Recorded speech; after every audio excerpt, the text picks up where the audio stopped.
Hello everyone, I am Tacit and welcome to the Brighter Shores live stream, day 110. Hey, we're kind of close to the 4-month mark. So today, our main focus is going to be on finishing the guard grind, and we got a very interesting drop last night. We were farming the Hair Beast with Miles Yes, because I believe they finished their 200 guard or whatever level they ended up wanting to go for it. But, oh wow, they're actually rank 2 now, technically. Rank 6 or whatever you want to call it. But yeah, we were doing the Hair Beast earlier together. And, what level guard did they go to? Just to 200? Where is it? I didn't actually check earlier. Yeah, they went exactly for 200.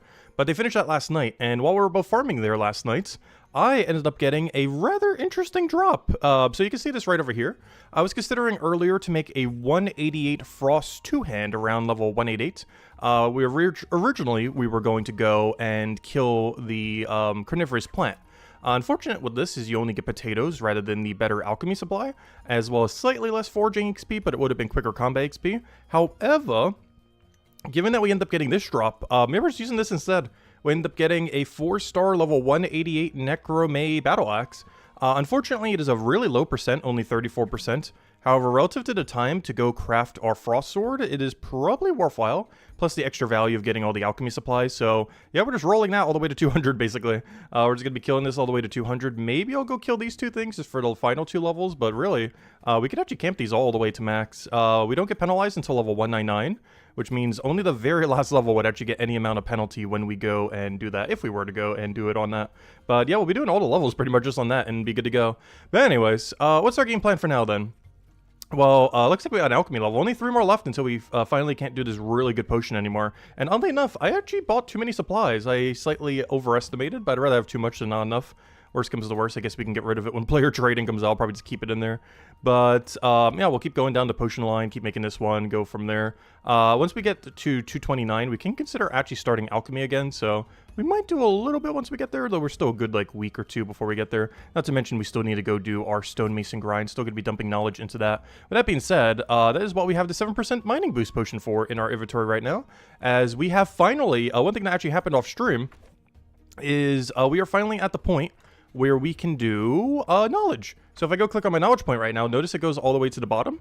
This is because we have every single passive activity unlocked for our level range. So now whenever we get a knowledge point, boom, it's just simply right there and we're good to go convert it. Just gotta make sure not to accidentally misclick on the money. Which we have done once before. Anyways, yeah, let's go on the grind. Obviously today is going to be pretty much all combat. I'm still not sure yet if we're going to be pivoting into a little bit of non-combat after this. Obviously, the next very obvious thing that we're going to be doing at some point soon is 200 Scout, as is the final remaining 200. However, given that we've been doing so much combat lately, I might take a woodcutting carpentry break. I'm not sure yet exactly where we're going to be doing that, but I might just go and just clear it out because we don't currently know when the patch is going to be. So if it's sometime somewhat soon, I kind of want to have it done sooner rather than later. Since we don't have like an official date like, oh, March 5th is going to be the update day, or February 28th, or whatever day they end up doing it. We don't have a definitive date at the moment as far as like, hey, here's the day that we're going to be doing the combat rework overhaul thing. I'm not even sure if they're going to do a preemptive date. They might just drop it one day and be like, oh, here we go. Here's the game-changing update that changes combat for the rest of time. So yeah, we'll have to see. Because as we currently know, we don't know the date for the Q&A, and we don't know the date of the update. The only date we know is that the date for the update was not delayed at all. While the Q&A was delayed, the update itself was not delayed. But despite that, we don't know an actual date. All we know is that the date isn't delayed. I would assume early March, like early mid-March, but once again, we do not have a date yet. But hopefully we'll get some more information during the Q&A that is also no date yet. But is likely sometime this week, later this week. It was originally supposed to be like last weekend, or technically this weekend. But the main guy that was going to be doing it ended up getting sick, so they had to delay it a little bit. Oh, this guy's still here. He was here last night, too. Actually, we're pretty much in the same build, too. We're in the same build, fighting the exact same units. It's kind of funny. I wonder if he's one of those really high hidden players. I believe he is.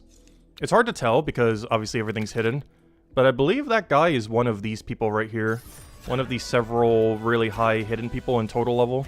Because I've seen a lot of Cryo Knights in that category, but I believe he's one of these people. Someone in, like, this range that says anonymous player. He's one of them. And oddly enough, we're doing the exact same grind right now. With the exact same weapon. Pretty much exact same everything. Except he probably has a few hundred more total level than us. But, yeah, we've still been grinding out total level. Obviously, we're mostly doing it for completion's sake. At this point, I want to get 200 all just before the combat merge, just for the sake of having it. We don't really need it, but in case whatever happens, volatile. It's really volatile right now, like what's happening with combat. So I figured, yeah, 200 all plus just whatever our Chronopolis is should be fine. Like, regardless what they do, we should be fine with whatever they do with that level distribution. So I'm not too concerned with it. But I'm still looking forward to what on earth they're eventually ever going to do with it. Oh yeah, we have a poll today too, based on that.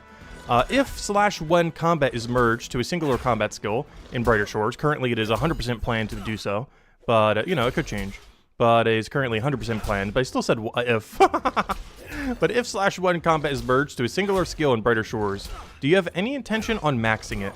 And our three options are yes, getting 500 all, aka level 2000, getting around 200 all, which would be 800 combat plus 200 per chapter. Or no, you have like no intention to really get it up other than what you need for like quest bosses and stuff like that. Because quest bosses actually do scale to you, oddly enough. We don't know exactly how that's going to work, but I believe it scales to like a part of the weakest enemy in your area. Not sure if they're going to change that at all or not. As it currently stands, you technically don't need to level that much for a quest. Basically how they're going to work if you're a really low level range is they'll have like a static level increase plus whatever the lowest enemy is, I believe is what they end up going for.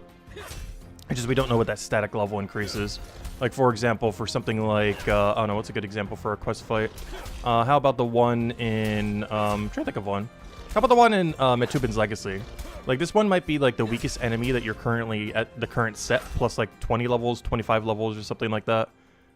Is like around what they're going to be doing with quests. The exact specifics of which we don't really know. Just that it'll be scaled by some kind of number plus whatever the lowest enemy is in your region. It actually works similar to how raid dens will be scaled. And that raid dens will be based on whatever the raid den level is plus the lowest enemy in the region. So for example, when we get to 344 raid dens, the level will be whatever the lowest level is in the region that we currently have cleared out up to, plus 344. So whatever that level ends up coming out to. The problem is, like with many formulas that they've given us, we're always missing one number. And in that case, when it comes to raid den, we're missing what on earth would the lowest enemy level be at that given time. And when it comes to something like the gear calculator, we're missing the what on earth is our level going to be converted to. I hope that's something that they do end up releasing. If they are going for the merge, like definitively 100%, I really hope that they release the calculator that they're using to determine what your level will be before the update, like a week or two beforehand. I'm not sure if they're going to. They still haven't yet, to my understanding. But I really hope they do release the gear conversion formula before the patch, once they have it definitively figured out. Also, hello Sonny, hello Amber, hello everyone else, welcome, welcome, welcome, good morning. Hope all you guys been having a wonderful, wonderful weekend. But yeah, we're only 2 skills away, technically 1 skill away from 200 all. We'll be getting guard today, obviously, within the next few hours, like 3-4 hours, however long it takes. And yeah, then we start working on Scout.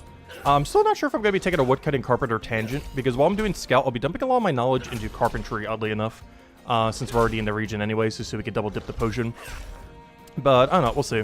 I still haven't really determined yet if I want to do it the other way around or not. It is better value to do woodcutting carpentry first. The biggest issue is we don't know when the update is. If I was gonna say, don't you dare kill! That's the problem with slow-hitting weapons, by the way. I mean, yeah, slow-hitting weapons. This is why you always use quick-hitting weapons. That exact situation is the exact reason you never use a slow-hitting weapon. The only problem is, for Cryo Knights, your Necromay melee weapon, or at least your 2-hand variant, or actually technically your only one, is very, very slow. Like, absurdly slow. Slowest attack speed you can have. Hey, Mousy S done with the combat grind, now doing alchemy. What's kind of funny is I think he's doing all the 10% pots. He ended up getting a bunch from, obviously, the grind we're doing now. That's what we just banked. It's half the 10% pot. And I believe he's doing those all the way to 200 right now, if I had to guess. As he probably has more than 200 banked already, given how many he's done. I'll probably run some too. I already have enough banked that I won't need them for a while, though. I think I have like 200-300 banks still. Hello, Chad. Welcome, welcome. Hope your weekend's been going well. Welcome, welcome, welcome, welcome. But yeah, that right there is why you never use a slow-hitting weapon. Because it takes longer for your damage to register compared to if you evenly distribute it. Like, if you could do the same amount of DPS with a quick-hitting weapon compared to a slow-hitting weapon, you always want to be using a quick-hitting weapon. The only reason we're using this is it saves time from having to go and craft something else. But not that much time, honestly, at this point, if that's going to keep happening. Just got to pay more attention to make sure we heal. I just really thought he would get the hit in time. But, nope. Not with this slow-hitting weapon. There's 3 attack speeds, and this is the slowest of the 3 attack speeds that's currently in the game. There's technically other attack speeds that enemies have, but as far as the player, there's 3 attack speed ranges. Quick, I guess average, and slow. And this weapon is slow. Very slow. Tied slowest there is for a player weapon. There's one nice advantage Hammer Mages have, because their Necromay weapon is, for two-hand, is really quick hitting. It's actually the quickest possible speed. Whereas Cryo Knight has it for the slowest possible speed. Which is not ideal, but it still gets your job done. Just gotta make sure we don't end up chancing it.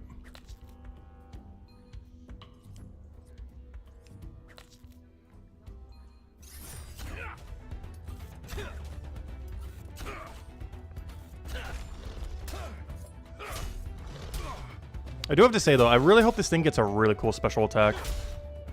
It's really deep in production. It's actually like the second to last weapon you end up getting.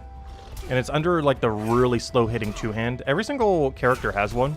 Like a very slow hitting two-hand category. For, oddly enough, for Hammer Mage, this is their main yellow weapon. For Guardian, they have the slowest hitting fire. And for Hammer Mage, we have the slowest hitting Necromay. Which is what we're using to kill these things with, since they are weak to Necromay damage. And we got really lucky with the drop. I just really wish this thing would have rolled better. But this is pretty much the special attack category. It seems like it is for like every single weapon. Because Hammer Mages, we already know, are going to be pretty bursty, so they end up having, oddly enough, their main weapon as their burst weapon. It's actually their only color, or, you know, it's actually their color weapon, which is actually rather unique compared to every other class. Because for Cryo Knight, as we mentioned, it is Necromay. And of course, for Guardian, it is Pyromay, or the fire one. Okay, I'm not going to chance it. Whenever we have something like this, honestly, I'm about to just drink a potion every battle. I don't even care if we waste the value. It only costs like 5 silver each. It's not that bad. I think we can afford that to make sure we never die in any fight. It's a little pricey over time if we keep just chugging them, but I think we're going to just make sure we never ever die for the rest of the stream. Yeah, main goal, get 200 guard. Shouldn't take that long. After 200 guard, I'm not sure if we're going to still keep going today. We could either go and start on Scout or do some Woodcutting Carp. Still haven't really decided yet if I want to go the Woodcutting Carp pivot. That's going to be tomorrow's decision. Actually, we'll even pull it on stream tomorrow, we'll see. If we should go do that grind first. Because basically the way I plan to do Scout is I'm going to be dumping all of the EXP into... Ooh, is that an upgrade? It might be. I'm going to be dumping all the EXP tomorrow. Oh, of course! Why? I'm still going to put it on, but why? It is 6 weaker. I'm not going to do that. Fine. Let me put this away. I hate when it does this. I'm just going to put that in there for now. But, that helm was better in every single way except the one stat we actually need to be better. Literally the only singular stat that needed to be good was the only one that was lower on that helm. Go figure. That is so unlucky. I can't complain too much. We got really lucky with this weapon. Honestly, the entire guard grind, we didn't get that many good 4-star weapons. This is the only one that has actually been usable at any given time. We kept getting like rapiers at areas where I didn't even need to kill something that was blue related. Or at a point where I already did a weapon upgrade, so I didn't need another weapon upgrade.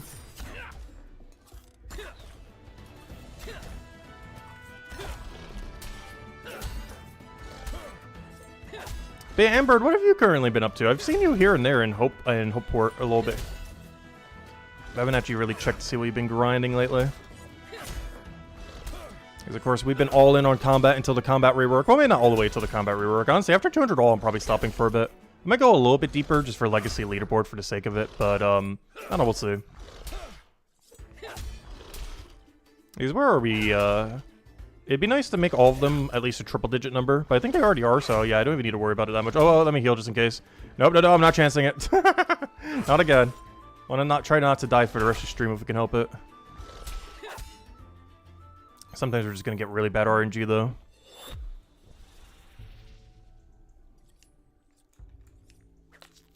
I said, hello, MK Jets. Welcome, welcome, welcome.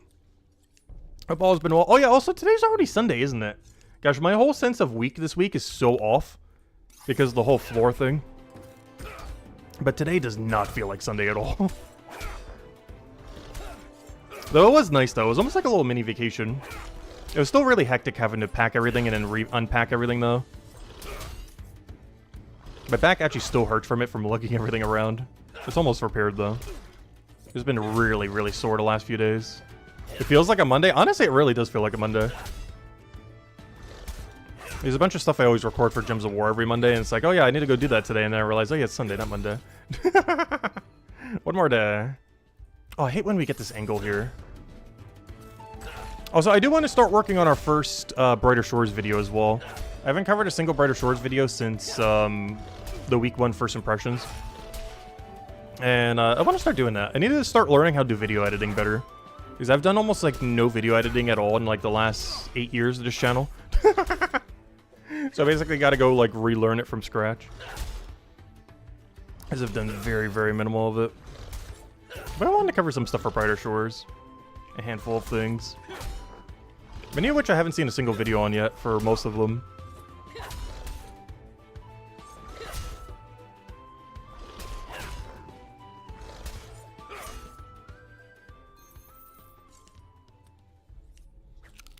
Hello, Peo! Welcome, welcome, welcome! Only passives missing now across all episodes are in combats? Nice. Yeah, I finally got... I didn't put it in the title of the stream. There's actually 2 things I didn't put in the title that were pretty big things that actually happened last night. One is us getting so lucky on this weapon, so we didn't need to craft one. So when I said that was our final craft yesterday, we were actually correct. Because this is not a crafted weapon, we simply got it as a drop. So we do not need to craft a single other weapon other than the one we did yesterday, so that worked out perfectly. But the other big thing that happened last night is we finally have all knowledge. I have every single passive activity unlocked. So whenever we go and click on this, it will drag us all the way to the bottom to go use our potion. Which is very convenient. It saves like 2 or 3 seconds each time. Which doesn't sound like a lot of time, but, you know, that's every single time you click on the knowledge menu. And it was something I was already going to do for completion's sake anyway, so it's nice that it's finally done. We will be doing a stream sometime, probably next weekend. Probably Sunday or Monday of next week. We're about a week from now. Where we go do every passive in the entire game, back to back to back to back. Obviously, we won't be 8th King them, but, you know. Go do it once to get the first time bonus, then go to the next one, do the first time bonus, and repeat that for every single thing in the entire game, as well as go create one of every single thing in the game. We have everything banked that we need for this, pretty much, other than like the Gather, Forge, or AFK supplies, which we should be able to get most of them just from doing the activities. So, it's pretty much our game plan. We'll be doing that likely next week's Monday, not tomorrow Monday, but next week's Monday. It really comes down to how long does it take for us to get 200 Scout, because the day after we get 200 Scout is the day we'll probably do that. I was not sure how long it's going to take us to get 150 Scout levels. In theory, depending on how much we grind, we should have it done in like 5-ish days. Which means, what day would that be? That would be day, assuming I don't do the woodcutting carpentry grind first.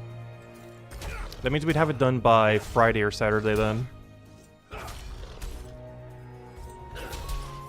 Which means by next weekend, we will be fully done with combat until they do any amount of changes.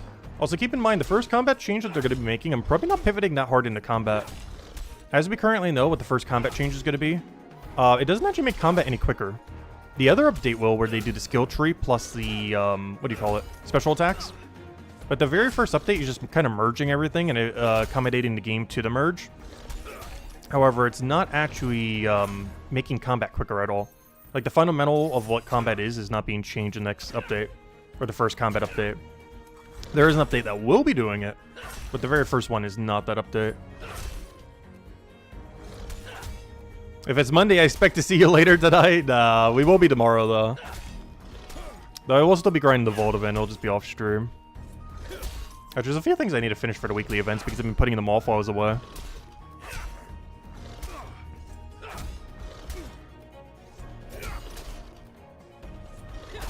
Oh, please don't die to that.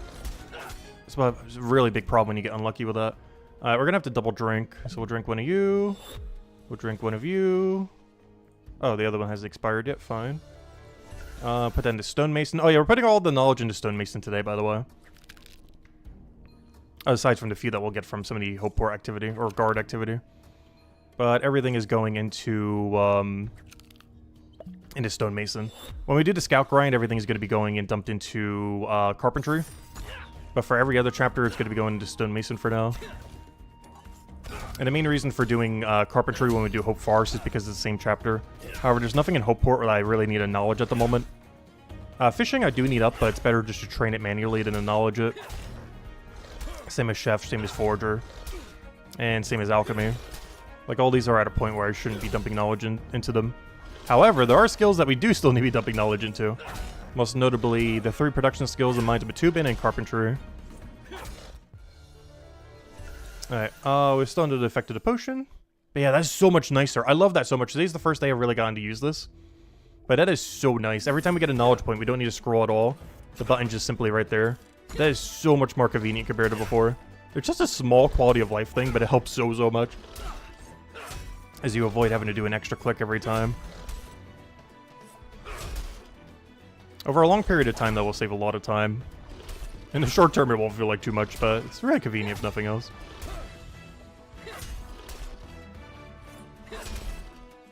But overall, honestly, I've kind of been enjoying the combat grind. It's really chill. The way the combat is right now, you're basically just, like, hitting a resource node. It pretty much feels like any other skilling. Except the resource node takes forever to mine. With our battle axe. It's basically just a really bulky resource node that you can somewhat AFK on.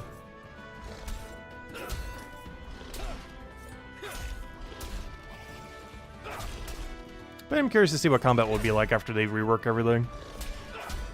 It's particularly special attacks. Special attacks and skill trees are the only two things I really care about. If they merge or don't merge or anything else like that, I don't really care too much. One way or another.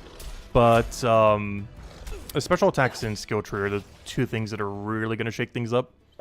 As far as how you end up actually going about it. Because everything else is just logistics on it. Like when they merge everything. Like you're still doing the same thing. Like the actual gameplay hasn't changed. It's just the way that you go about it has. The only big thing that's really changing gameplay-wise is storage. You should have a lot more storage after the rework. Not in the sense that you have more storage, it might still be the same amount of storage, but because they're merging all the chapters into one mega storage, you're probably going to have like 100 plus storage that you can end up utilizing. And that makes it so you can actually pick up all these drops that we're just leaving on the ground. Right now, it's not really that viable to do so while you're doing foraging or some other resource that they might drop. But after the update, you'll be able to grab up to like 90-ish of them, give or take a little bit, depending on what they do with the storage exactly. They haven't mentioned the exact number yet. But assumably, it would be bare minimum how many there is now at lowest. And they'll probably raise it slightly. But that's a lot of storage. At least comparatively to how much we have now. Because right now, I think you can only hold like, what, 18 per chapter or something like that? Somewhere's around there. Whereas down the line, you'll be able to hold way more than that. Because everything's just one big mega chapter. So you can get like 3-4 inventories banked before you need to go to and actually sell everything off. Whereas right now, you fill up one inventory, put it in your storage, and then after that, once you fill up another inventory, it's like, oh, I need to go to the sell everything now, because I ran out of storage space. But after the rework, you could do that like 3-4 times before you need to go bank. Which is going to be very convenient. Oh, so I stopped taking that one blood nettle in the corner. It seems too far off the path to keep going for. I was taking it initially and it was like, is it worth it? Is it not worth it? I've come to the conclusion the one corner blood nettle is not worth. These bell plants would be if we were a higher level though. I haven't been taking them. They are a little bit good for knowledge. I just can't be bothered to keep dropping them over and over and over again. I believe they're also only a 1k XP drop, though the main reason you do is for the knowledge, not necessarily for the XP.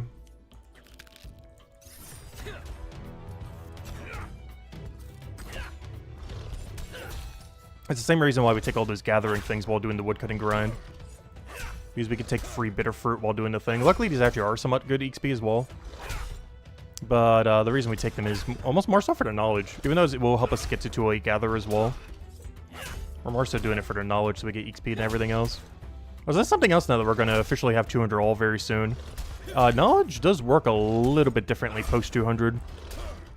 But it's still very helpful. It makes a lot more of an impact when you end up reaching a new node.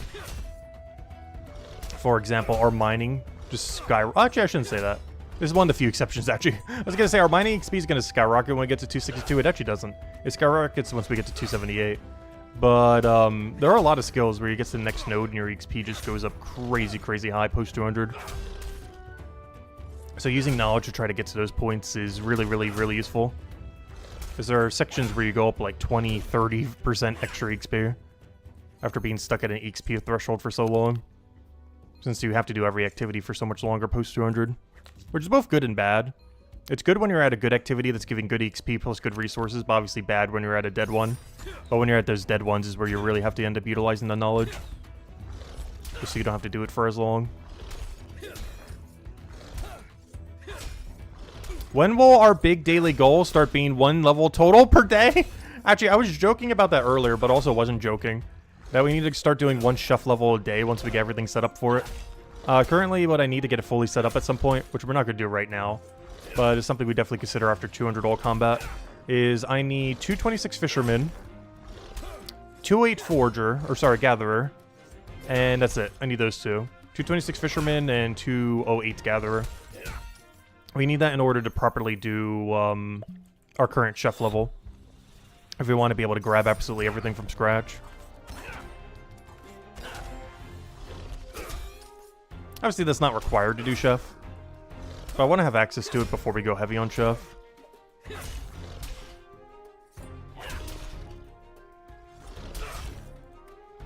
And that's one of those dailies that you kind of have to keep doing over and over again over time. Technically, it's an hourly that I've been ignoring for like the last 10 days. But at some point, I will start not ignoring it and then start to hit a goal of like 1 level a day. Which might sound kind of easy because 1 level a day we were doing pre-200. But of course, post-200, 1 level per day basically means 4 levels per day. No, it's untuned! This is something that won't happen anymore down the line. I guess I'll store it away, in case it is bitter. But honestly, we might be camping here a while. Given that, honestly, unless we die, we don't actually have to leave this area. It's something that will be changing after the combat rework. There's no such thing as untuned items anymore. So while you're doing combat, if you get a drop, you will always be able to wield it. You'll also be able to use all faction gear after you do the second update. So truly, when you get a drop, you'll be able to wield absolutely anything you end up getting as a drop. Because there's no untuned after the first update. And after the second update, not only is there no untuned, but there will also be the ability to wear all faction gear. The all faction gear is going to be less effective than on faction gear. But you will still technically be able to go and wield and use it. But yeah, untunes are being deleted after... Well, not deleted. Anything that's untuned is being converted into a crafted item with the next rework. Or the first combat rework.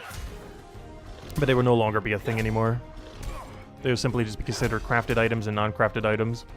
For crafted items will be worth less than things you get from enemies. It is more so just to balance them when you're crafting them.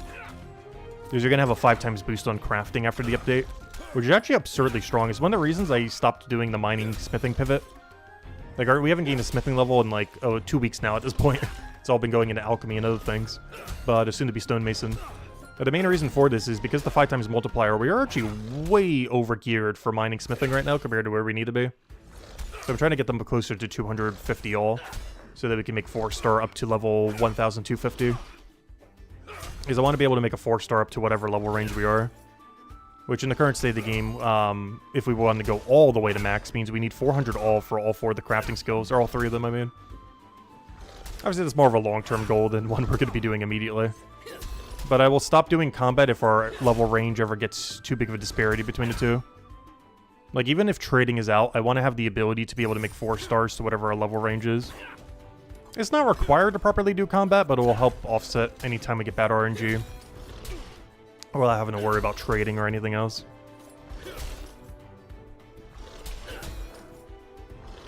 Which is another thing, too. I wonder when we are finally going to be getting trading.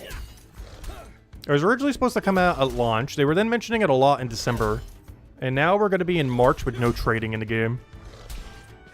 At this point, it could be till April till we get trading. Val came out with a new video on KP. Oh yeah, I saw the thumbnail for that. I didn't end up watching it because I think she just dropped it like an hour ago. I was doing some morning stuff, grabbing breakfast, brushing teeth, all that. But yeah, I saw the little thumbnail for it. I didn't actually click on the video yet, though. I don't know, what should you go over in it? Were there any good methods? Because I'm pretty sure I know most of the strategies for it these days. Like all the knowledge farming methods. For the most part, you don't really ever need to farm knowledge per se. Like, you should be doing things that efficiently get you more knowledge while you're doing stuff. But you don't really ever have to go out of your way to really, like, power farm it normally. And if you do, most people's option of choice is just AFK raid dens. Like, if you truly just need some really just easy knowledge points, Just walk in the center of a raid den, come back in 3 minutes, and do it again. And just keep doing that until you have all the knowledge you need. Like, it's not the quickest way to get knowledge, but it is definitely the chillest by far. As well as the most AFK method to get knowledge.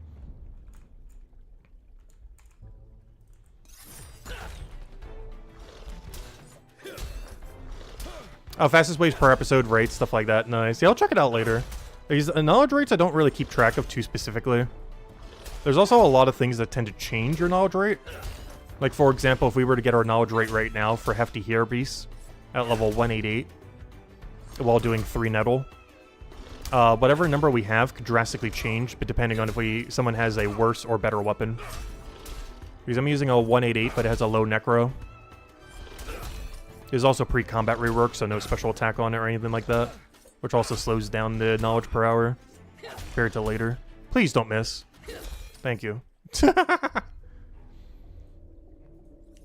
I hate slow-hitting weapons. I can't wait till we're not using this axe anymore. This thing better get an amazing spec, because if it doesn't, I will almost never be using this weapon. I really hate the slow-hitting ones. There's just too many close calls in combat. That with a quick-hitting weapon would not even be remotely a close call.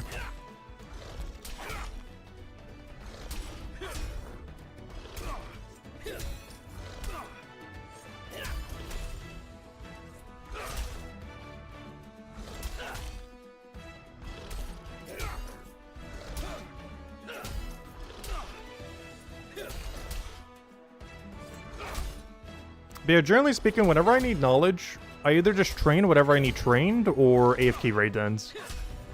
It's actually the same way I do knowledge on my alt accounts as well. If they need to train something that we need trained, I'm currently giving them fishing.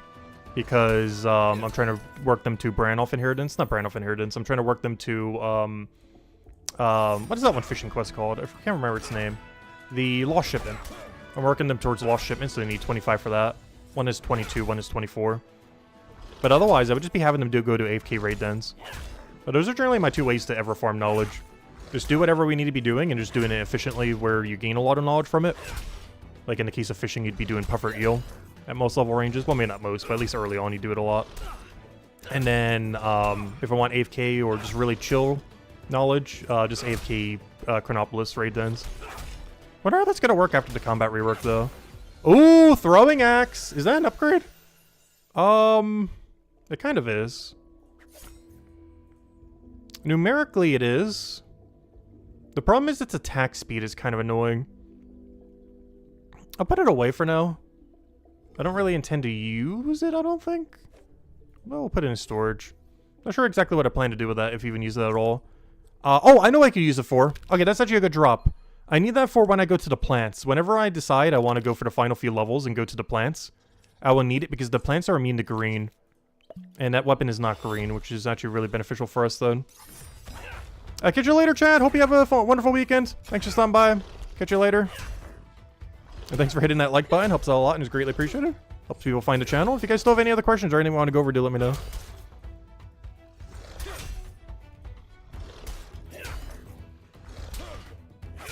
Oh, also, I just realized it's also not in the title. Gosh, it's like the 3rd thing not in the title. Gosh, YouTube needs bigger title. Honestly, I feel like I make the most inefficient titles for YouTube ever sometimes. Because I'll like use a big numerical system. Like we'll be like a few years from now, it's like, welcome to Brighter Shores, day 1156. But if YouTube titles could be longer, honestly, I would be making it like a dictionary. Like the title for today. Because that's another thing that we're actually getting done today. 3,800 finally. Not as cool as some of the other level milestones. I would say the coolest upcoming milestone would probably be level 4,000. Which we're getting somewhat close to. How many people have 4,000 right now? By the time we get there, it looks like about 13, 14 people have 4,000. Currently, at this exact moment in time, it's 10. Also, my LZS is going crazy. I wonder when they're going to be taking 2nd place from Vorpal. Is that their current rate? They're going to. Because I'm pretty sure Vorpal is already over 200 all. But my LZS still has like 8 skills below 200 or something. Despite still having a super high total. I think my LZS, once they have 200 all, is actually like literally rank 2 in the whole game now. Which is kind of crazy.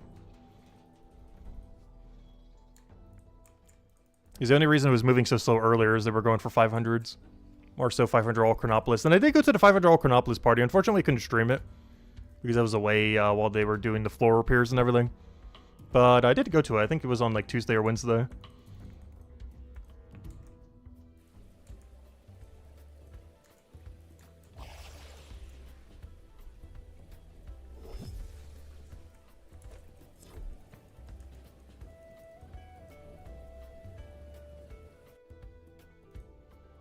Yeah, it's gonna feel really weird once we actually do hit 200 all. The thing with the 200 all threshold, of course, is after 200, everything starts leveling way, way, way slower. And the big issue with that is, obviously, XP rate is gonna feel a little slow, as everything effectively takes about 4 times longer. It'll feel a little bad at first, but I've already been kind of getting used to it from other grinds we've been doing. Like even right now, the post 200 forager grind. Like, yeah, it takes a bit longer, but, you know, you eventually get there. You just have to gauge it a little bit differently. The way I like to look at it post-200 is every 1/4 of the bar is like 1 level pre-200. That's the way I like to look at it. So every single time we get a 1/4 of a bar, it's like getting a level. Hello, Hexo! Welcome again. Welcome, welcome, welcome. Have a good run. Thank you, thank you. Oh yeah, that's something I haven't been able to do recently, IRL. It has been so cold lately. I have not gone for a proper walk in, like, weeks now. It's been so, so cold. We actually got snow for the first time in, like, 7 years the other week as well. We almost got it again a couple days ago, if it would have rained. Because it was, like, 20-something degrees. Which obviously isn't, like, mega cold, but for this area, that is mega cold compared to average.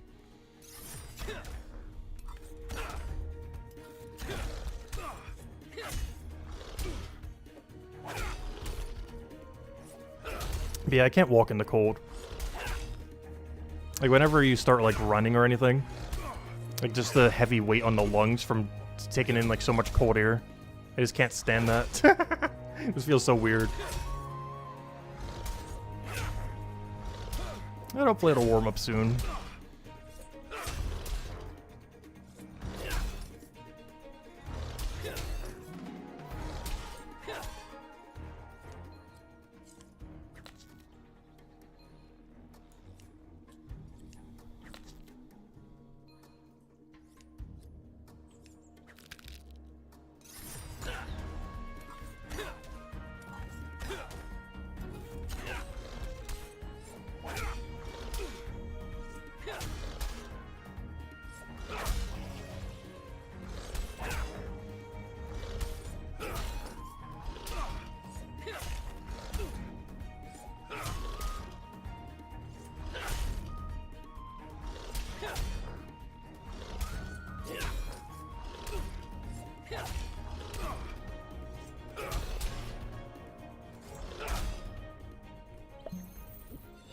Oh yeah, that's another thing too I almost keep forgetting about. We technically have an amulet slot in this game, don't we? There's still no amulets yet. That's something that will probably affect combat quite a bit once they do end up coming around. I always keep forgetting about that. I don't think that's coming with anything in the combat rework. It's probably coming in like chapter 6 or 7 or when Bossing comes out or something else, but yeah, we still don't have amulets. Should just switch back to Gems of War already? So, hello, Aragod. Welcome, welcome. No, we still do Gems of War every single Monday. We've still been doing it every single day, as far as playing it. I've just still been addicted to Brighter Shores. Honestly, I've still been as addicted as day one. I know a lot of people kind of fallen off from the game, but I've still been enjoying it a ton, personally. Oh, that actually is an upgrade, oddly enough. Not like we're really using it much, but, you know, might as well.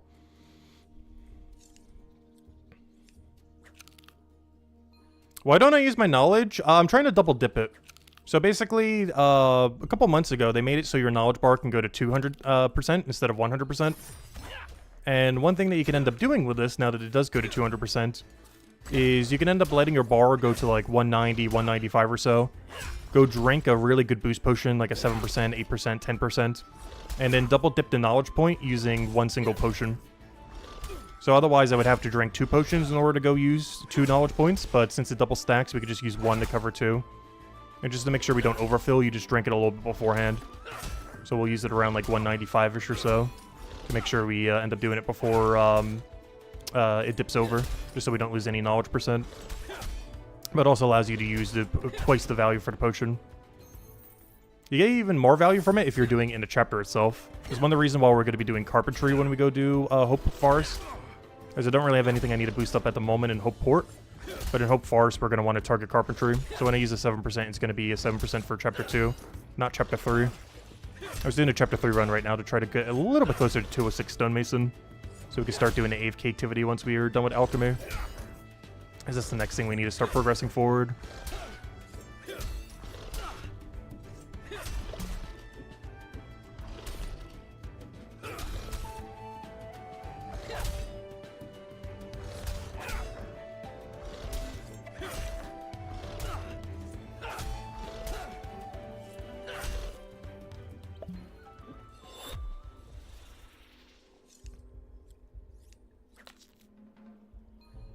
Hello, Ron. Welcome, welcome. Hope everyone's been having a great day. Same to you. Everything's been going great so far.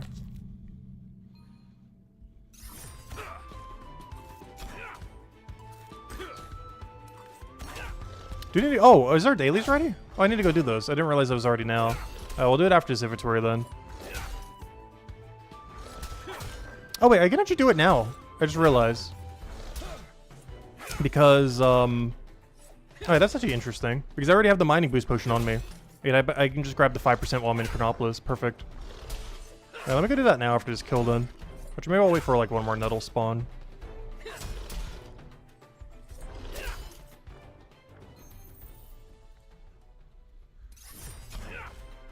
Yeah, I do need to go food shopping tomorrow though. I still haven't gone food shopping since we got back. And we were missing so much from the house. Because just so we didn't have as much to have to pack in the pantry and everything, we haven't gotten like any more food shopping done in like the last few weeks. So we are like so low on food right now. Yeah, I need to pick some stuff up tomorrow.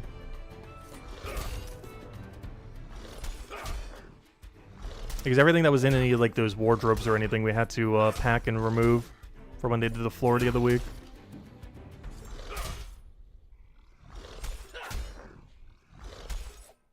No, we're gonna die. Yep. No, I hate these legs. Or it's more so this weapon. Gosh. All right, let's go and teleport over. Also, it would have made sense to actually go to about 200% meter, but let's do it with 1. There's one of the few situations where I will only single dip it. That's fine. All right, let me go put these away. Go do our dailies real quick.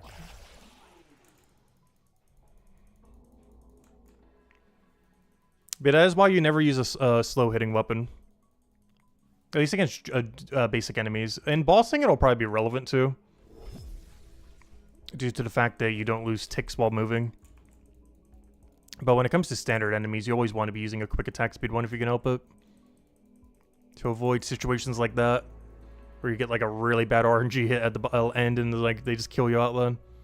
Because your attack speed is so slow until you hit it again.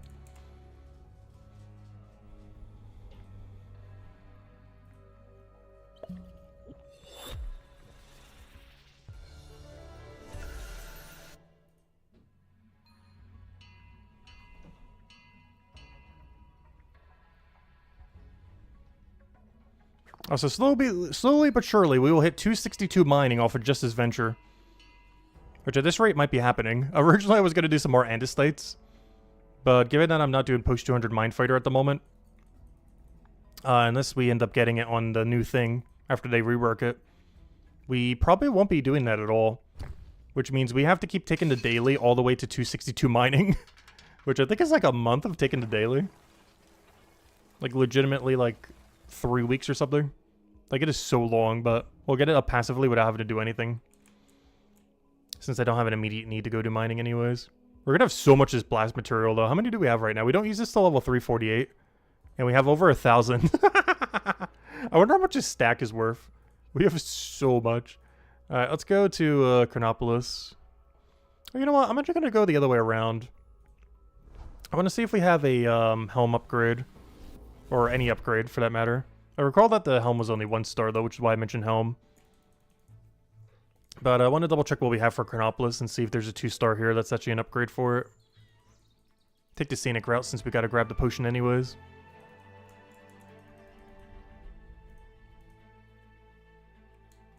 And then back to the 200 guard grind.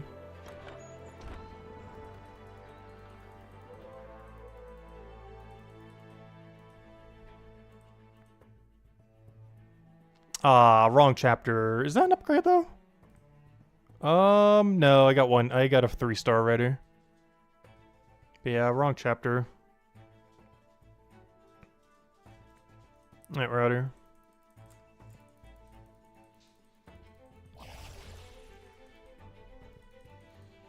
Oh, so we gotta revisit Chronopolis at some point. Gotta go do that merchant leatherworker grind. Detective should be 500 pretty free under the new system though. It's mostly merchant leatherworker we have to go out of our way for. Hello, scroll wheel. Do you want to work? There you go.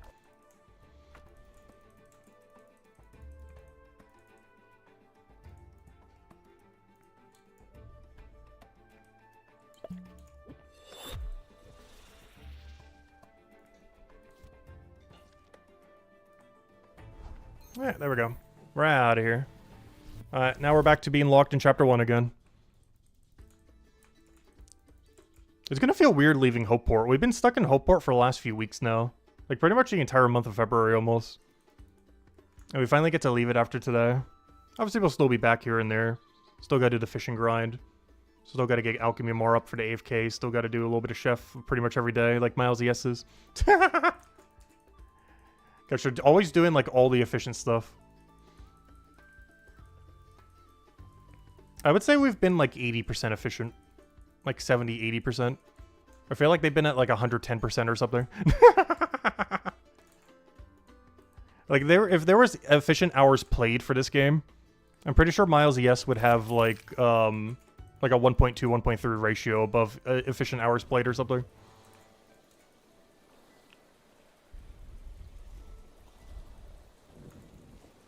Oh, I found the pair. Yeah, Pear's doing like some kind of room lock thing. He's currently locked to like several rooms in Hopeport. If I had to guess, he's currently doing flounders on the beach. I believe he's trying to get to the fishing level he needs. Yep, he's doing fishing on the beach. There he is. I think he has to do something like 400 something fisher, doing only eels and flounder.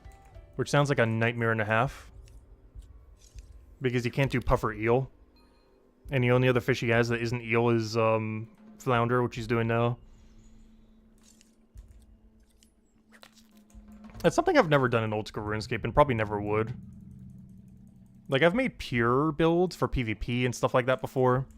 And like very specific accounts that do like very like proper build restrictions. But I would never do like a room locked account or a region locked account or something like that. Because it makes basically every grind you ever have to do like 10 to 100 times longer. For pretty much no reason. Other than for entertainment value.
Hey, there's something else that's actually come from this combat grind.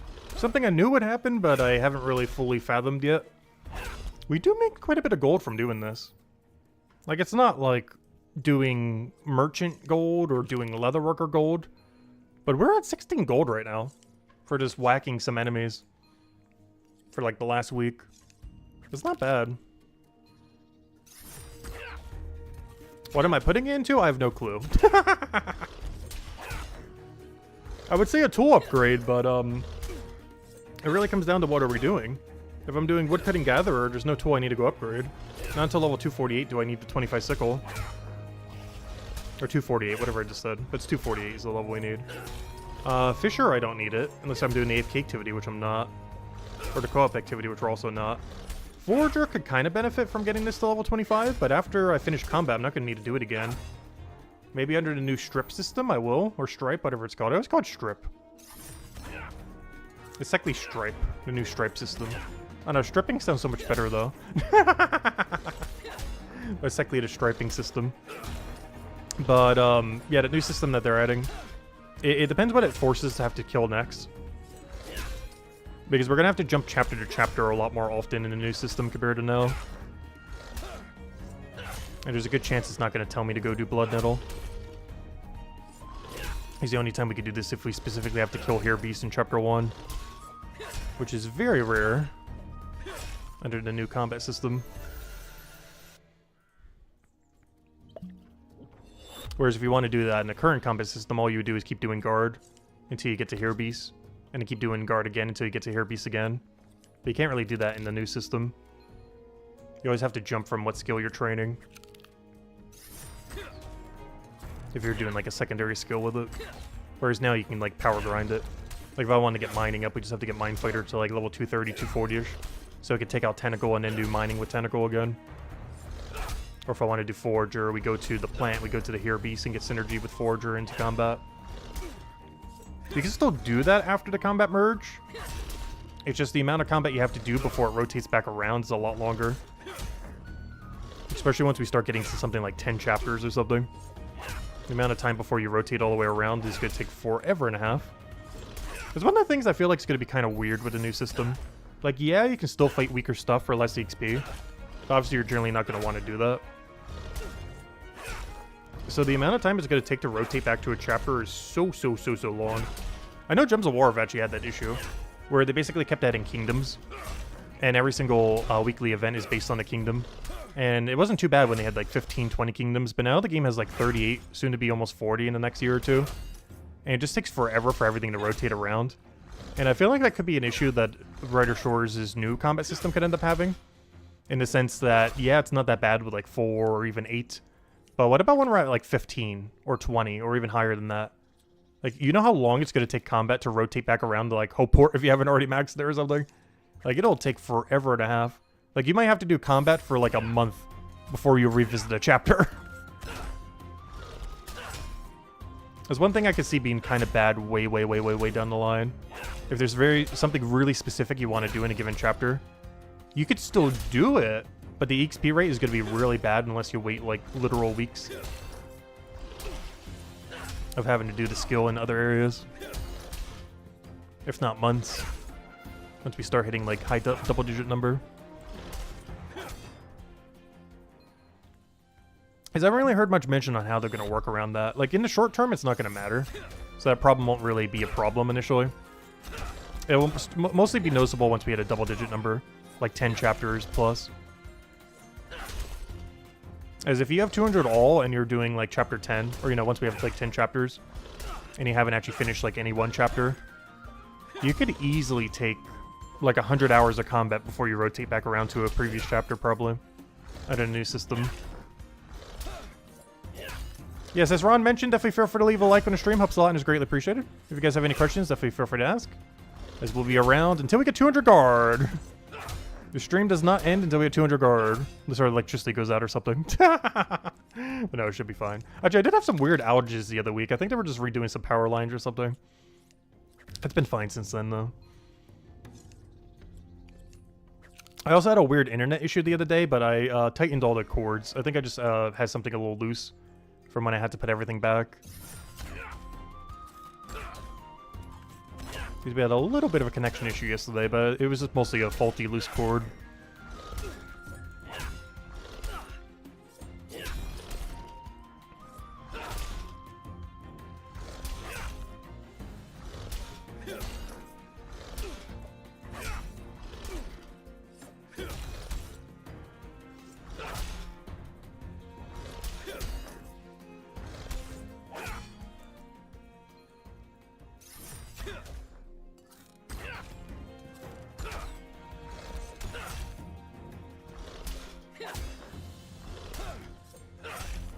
But yeah, there are technically other enemies we can be going for. Most notably the plant at 194. And the bird at 200. The only big issue with this at this point is I should pretty much just stick out Hair Beast the entire time. Hey, Mazzy came back. Are they doing post 200? Or are they going for Forager right now? Oh, no, they're going and doing a cooking run. They're doing a Sentry cooking run and they're heading over there, aren't they? I can already tell from the movement. They're currently doing Sentry cooking contract.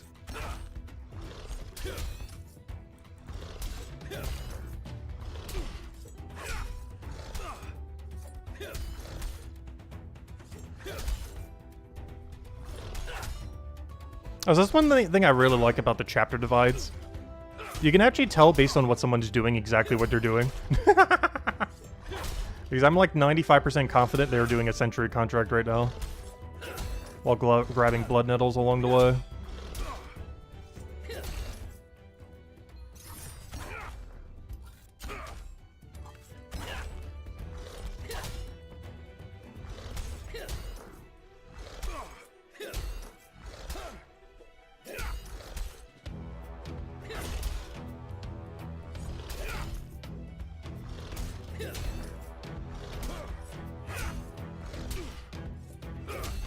I wonder what they're gonna do once Chapter 5 comes out. When it comes to the Sentry turn-in. Because Sentry gives you the most amount of value of any cooking contract by far. Because it's so many miles away from everything. But, after Chapter 5 comes out, there might be a quicker teleport to get to Sentry. It might be similar to how Chapter 2 is connected to Chapter 3. In the sense that, there are some situations where it is quicker to go to Chapter 2 and then walk into Chapter 3. Than it is to teleport into Chapter 3. And there's a good chance with how the map system is. This is where Sentry turn-in is. Right at the northern tip of Chapter 1. But this is where Chapter 5 is. So if there's a teleport like right over, even like all the way over here. It would still be quicker to teleport here and walk down the Sentry. Than it would be to teleport here and walk over the Sentry. So I wonder how that will work. Because it's going to be a lot better value probably. It really comes down to how close they put the teleporter. Or more so, how far away do they put the teleporter.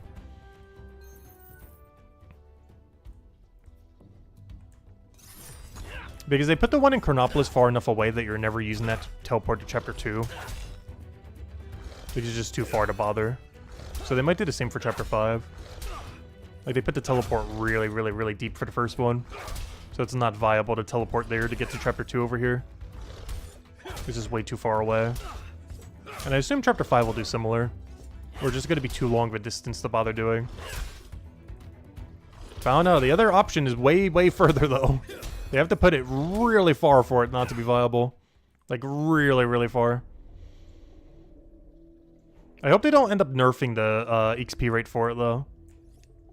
Hopefully they'll just put the teleporter far enough away that they don't need to nerf it.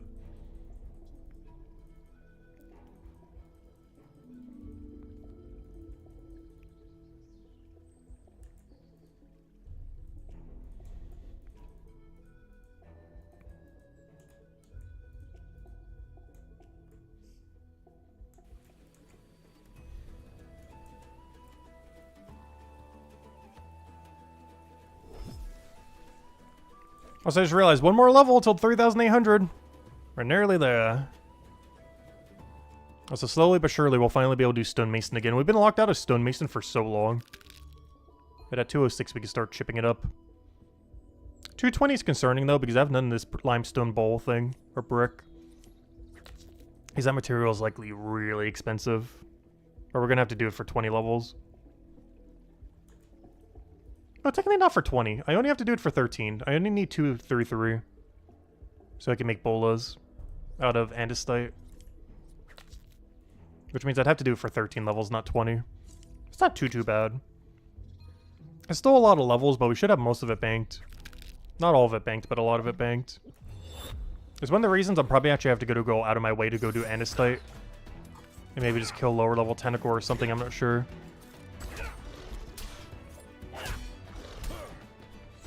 Better just do a normal 6 andesite or something. Because I'm going to need a little bit more than what I have. I think I only have like 2,000 or 3,000 banked. And 2 or 3,000 is not enough to go from 220 to 233. I'm not sure how much it is, but it's definitely not enough.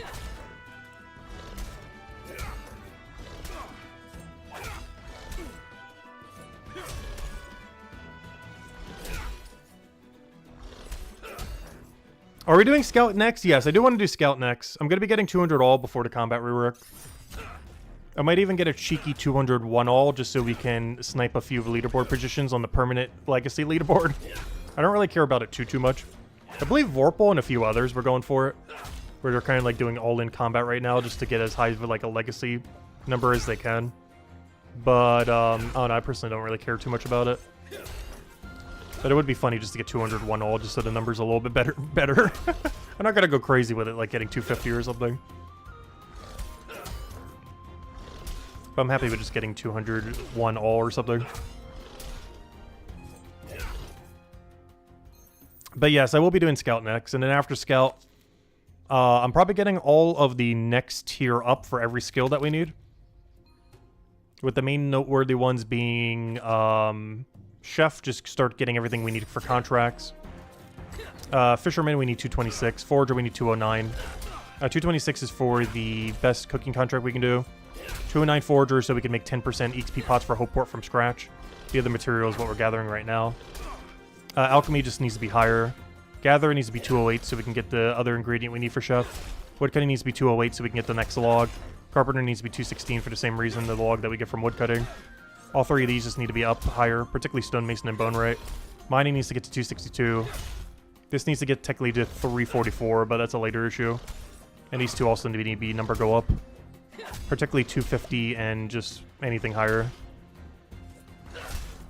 In case they ever release that Perfect Brick venture, I want to be able to make sure we have access to it when they end up releasing Perfect Bricks and Perfect Tiles.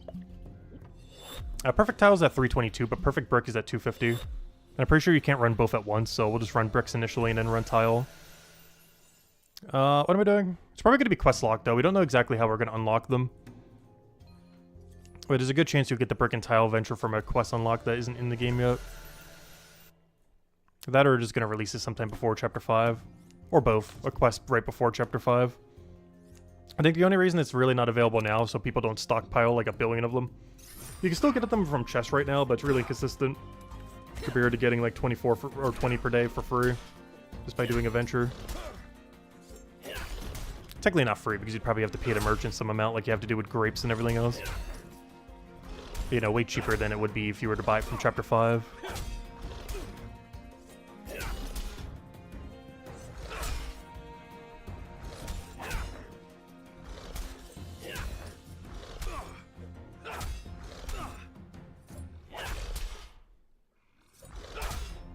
But yeah, all those levels I mentioned, I have no clue what order I'm doing them in. I was kind of just going to dart around and just do whatever after we get 200 combat all. I finish out 200 guard, 200 scout. Because then we'll just kind of do whatever we feel like. Because then we can just do whatever we actually need for gear or any upgrade or whatever we kind of want to focus on.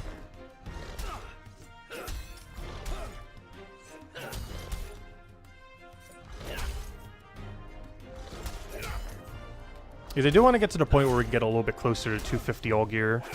I really want to start pushing these to 400-ish. Just so that we can actually be prepared for max combat grind. As if they are definitively going to be combining combat into one singular combat skill, I do plan on maxing it. Maybe not immediately, because I want to wait till every update is in place, including the special attacks and skill tree. But once every combat rework is in the game, I will be getting max combat.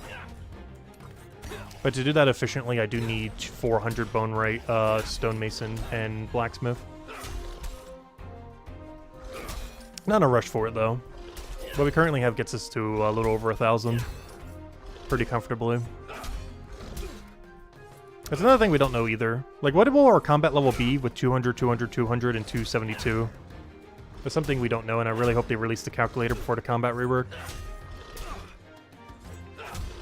Because I'm not even sure what our number would be. If I had to guess, I would say around 400 or 500 combat. But it could be way higher than that. Could also be lower than that.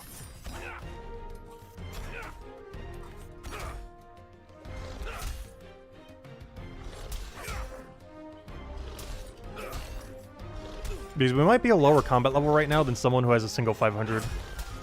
If we go 200, 200, 200, 272. There's a chance that's lower than one person with a single 500.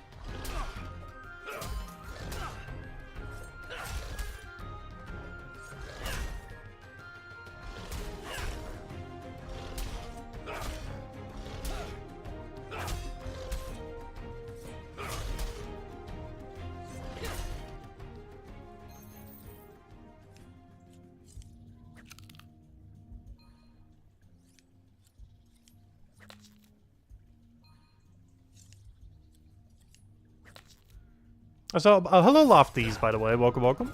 But yeah, I was originally going to wait on the combat rework before I did any combat at all. Like, a few weeks ago, we were like 50 guard, 50 scout, so on and so forth. But the main reason I went all in on combat now, or at least to like about 200-ish, is mostly because they keep changing what on earth they want to do with combat. And I want to make sure we have some amount of base level so that whatever they end up deciding to eventually do in the end, we'll be ready for whatever it is. Get all like the really quick levels out of the way. Regardless if that's very useful or not, just to have them out of the way. Because pre-200 shouldn't be that effective by the new system. Like, yeah, it would be quicker after the new system, but it shouldn't be that big a deal. Whereas post-200, you'd really see a lot bigger difference with it. Because of the skill tree and everything else. Since we'll have a lot more of it unlocked.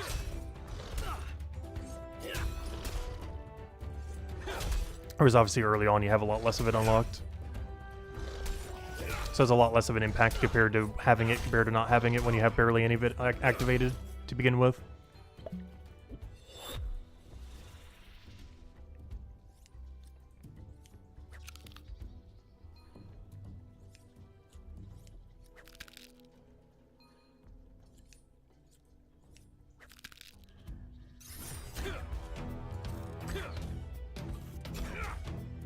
Do I enjoy Leatherworker? You're doing it now, it's so slow. Yes, Leatherworker is one of the slower skills in the game. It's pretty comparable to Carpenter, except with more variety. And it's by far the slowest thing in Chronopolis, as well as among one of the slowest few skills in the game. Comparable to things like Carpenter and the 3 production skills in Chapter 3. But it's generally used as an AFK activity. Because you have around like almost a minute downtime every time you do something. Like 40 seconds, 50 seconds, somewhere around there. It's definitely not a good activity to be doing actively. Same as Carpenter. It's really bad, like, actively doing Carpenter. You should almost be, like, somewhat AFKing it, in a sense. Whenever you do end up doing it. That's why I've been trying not to stream them as often. Like Carpenter, Leatherworker, stuff like that. Because they're way better AFK or somewhat AFK activities rather than, like, active training activities. The other thing that feels a little bit worse about Leatherworker is you don't get immediate value from it. Like, yes, you can if you sell it, but you can't use it for its main purpose, which is to make armor until Chapter 5. Whereas at least with Carpenter, it's a little bit more exciting in the sense that you know you'll be able to make a weapon out of it. Potentially even immediately, depending on what you're doing. Whereas with Leatherworker, you don't get to do this until Chapter 5 comes out in, like, months from now. So there's a lot less of an immediate impact. Also, even down the line, technically armor is way worse than weapon production. Not that armor is useless, but armor is definitely a lot less relevant than your weapon. Especially in the current state of the game, as there's currently no modifiers on armor that give you any damage output. All armor is basically just tank armor.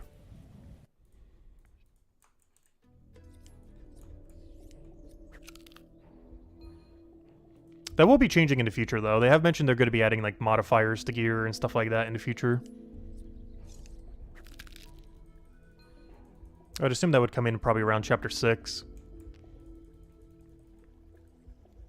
Given that they got to do something by then to kind of change how gear works with the current system that they're proposing.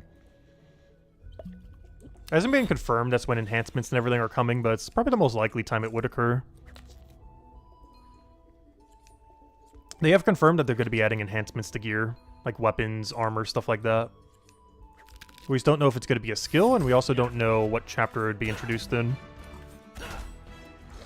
But Chapter 6 is a pretty likely one, though not confirmed. It's confirmed that's eventually happening, but it's not confirmed that's in Chapter 6.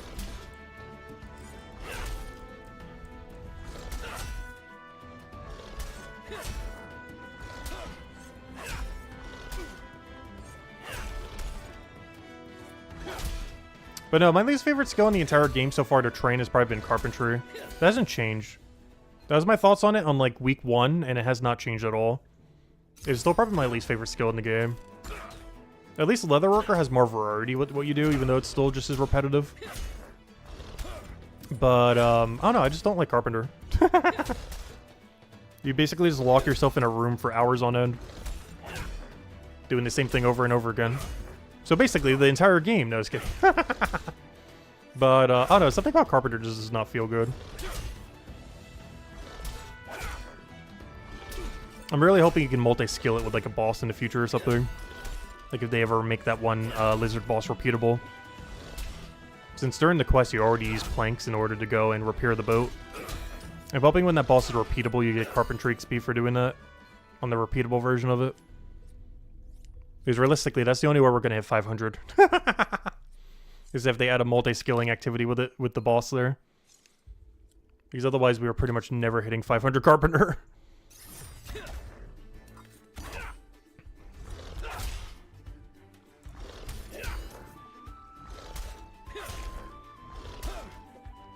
And what's really unfortunate is every class has to go pretty deep for one weapon. U-Pull at 490 is required for every class in the game. For Cryo Knight, it's actually used for the weapon we're using right now. The Battle Axe. The perfect Battle Axe requires U-Pull, tier 6, which is 490 Carpenter.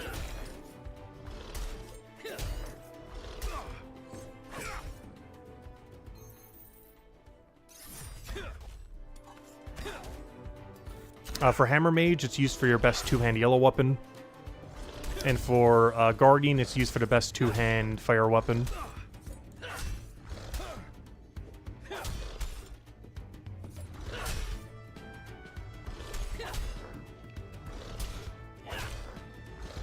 So Hammer Mages need the most out of anyone, oddly enough. At least that particular resource. Technically, as far as the 3 classes, when it comes to Carpenter, Bone Wright needs it the most, aka Guardians.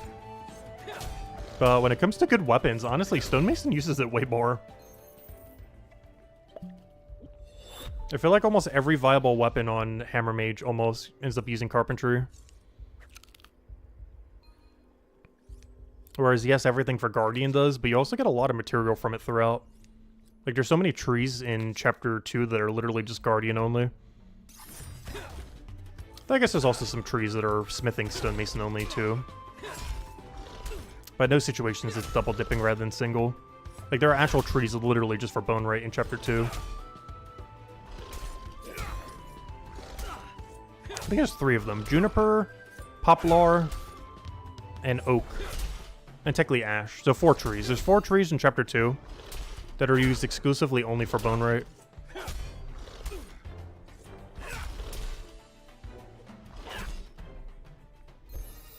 Up, 194, we're almost there.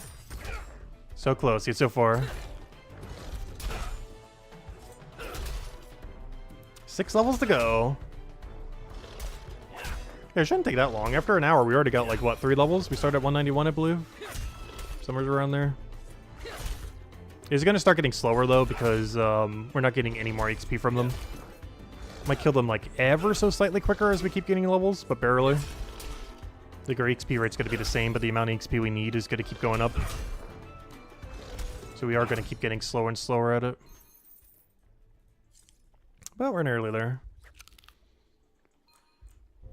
There's no way I can get an upgrade at this point, unless I somehow get another 4-star axe that has a better roll or something. I said, hello, Yusef! Welcome, welcome, welcome. Hope all's been well. Hope your weekend's been going well. We're almost at 200 guards, 6 levels to go. Should be like 2 or 3 hours until we get there. Just a little bit of time. That's our main goal for today. I'm not sure if we're going to keep going after that. I'm still not sure if I want to go woodcutting carpenter pivot next or go all in on scout. The biggest issue is we don't know the exact date of the update. Because for all we know, it could be like 5 days from now. And if that's the case, I got to be doing scout right now. But it could also be like 3 weeks from now. In which case, I should be doing woodcutting carpenter right now. If we knew that, I would definitely change what I would be doing. But I think out of safety's sake, we are just going to go straight into scout. The main reason I want to do woodcutting carpentry first is I want to go do 208 woodcutting, then go carpenter everything we got from 208 woodcutting, and then dump all the knowledge from scout into carpenter. The problem with doing scout first is I'm still going to be dumping all of scout into carpenter, but we're going to be getting like 7, 8 less levels of knowledge per each, which is not that much EXP, but we're going to be getting EXP for knowledge as if we're at like level 201, 202 and such, rather than at level 208, 209. I'm not sure how much of a EXP difference it is, but we're definitely getting less EXP doing scout before carpenter. Also, I didn't mention it when we got that level, but we're at level 3,800 finally. Nice little milestone. Next really huge milestone's at 4,000 though, which actually we're going to be really close to after the combat grind, because we're going to gain a little over 150 more combat levels, which means we need to go figure out how to get like 40-ish more levels by then. And after like 40-ish more mixed levels, we'll be at level 4,000 after the combat grind, which shouldn't take that long. Not to mention we're gaining like a level every single day just from the passive activities. Up, up, up, drink, drink, drink, drink. Whoa. He would actually killed us there. So I could have technically not drank there, but still, that was sketchy. Oh yeah, we've been getting a lot of money. I was mentioning that earlier too. Like, I wasn't really expecting to make much money from this, but we're actually at 16 gold from almost 0. From all the combat we've been doing the last week or two. Like, it's nothing like merchant or leatherworker money, but it's definitely pretty solid. Should you keep guard passive activity or not worth pre-rework? If you're going to be doing combat passives, you should only be doing it for skill that's over level 200. If it is, then it's perfectly fine doing that. But you should not be doing the passive for any combat that's pre-200. Only post-200. But if you do have one, then yes, it is worth doing. If you just want to maximize what combat level you have before the rework. But I would not advise doing it for a pre-200 one. Unless every single one of your skills is below 200. In which case it wouldn't be as bad.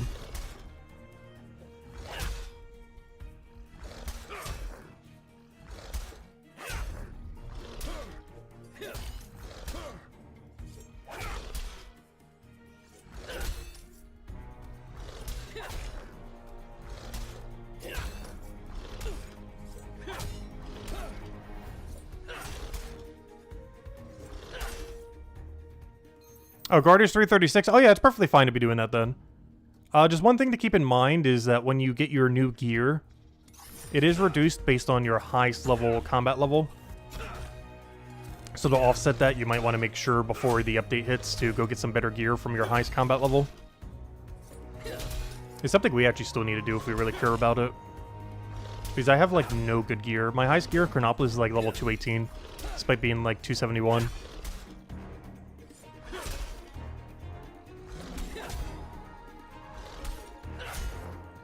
But it's not too big a deal. Honestly, whatever gear reduction they end up doing, to some degree, kind of doesn't matter. Because for weapons, it's pretty easy to craft better ones after the new rework. As even with just a 200, you can already craft up to 1,000. And armor is like the only one that really gets impacted by it heavily. But it's not that hard to just kill some stuff, get some better armor. Worst comes to worst, you can just buy some armor from the Chapter 2 shop. I mean, Chapter 4 shop. And just use that to offset it until you get some good drops. So I honestly wouldn't worry about the weapon and armor conversion too much. As getting re-geared after the update should only take like a day.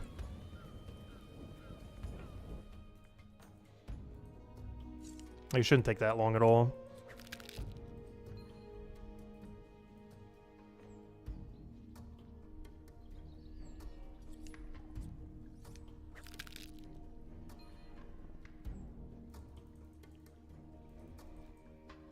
Yeah, post 200, it's really rare to get a better drop.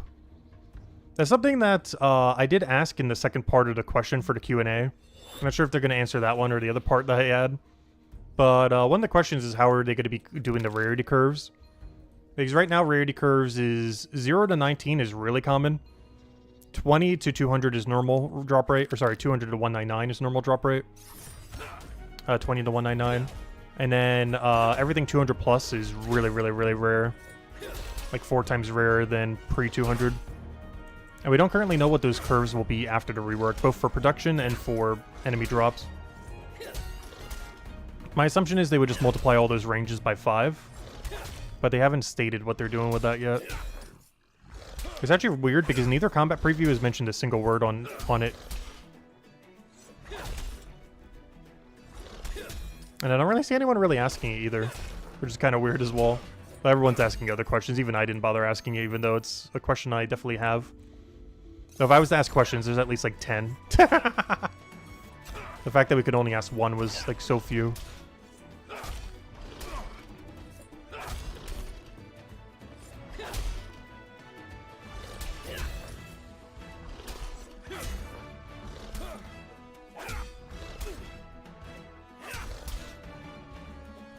The other big concern with the current combat rework, which the more I keep looking at it, the more I hope those are just mock-up images and not the official thing, is it looks like they're killing the viability of killing things for alchemy supplies. Because they're basically reducing the value of a lot of monster drops to almost nothing. And while, yes, you'll be getting a lot more monster drops more commonly, a lot of them are further from a bank than buying them from the shop. Which means even though you'll be able to get them quicker from combat, compared to now, it'll be more viable just buying them from the shop. Even if they price hike them, just because they're reducing their price so much, that even if they price hike them more later for when trading comes out, they're going to be worth almost nothing. Like, the cost of maxing alchemy could go down by like 20-30% with the current proposed changes based on the preview image. And not because you're getting more from combat, but because the shop price is cheaper.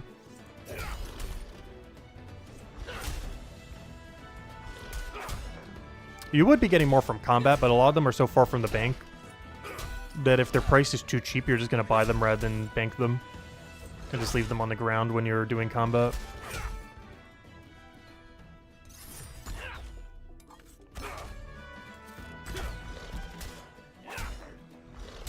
Speaking of which, to all this gear, that's something that you'll never need to do again after the combat rework, the first one though. All this gear you see on the ground, you can start just storing in your rift. You can technically do that now, but because the chapter divides, you have so little storage.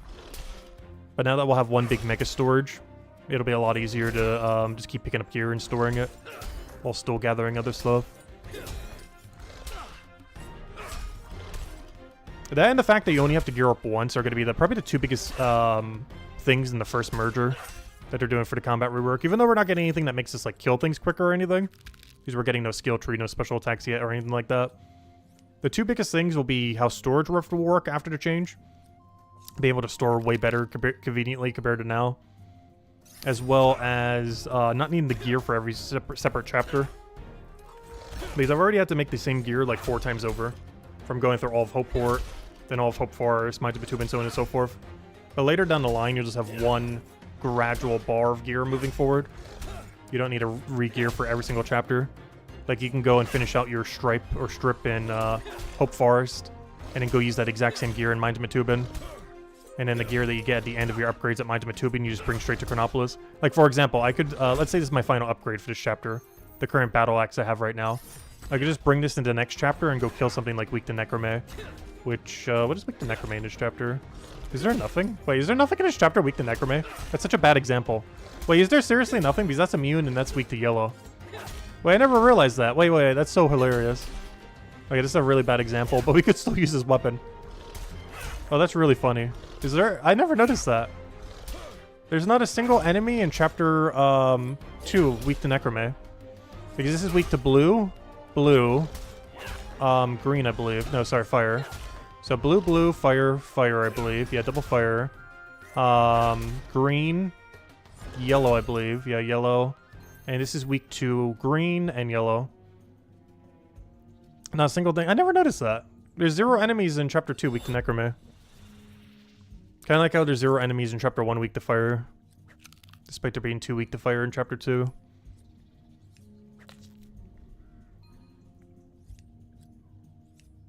When was the last Q&A? Last Q&A was about a month ago.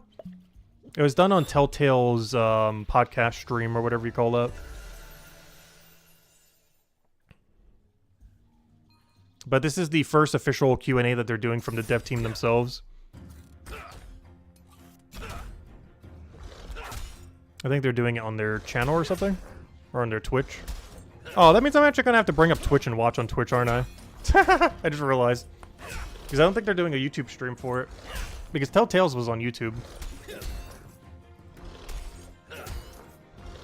Easy, I haven't been watching anything for Twitch for Brighter Shores. I know that's pretty much where everyone is. But I, like, never use Twitch ever, if I can help it. For the same reason I wouldn't use, like, Facebook Live or Kick or something. Like, there's just not a need to if we're just already doing YouTube.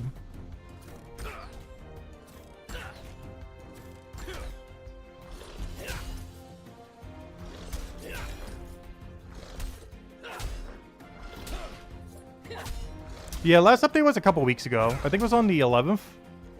It's currently the 23rd. So it's been 12 days since any update at all. And last update was a pretty mini update. The last substantial update, honestly, was like queuable action within like the first week or two of the year. So it's been over a month since we gotten like any update that did anything. Like substantial. That's mostly because they've been hard at work on the combat rework and 2 new quests. And they might be waiting until the combat rework is in the game, at least the first wave, before they do a quest.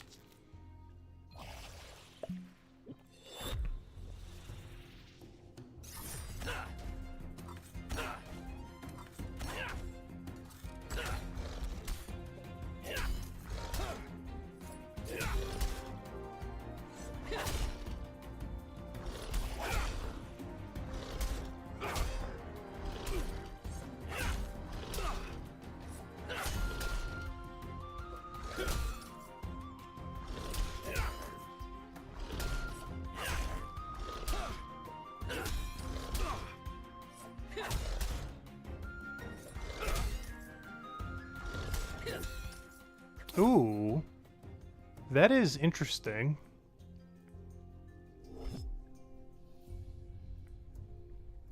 That is very interesting. Calculator, go. What is 182 plus 168? We got a 350 on our hands. Okay, I'm gonna do something crazy. What is 195 times 3 minus 350. I would need to make a 235 weapon.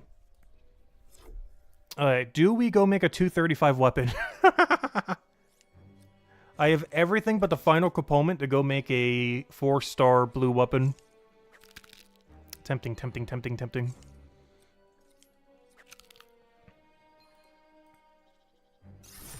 That kind of changes things a bit. It really comes down to, do we want to spend half an hour trying for a weapon? Instead of just killing these for the next few hours. Yeah, it's a 235 I would need to make. Which is post 200, which means you get the really bad RNG. Actually, can I even make it? Let me double check. Oh yeah, I can. It's tier 4 broadsword I would need to make. Which is way down here. Somewhere, yeah, it's right there, 176. I haven't actually made one yet. How does that calculation go? Whenever you fuse something together, you just add everything up and then divide by 3. So if you want to figure out what you need, like let's say you want a level, I don't know, let's say a level 200 weapon. You would go and take 200 times it by 3, and then you have 600. Then you would minus every component that you have from that number, and then whatever is left is what you need your other component to be. And if you're missing 2 components, you're a lot more flexible with it, since you can do 2 numbers within that range. Like if you're missing like 390 levels, you can make a 199 and then the other one into something else that covers whatever the rest is. Oh, why did I drink a potion now? There's actually a bad time to drink one. There we go. I'll still be able to use it some. That was just a really awkward time to use a potion. But I'm not sure if I'm going to bother making a new weapon or not. I might just camp these. But if I was to make a new weapon, I would only need to get 1 component. The only problem is that one component's a post 200 component that's really annoying to get.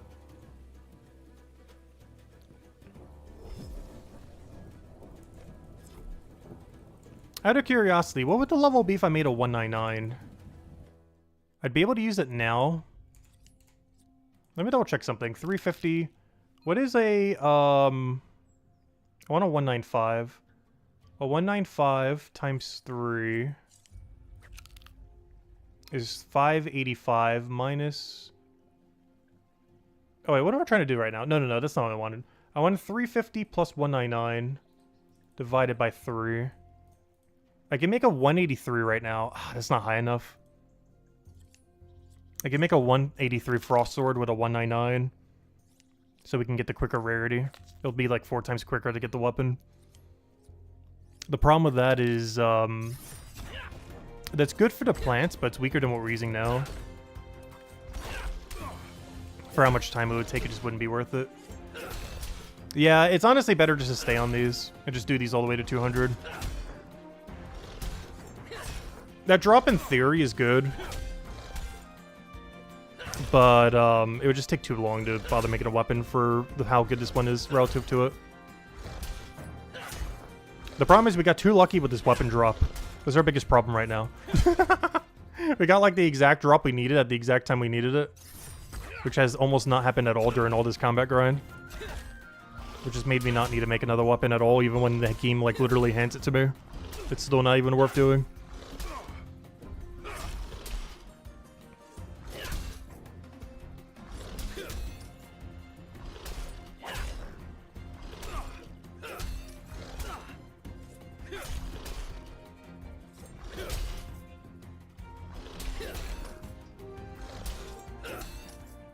Yeah, I highly advise getting Lost and Found completed.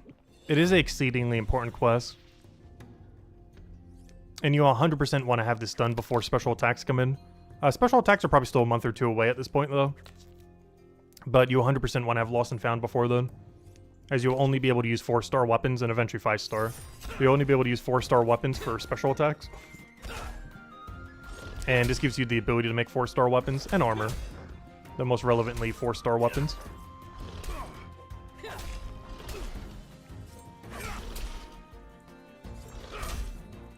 You can still get it without it, but it's a lot easier to do it with it, especially if you're staying as an Iron Man account. But even if you're enabling trading, it still makes it a lot easier to get 4-star weapons without having to worry about buying it from everyone.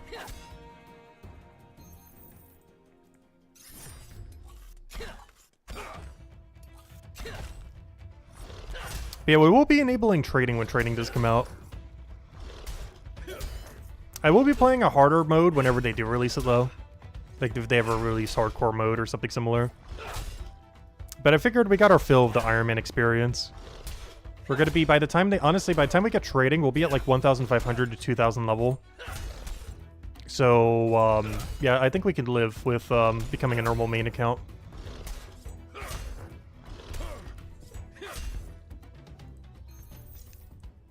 We got our fill of Iron Man mode. We did 200 all Iron Man, as well as whatever else we accomplished by then. So when trading comes out, it will be enabling trading. But if they ever release a harder Iron Man mode, I will play it.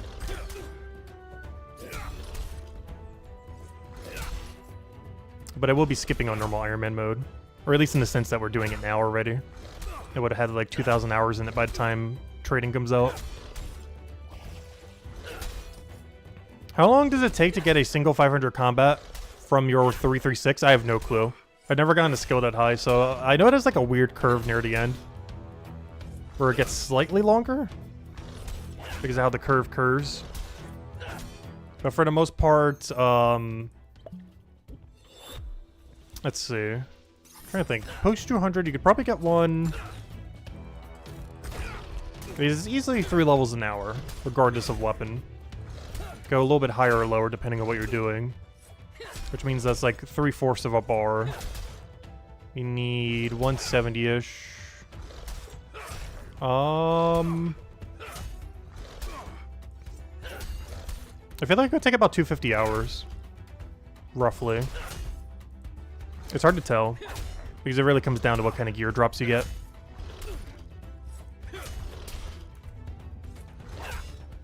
But yeah, roughly like 200, 250-ish hours.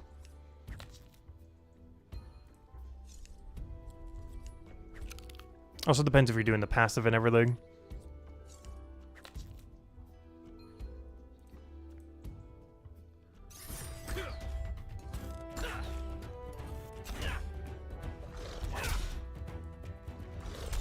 I don't know. If you play 10 hours a day, you could technically make it before the update. Not sure if you're playing that much, though. But at 10 hours a day, you could make that probably before the update. Maybe, possibly. We still don't know when the update is the problem. Could be in a few days, could be in a few weeks.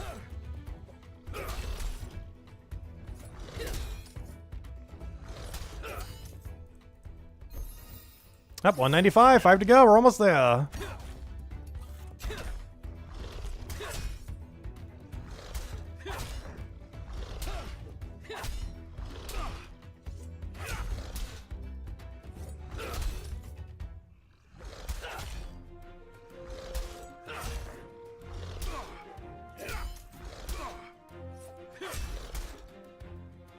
Your plants are crowded. Yeah, that's one nice benefit of doing these.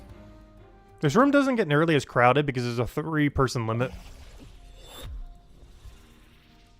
The only time this room is really bad if there is 3 people all doing combat at once. But normally it's 2 people doing combat and some person just running by.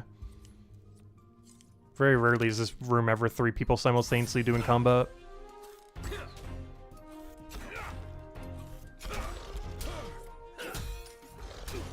And even if there is 6 spawns in here. The other one's just dead at the moment. The problem with the one plant room, particularly the potato plant room, is I think the room limit is like 8 or 10, but there's only 9 plants. Its room limit is really high relative to how few enemies are in the room. Not that 9 is few, but you know. 9 is few if you have 8 people trying to do combat in the room. Whereas this exact room has a 3 limit while having 6 enemies, so even at the full capacity, it's not too bad. A lot of combat rooms are set up more like this ever since the change they made about a month ago. But there are some rooms that are still a little bit weird, like the plant rooms. Where because they're so much bigger, they allow more people. But there's not enough plants to accommodate for if most of the room is doing combat. Like, it assumes half the room's doing combat and half the room's doing foraging. But that's a problem when more than half is doing combat.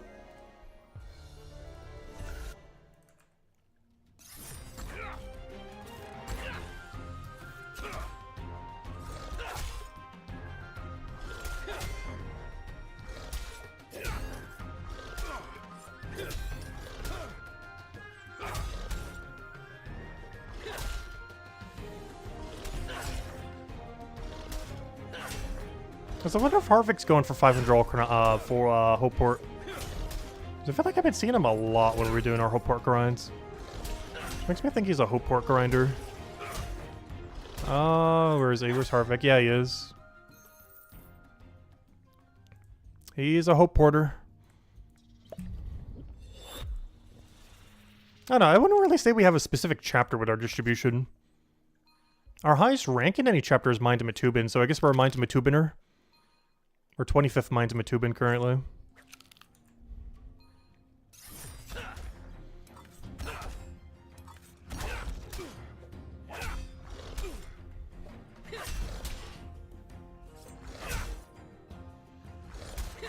It just feels weird because we haven't been in Mine to Matubin for a while other than getting 200 Mine Fighter.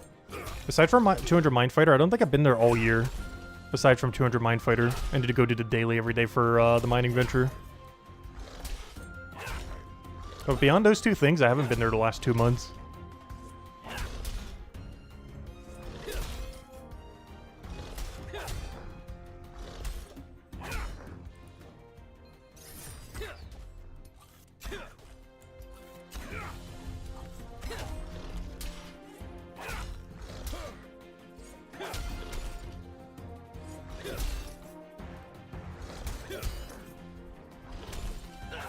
We don't even need to get like 22 levels as well, which is kind of funny.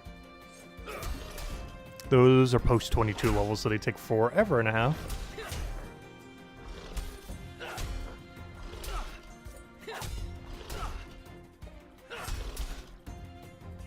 There's a lot of skills in that chapter are some of the slowest you train in the entire game. Most notably, of course, the 3 production skills there, which are notoriously slow. I wonder how Armor Maker's going to be in that regard. Like, obviously, Armor Maker will be slow, but technically, they're all combined into one. So regardless what gear you're making, like if you're only making Hammer Mage gear, or only making Stonemason, Crown Knight, or only making Guardian, you'll still be doing one master level going up. It's not divided into 3 like it is in Chapter 3. So even though it's going to be decently slow, anything that you do for any of the 3 technically gives you XP for the 1, which is quite a bit different than how Mines of Matubin work.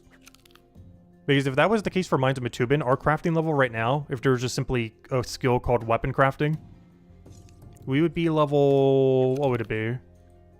Let's see, 250-ish, 50-ish. Yeah, we would be at least level 350 weapon maker. Like maybe slightly higher, like 350, 360. If the way that weapon making works, if it was to work like how Armor Maker does, we'd be around level 350 weapon maker right now. Give or take about 10 levels.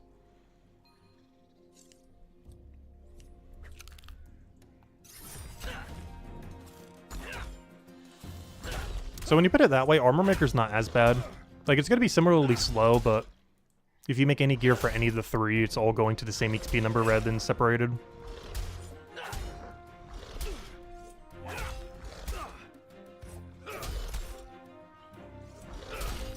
Oh, did Jimmy finally finish 500 Alchemy? Nice. I know he's been working on it. I've been seeing him do post 500 combat for guard to make money. I was mentioning at the time, I assume he's making money for Alchemy, so yeah, he was doing it for Alchemy then.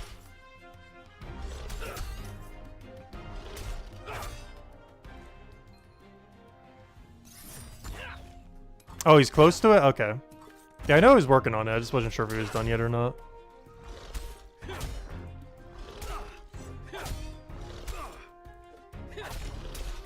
Because while I was doing the guard grind, I've seen him farming the plants for money. And the only thing you need to farm money for in Chapter 1 is Alchemy, which means he was definitely doing it for Alchemy.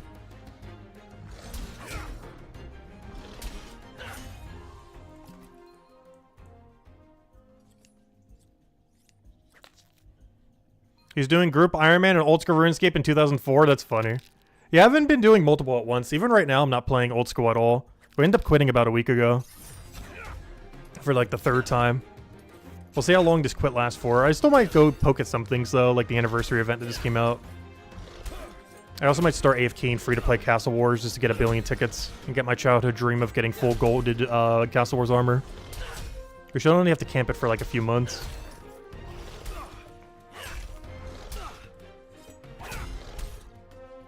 But yeah, we do have a max hardcore for that game. I do eventually want to play it more, but it's kind of been on the back burner while we've been doing Brighter Shores. But I basically accomplished everything I wanted to get accomplished for now. Other than like super endgamey stuff. But every basic goal I had for the account has already been done. We got basic best in slots, we got maxed without dying, multiple leaderboards, top 25 collection log, which is probably the thing I found the most fun, is just going for collection log. I really like completionist content in games. And collection log is probably the best thing Old School RuneScape has ever done for completionist stuff. We were as high as rank 18. I think we've dropped to like 21 since we haven't been playing at all in like months.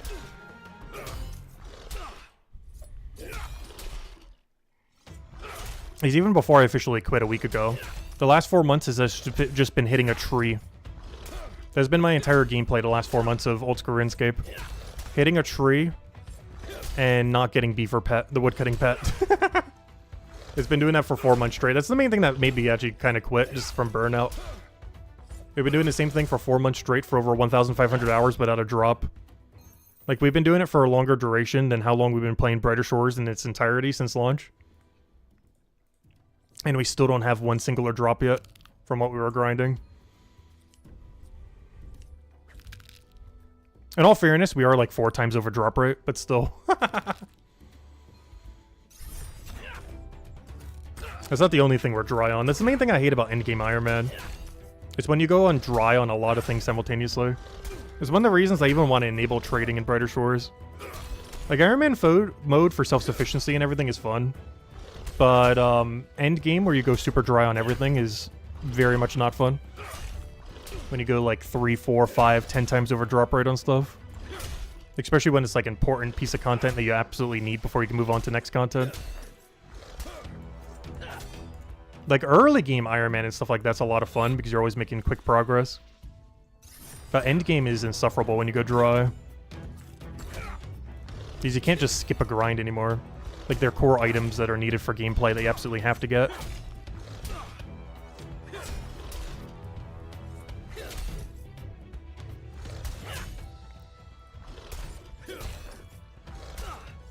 Yeah, they've increased membership prices too much. I saw the price of yearly membership and it's like 30% more than what I paid last year for yearly membership. And a third of that time was literally hitting a tree. Over and over again.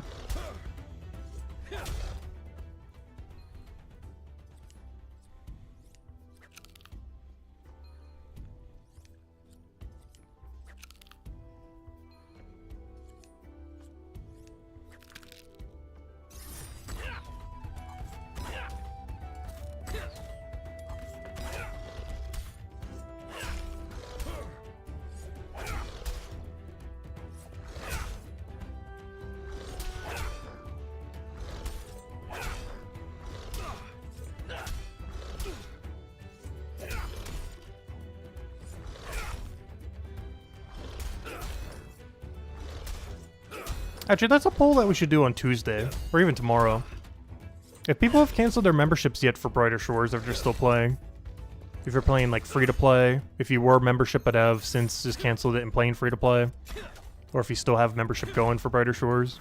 So I'm actually curious what that number comes out to.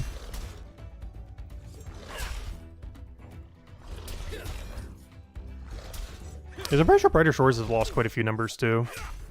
Just while people wait for more content to come to the game.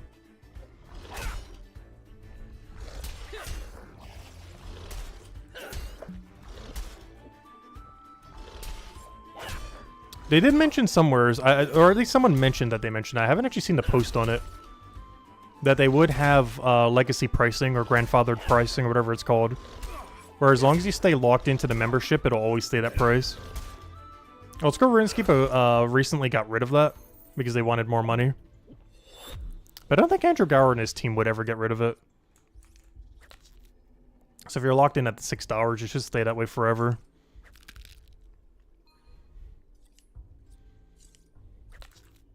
Let's help support the devs, of course.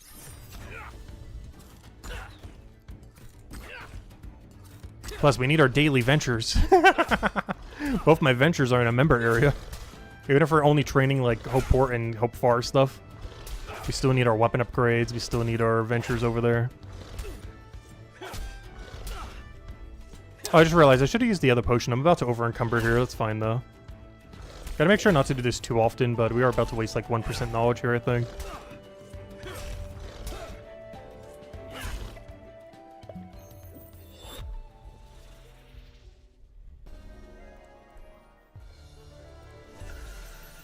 Oh, about to get a stonemason level. Nice. We need 206 before we can start doing the activity again. You can actually start training stonemason again. Technically, to actually be able to train stonemason again, I need 231, I believe it was. What was it? It was whatever andesite was at. 233. We can start training stonemason again properly. But at 206, I can start doing a passive for it. And then do a passive into actually be able to train it properly.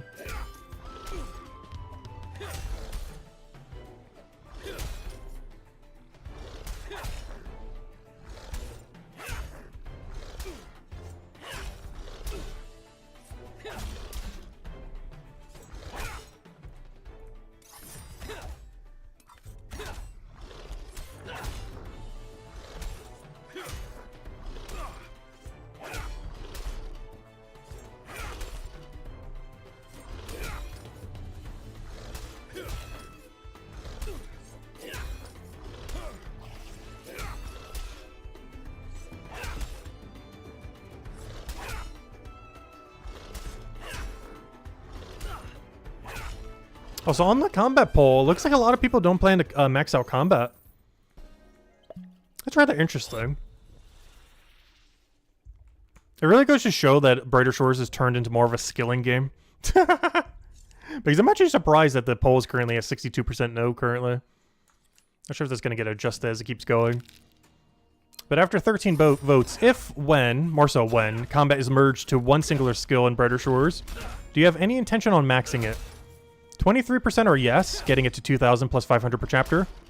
15% are for yes, getting it to basic max, like, you know, 200 per chapter. So basically 800 plus 200 per chapter, which is basically 200 all, but under the new system. But 62% are at no right now, which I'm kind of surprised. Because I know things in old school RuneScape, that is really common. Like people getting max combat minus prayer while doing almost like no skilling at all. It's like exceedingly common to say. Hello, Isabel! Welcome, welcome. Hope all's been well.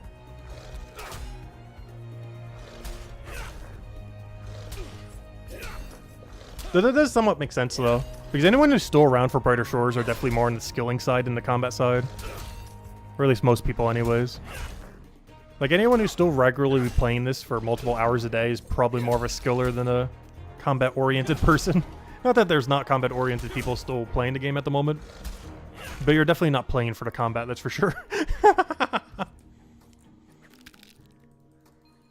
You might be playing for the future prospects of combat. But definitely not for the current state of it, that's for sure.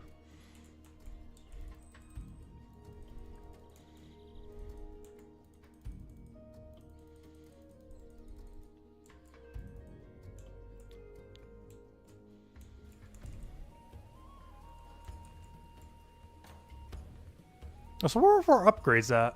We've been killing these for so long, and aside from this really lucky axe, which was really nice, we haven't really gotten anything otherwise.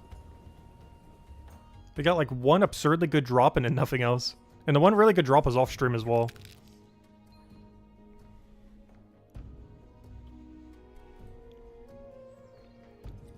Only person who saw it was Miles ES. We were both killing the Hair Beast last night. Well, they get 200 guard.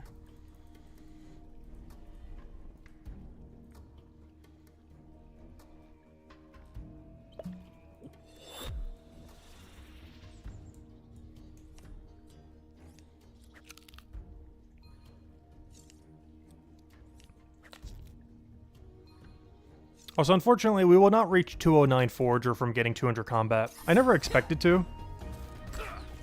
But yeah, we're going to be 4 levels short. Or 3.5 short. Somewhere around there. It's not too big a deal. But it does mean at some point we're going to have to get 4 Forager levels manually. Because I'm definitely not doing the passive for it. How we're going to go about that, I have no clue. Might grab just a few blood nettles whenever we go do a cooking contract or something. Maybe while fishing, we'll do a couple of those little things and drop them or something. But I'm not sure how we're getting the final 4 levels. I don't plan to anytime soon.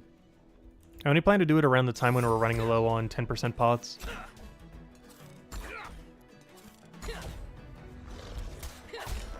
Or if I want to go train alchemy with them. The problem is I don't think you get that much alchemy level from them. I don't know, let me go double check something. It's not awful. I want to check how much EXP you get compared to like the Fear Potion. Like, how much EXP are we getting for this? Oh, don't move. We are getting 1 million EXP per hour. And here we get almost 2 million EXP per hour. Yeah, it's not worth it. If you absolutely had to, it's fine. As one big issue with potion making in this game, XP curve falls off so quick. Like, that's not even a 100 level difference, and it's a double XP difference.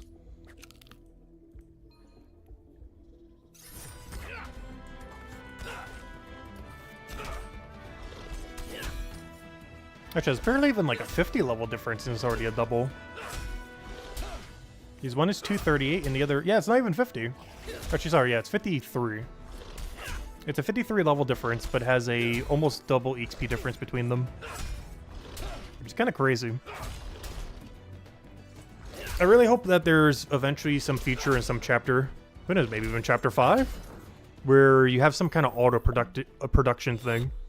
where you just put the ingredients in and it auto produces it for you at a slow pace. Like maybe 10 per day, but gives you no XP, or if it does, it gives you some XP, like an absurdly small token amount. But basically, you just put your ingredients in, and as long as you have the level to produce it, it will produce it for you. And then boom, you get like 10 potions a day made of whatever you want. I would make it so it does no XP, so that you can do it for any potion in the game. Because right now, it is absurdly bad value to make any potion that isn't like your best in slot potion. Like at the absolute most, you can go like 2 potions down. Anything more than that, and you're getting way too little XP for your level range. Like if you're at this fear potion, it's pretty much pointless to like make this healing potion, these two. Like yeah, you might need these potions, but your XP rate for them is going to be so abysmal.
Oh, come on, can we kill it in time? Come on, we need like 2 really lucky hits.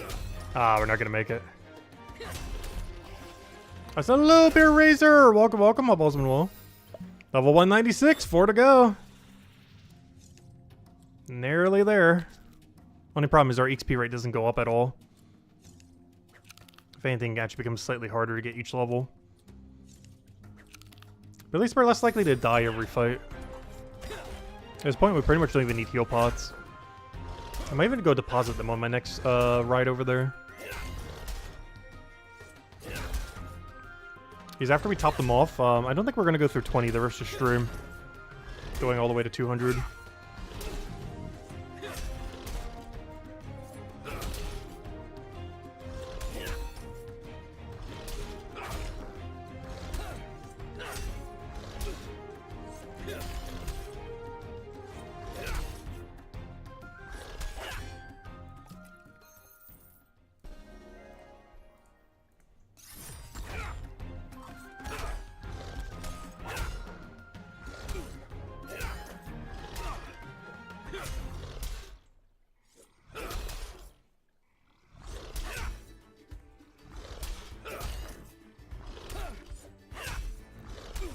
Oh wow, that thief looks really geared. I didn't notice that just now. When did we unlock it? Did we just unlock it? Oh yeah, we unlocked it like 2 levels ago. There's definitely no way we can kill that thing though. Way too bulky. It's also immune to blue, which makes things even harder. This is the hardest thing we can actually even kill in this chapter. Not just because it's our highest level thing we can currently kill, but also because it's immune to blue. Which is this class's main damage type.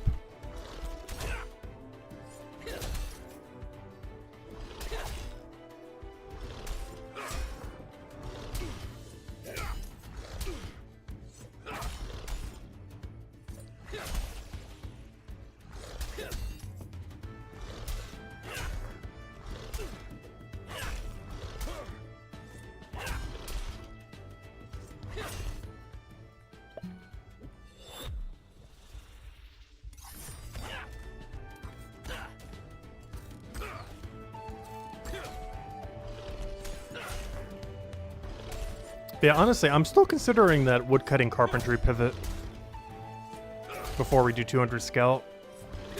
I just really, really wish we had an approximate date for the combat rework. Because I only need like 5 days to go do scout. So if we knew the date, we could plan accordingly. Oh, that's funny. Not only did we get a 3-star battle axe from this, but we also got a 4-star. Unfortunately, we do not need this, other than to sell it.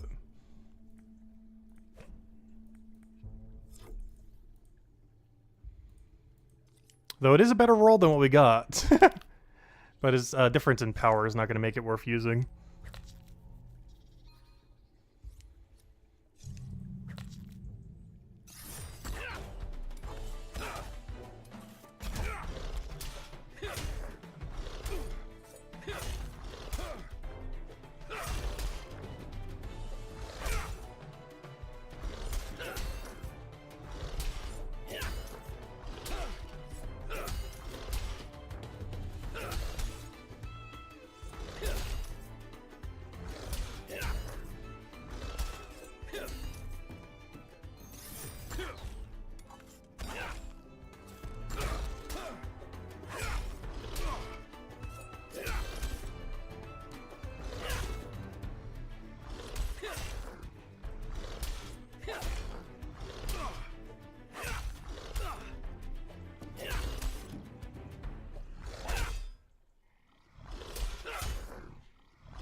Yeah, we're still gonna have to scrap together 4.5 foraging later. I'm trying to think of how we go about it. We'll get some from fishing, but at most it's gonna be like 1 level. Because we're gonna be touching like a level 150 resource that has 0% bonus. I can finally deposit my healing pots as well. I don't believe we're gonna need even the 20 we have on us. That should be more than enough.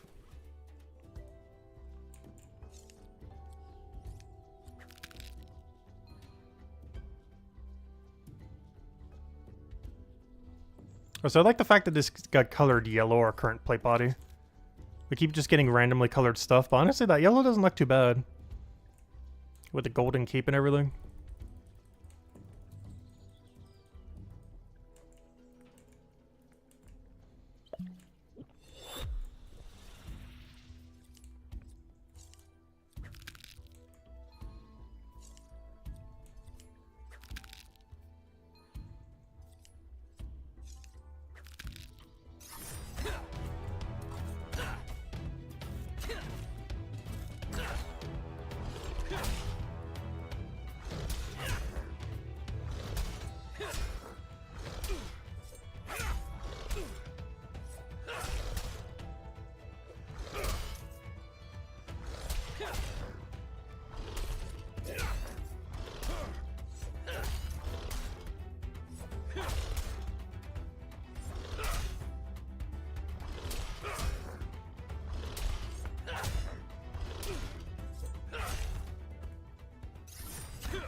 We still never claimed our first time bonus for the other two. I need to remember to do that before 200.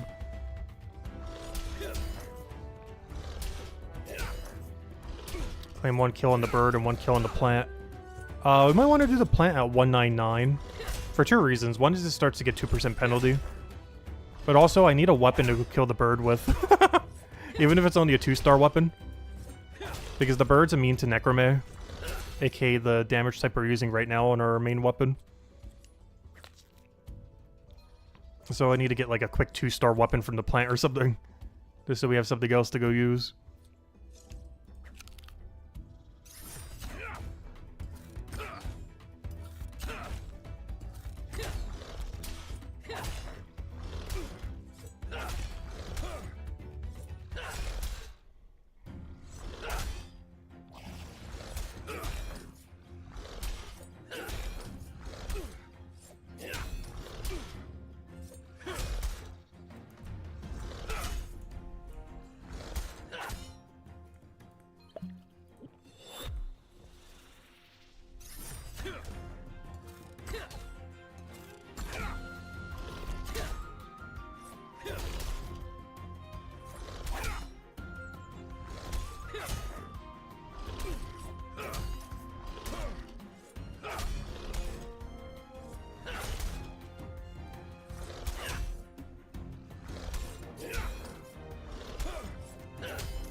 Hey, that reminds me, I didn't check the Twitter yet today. Did they announce the date of the update yet? Let's see. Andrew Gower. Nope, just that it got delayed. Where's the Fen research guy? Fen Samuel. Nope. No date yet. Still no date.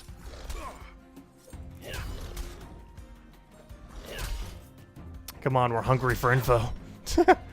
And updates. He's skiing in France? No. He already did that earlier. He's probably locked in his coding room for the last month.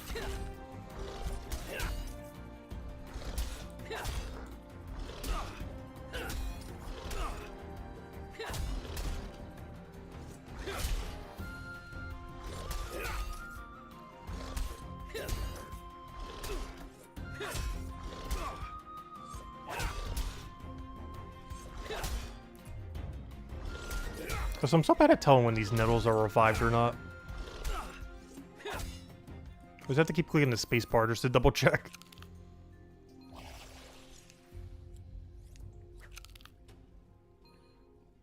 Skiing is going to be a skill. Could you imagine? I'm still holding out for that sailing skill. Especially if they get it out before old school RuneScape, which would be really, really, really funny. But even just in general. A game called Brighter Shores, you definitely got to be able to get to Brighter Shores at some point.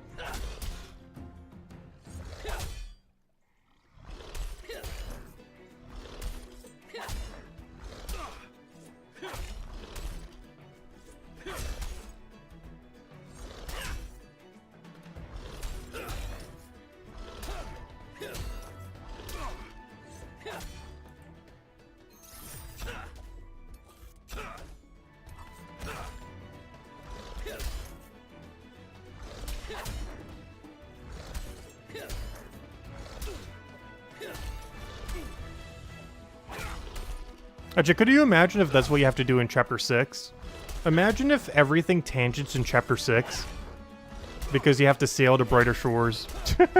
And then every 5 chapters, you just sail to a different area. That'd be so funny. I could almost see that happening. Is the current system for how they're developing the game seems to be pretty 5-chapter heavily divided. One other thing that the game does have is, the thumbnail for the logo of the game has chapter 1 and 6 in it. So it'd be interesting to see if that's actually will be what happens. Where like every 5 chapters you sail to a different region. Not like a whole different region, but you know, like a slightly different area. Or they're all still connected, but it's like slightly divided in that way. Where you gotta go across some amount of body of water. Because Chapter 6 in the logo of the game is already across a body of water. We just don't know if there's another way to get there by land. But it is currently divided by water based on the logo of the game.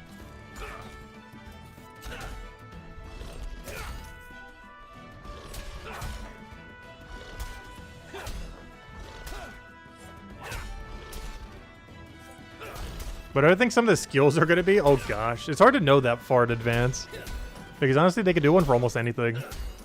If I had to guess what Chapter 6 will be, it'll be a second alchemy skill, a farming skill, like not like forge or gather, but like actual farming, and potentially an enchanter skill, if that's going to be when they're adding enhancements.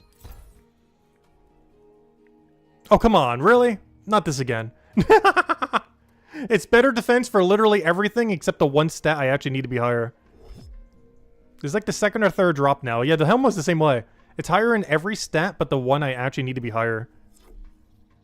Wait, never mind. These hit with yellow. What am I saying? Wait. Those are actually both better. I keep forgetting. They're weak to Necromay, not attack with Necromay. Wait. These actually are better. Hold. Wait. I forgot. What am I doing? I didn't put them in earlier because I was thinking like, oh yeah, they're Necromay. But no, they're weak to Necromay. They hit with yellow. Never mind, both those are upgrades. It's not gonna matter much. It's not like they're killing us right now. But now they're really not gonna kill us. That only makes us weaker against the bird that we have to kill at level 200. AKA the hardest thing we have to go kill for guard this session. That's not too big a deal. Just gotta drink like an extra heal pot.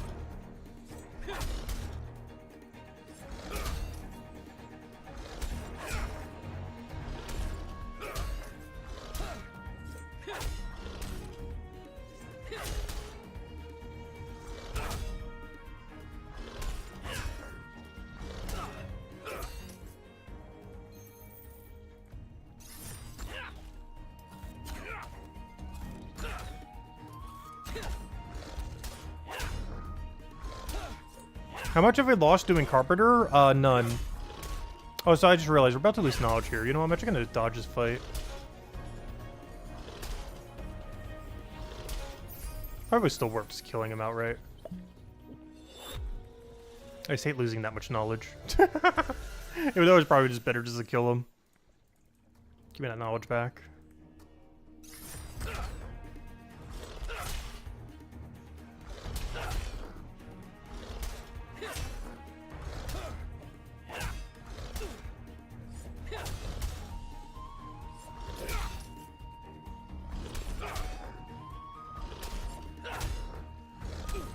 I said, hello, John. Welcome, welcome. Oh, yeah, the house store floor is finally all sorted and everything. Got everything back to where it needs to be. We're all good to go. Yeah, floor's been nice. Everything has been repaired from the hurricane damage, all that. We moved back in the other day. Alright, everything's back to normal.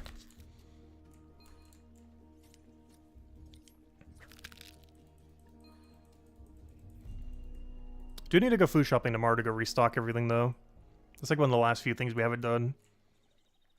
Because we had to make sure the pantry was really light, so it was easier to move. But I'll do that on Monday.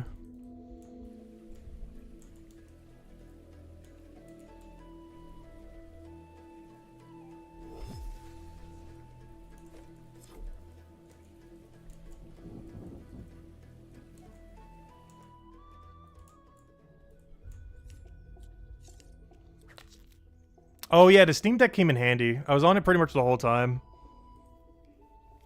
Like 60-70% of the time I was away, we were on it. Actually, we were on it so hard, we got top 20 while we were away. We're currently rank 18. But I finally got top 20 while we were away. Like 19 or 20, somewhere around there. It technically happened off stream. But we're actually grinding so hard that we reclaimed top 20. Actually, it's the first time we actually hit top 20. As far as true top 20. Like, we've always been, if you ignore all the anonymous people. We've always been there. Like, even right now, we're technically 1, 2, 3, 4, 5, 6, 7, 8, 9, 10th. We're currently 10th place. But, or sorry, never mind. We're 1, 2, 3, 4, 5, 6, 7, 8, 9, 10, 11, 12. We're currently 12th if you ignore all anonymous people. So back in the day, we were as high as, like, 15th or 14th. If you ignored, like, all the anonymous people. Which is where our rank was, like, always top 20 in that sense. But when True Leaderboard came out, we were always below 20. But while we were away, this is the first time ever that we actually hit, like, real top 20. And it's mostly because we've been doing combat, which is making our total level skyrocket. Speaking of which, I think we take 17th later today. We're not going to be taking it on stream, because I'm not going to go that long today. But, I will be hitting it today, probably. That or tomorrow, depending on how much you're playing. Oh, was your joke? Did you build up your carpentry skill while repairing your house floor? No. No, I didn't do any work on it. It was done by a separate company. Like one of the local, like, floor business people. I forget exactly what they're called. It's one of those, like, smaller family-owned ones. Not like a big corporate one. But they did a really good job on it.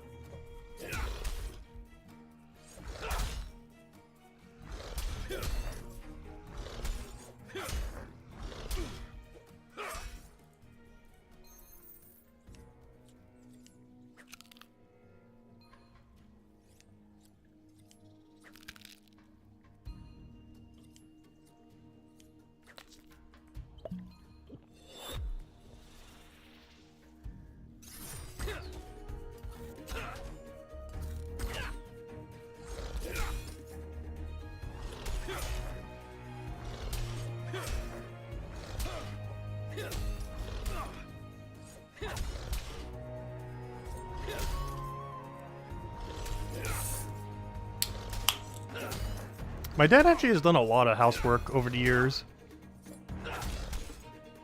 I think he's been responsible in some way, shape, or form for building over 100 houses. Oh, that's an interesting drop. It's a mid-roll yellow mace. As cool as this is, there's not a single thing I can use this for. Like, the fact that we got it is cool, but, what am I supposed to do with this? Oh, did we finally get rid of our 4-star boots? For any of you that don't know why we're holding this, this is the only 3-star or higher that survived the rollback on day 1. We lost like another 3-star and a 4-star item. This is the only thing that survived the rollback on day 1 from like our first hour of playing. And I never got rid of it to this day. Oh, I guess we go teleport to Hopeport and start selling some junk or something. Let me go get rid of all the stuff we don't need. I guess I'll keep the mace for now. No, I don't want to equip it. Oh, wait, I can just hold it, I guess. Okay, that's fine. I'll just hold it, I guess. Oh, wait, then that means I can put the... Oh, wait. Huge. Wait, I don't need to go back then. Alright, perfect. Never mind. Saved. I forgot. We're not holding a one-hand weapon, so I can just put it in my one-hand slot. Nice. I'm not going to be using it, but we can hold on to it, I guess. Oh, yeah, Bear Razor, I saw your other comment. That's why I was commenting the other thing. Yeah, my dad's working on a lot of houses. Mostly electrical work, but he also has done a lot of fixer-uppers. Probably around like 20-ish of them. He did a lot when I was a kid. Like, we were moving almost like every other year to a different house.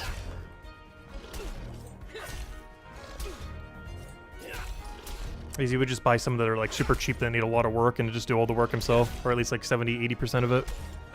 And just hire people for whatever rest he can't do or just is easier to hire other people for. But he did a good majority of the work himself. For over a dozen houses. But I think he's done that for like more than half his life, just flipping houses. He lost a lot of money with the housing crash in 2008 though. 2008, 2009. He's actually bankrupt 3 times. And that was one of them.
Yep, next level almost here. I guess we'll camp these for 2 more and then move on to the plant.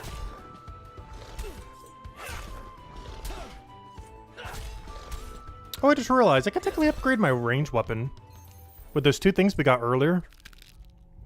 I could use that on whatever our best range weapon is at the time and just go do that.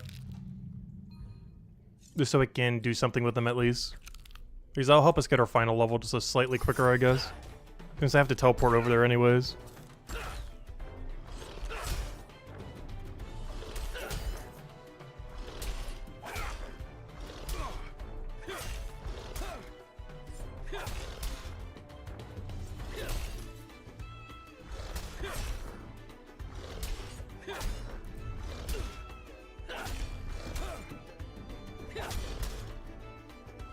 What weapon is that? Oh, that's the green one. I was wondering what that was for a second. I saw people using that one too often. It's basically the equivalent of yellow mace on Hammer Mage. I mean, on Crown Knight. The green weapon he's currently using. It's one hand for your off color. It's not great, but it's generally the only way that you could do your damage. Like, it's the only way we could effectively do yellow. But what he's using is the equivalent of this weapon for us. Our little yellow mace. But he gets to do it for green. Because that's the only way he can do green damage, and that's the only way we can do yellow damage, not counting ranged weapon.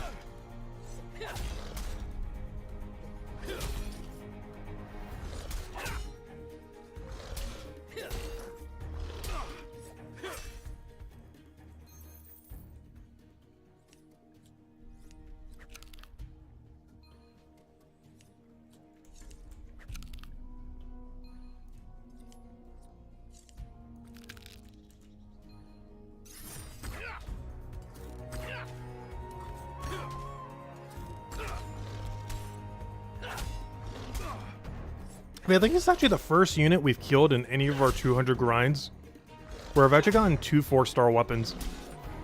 One of them was really good, the other one is unfortunately kind of useless to us, though.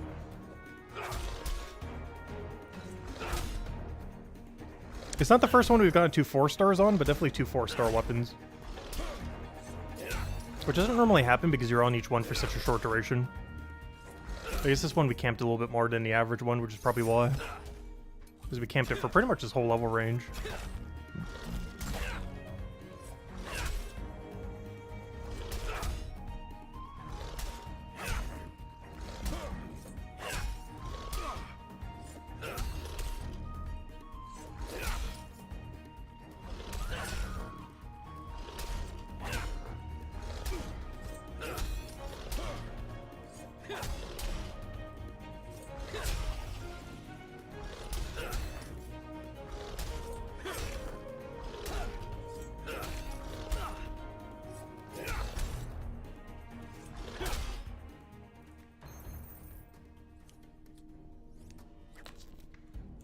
So I bought some more XP pots earlier, hoping that that'd be enough for the rest of the stream. We are barely gonna have enough. I think we will have enough ultimately, but ever so barely. We have like a little over an hour of XP pots left. Actually, will that be enough? It actually might not be now that I think about it. Oh well, it's not too big a deal if we need to go get a few more. I tried to get exactly enough for how many we needed. I might have grabbed slightly too little.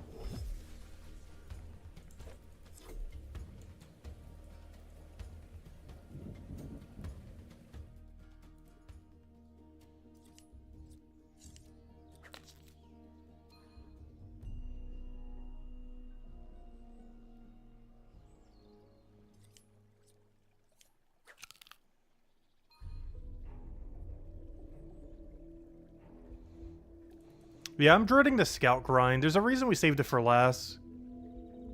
It's the worst zone in the entire game to do combat in.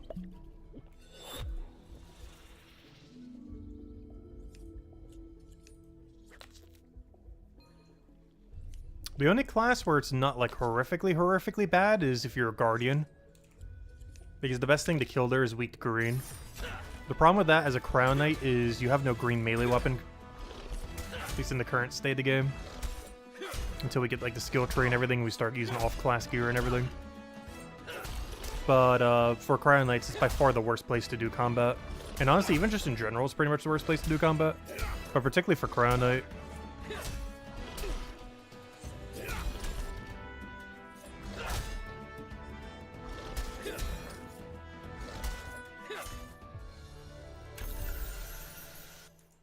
I believe that's our final passive that we need to go do for Guard.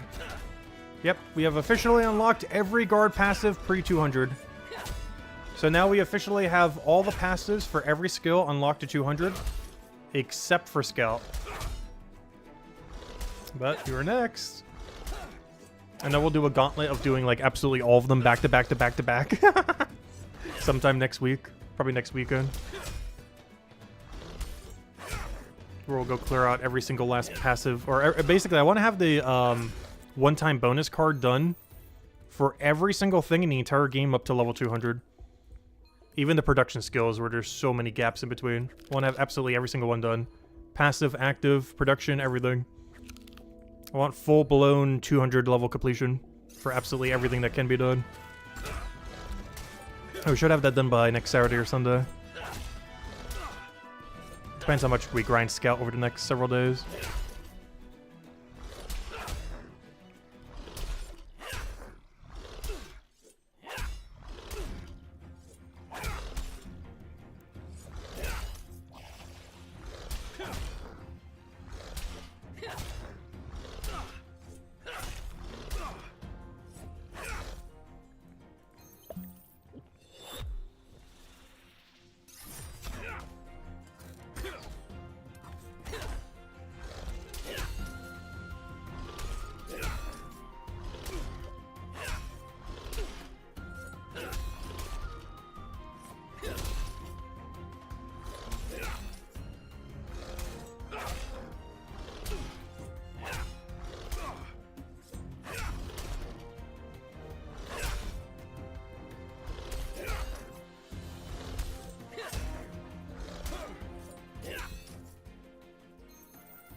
So I keep wanting to cook the boost potion, but I keep forgetting we're not using a blue weapon.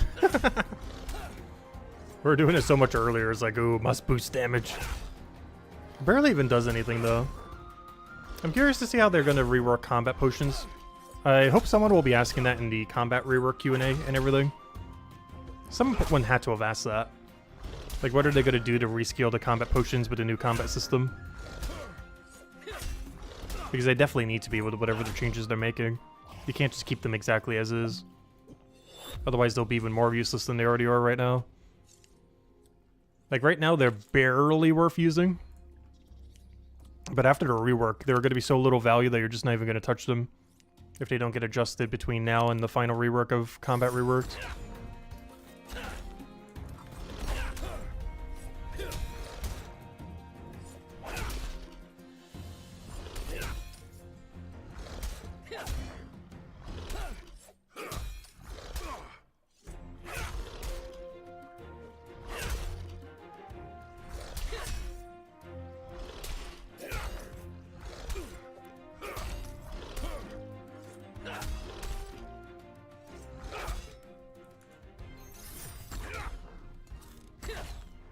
I think the biggest issue with them now is that they're a flat power increase rather than like a percent increase.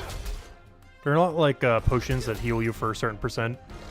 That'd be the biggest way to fix them. Instead of having plus 40, 50, 60, 70, 80, all that kind of stuff. Make them percent based. Like 5%, 10%, 8%, whatever percents you need to make it balance. With the highest one being like 15 or 20% or something.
want to check something. Where's you pull? 305, right? 310. Interesting. Main reason I'm checking this is the weapon we're using right now is U pull related. And 310 sounds like a really big number because it is. But that goes all the way till 482 if you ever need this weapon. Or under the new system, whatever 482 times 5 is.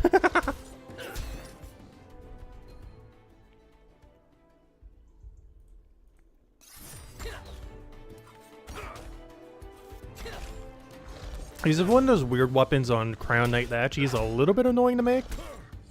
But unless the special attack is good, you're almost never going to need to go out of your way to make it. His special attack has to be like the best in slot special attack in the entire game for you to bother making this weapon at a super high level range. Otherwise, you're never going to go for it over other options. Most notably, your blue two-hand.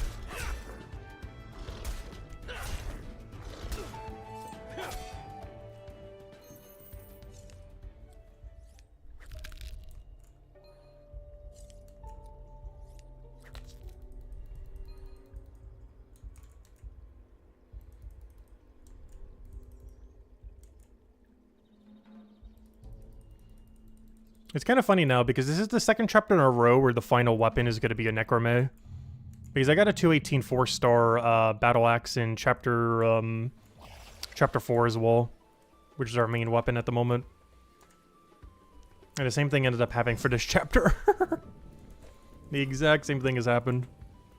Our core weapon now is also the battle axe.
Alright, level and a half, and then we can switch enemy and then get the final level.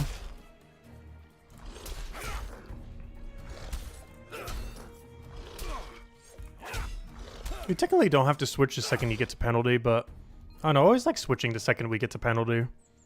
It's definitely not required in post 200, at least in the current state of the game, though that'll change after the strip system. Like you don't have to move once you start getting penalty, but I always do, aside from raid dens.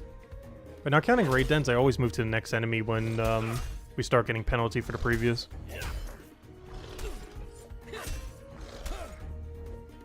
With raid den and if you were to do post 200 in the current state of the game being the only two exceptions.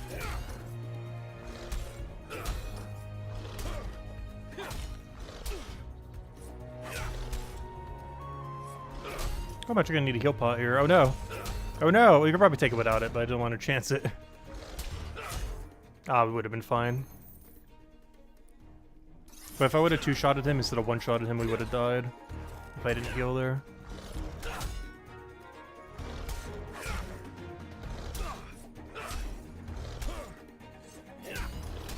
Oh, he's using that one fire weapon from the quest. Oh, so it's really funny. I noticed when we were killing goblins earlier, someone was fighting a level 28 normal goblin. And it made me realize that one quest that gives you a level 30 fire weapon, you get a level 30 fire weapon at the exact level range where the current enemy you need to kill is immune to fire. Which I find really funny. But that one quest that gives you a level 30 throwing fire weapon thingy that he's using, that little dart thing, you get at the exact same time that your enemy, like if you were level 30 and just equipped it, the enemy that you would need to kill is immune to fire despite it always being a fire weapon. Which which means this thing should be like level 30 something. Yep, 33. Which means he moved past the goblin and is now doing the Hero Beast thing. With the level 30 fire thingy. It's technically the only quest item in the game. You can get it through not doing the quests. But obviously most people's version is the quest version of it, which he's using right now. It's something we don't really have in the current state of the game, aside from that weapon he's using right now. There aren't really quest items in the game, like at all. Like technically there's a level 10 sword, but you can get that as a drop normally. And yes, there's technically that level 30 fire dart thingy, but you can again also get that as a normal drop. There's no actual like quest exclusive gear in the current state of the game.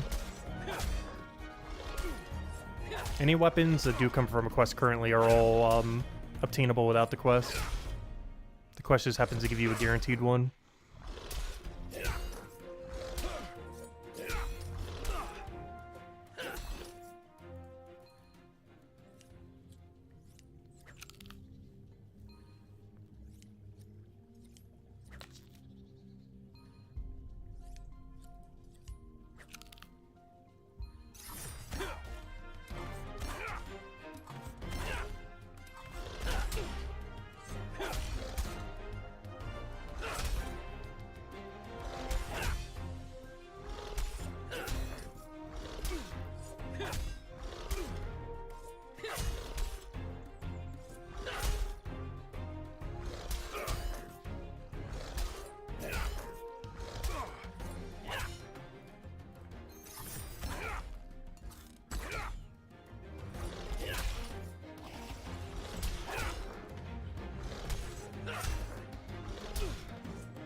Also, I just realized something. Even if I do this in wrong order, aka do 200 Scout first, I believe if we throw all the knowledge from 200 Scout and 200 Gatherer, or 208 Gatherer, and 208 Woodcutter, and whatever Carpenter level we need to go do all the logs we got from 208 Carpenter, Woodcutting, I believe that does get us almost to 216. And whatever's still missing, we just throw the AFK activity for like a day or two or three.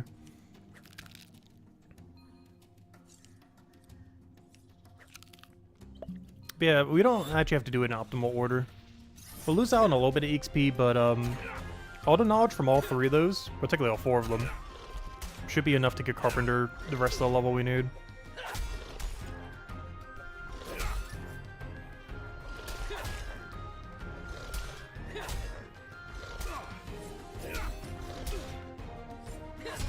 I can't remember what we get out of it. I believe we get like Fire Dagger and like one other thing. I forget what the one other thing is. I'll double check real quick. I'll do it after we get to our next fight. Because whatever you make out of Pine Pole, I believe it's Fire Dagger and one other thing.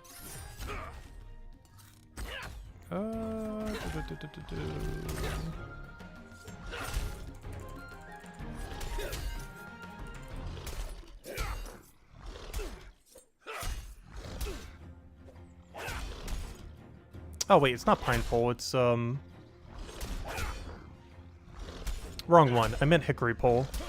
Oh, this makes our mace. The Pine Pole is the one that we get a lot of. Never mind. But yeah, Pine Pole. Yeah, this one's for Fire Dagger and something else. This is the one that we get at the 200. Yeah, it's the throwing axes and the daggers. Okay. And then the other one, I believe, is for mace. This is the one that we need to get the level for. Hickory Pole is, yeah, in case we ever need a yellow weapon. Oh, is that all it's for then? Okay. Obviously, Hammer Mage does a few things with it. But yeah, the one that we get a lot of during the grind, we use for 2 range weapons that are decent. Most notably the Yellow Axe.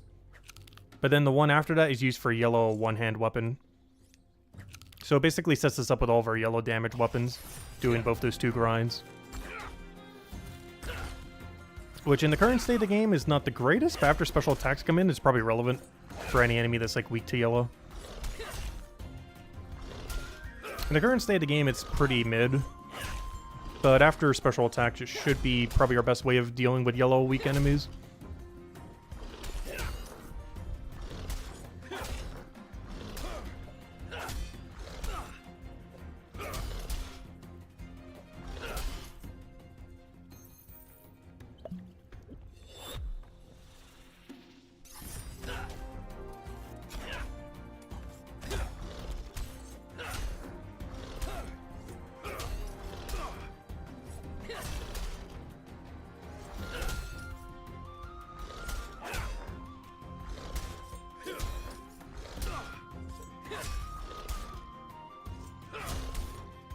Another level almost there. Just gotta do one more level on these guys, then one level on plant. Oh, so I'm probably not gonna bother making the upgrade. I'll only make the upgrade if we end up dying at some point. So if we're gonna die, it's probably gonna be the plant, not to these guys. Because we are so tanky against them right now. This is the highest we've been level-wise against an enemy for a long time. That's mostly just so we can get more of this plant over here. Because we're currently 9 levels above them. Soon to be 10. Which, compared to what we normally do, fighting things like 5-10 levels below, the fact that we're almost like 10 above right now is so high compared to normal. Oddly enough, they can still kill us though. It's very unlikely, but they can still do it.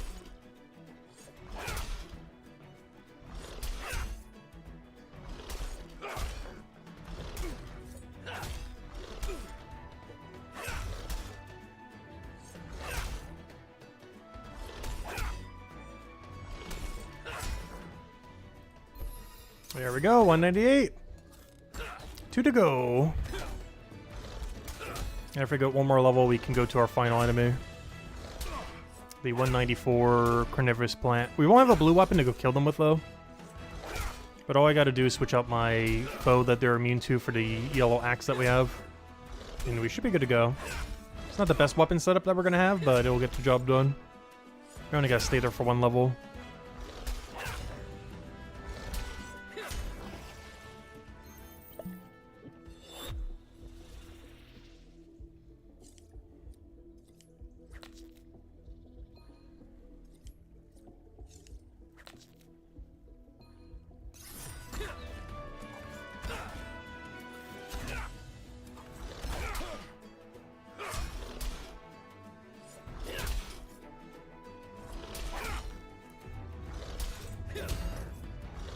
It's kind of weird. Sometimes when you click double spacebar, it actually gives you more info than you normally would. There's some weird NPCs that normally don't show up when you do like a single circle. This area doesn't have any like that. But there are some that actually don't show up at all unless you do a double. Like the cat, for example, and a few other ones like that.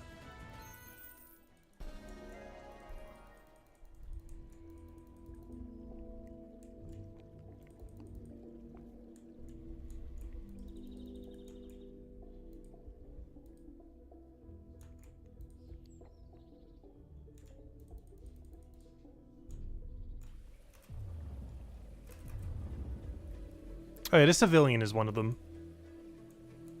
So if I'm not mistaken, if I do a single circle here, notice he's not highlighted. But if I do a double, he's now highlighted. There's a couple like that that have like lower priority. Where a single sense spell does not show them, but if you do a double sense, it will. I noticed that a couple weeks ago. I don't think I've ever showed it on stream though. I noticed it randomly when I was just messing around one day. Because on Steam Deck, I have the spacebar set where I accidentally click it a lot. And it made me notice that, yeah, that's a thing. There are some things that a single spacebar click does not actually show. But if you click it double, it will.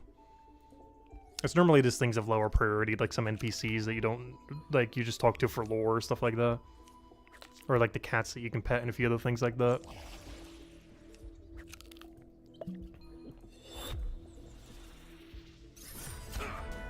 All the more important stuff gets highlighted with a single spacebar.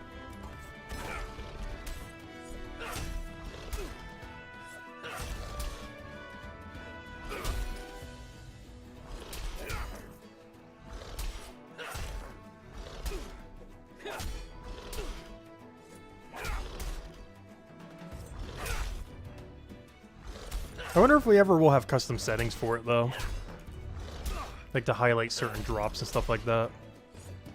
as well as to just not show some things.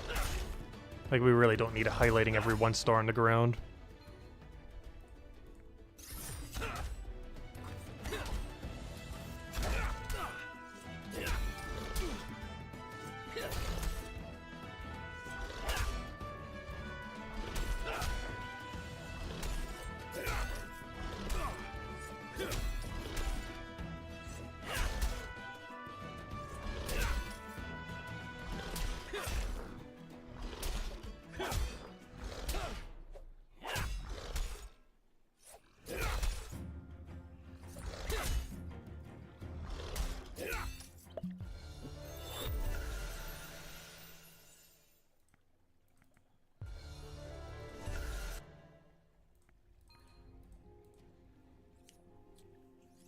Oh, that guy just logged out. You don't see that too often. He disappeared. Because normally people log out at, you know, AFK activities. It's actually really rare to see someone just log out randomly in a room.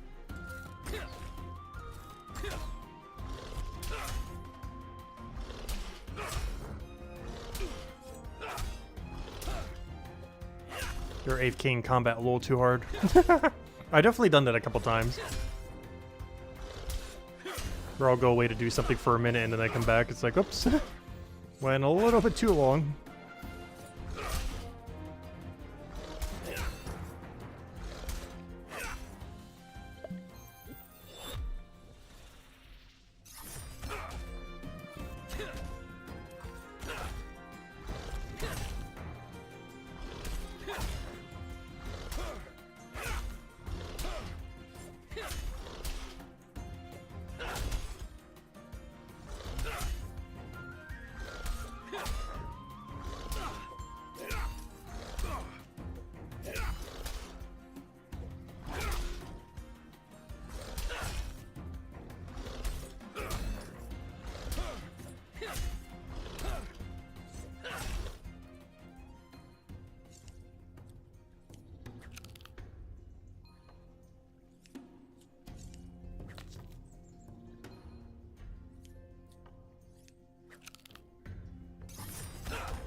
That's funny, I never noticed that. They lose like some of their hair every time you hit them.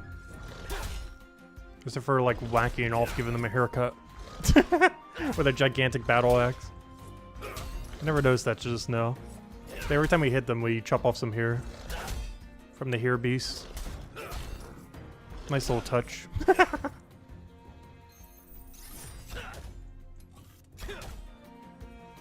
A little bit weird that it works for an arrow as well. Like with a battle axe it makes sense though.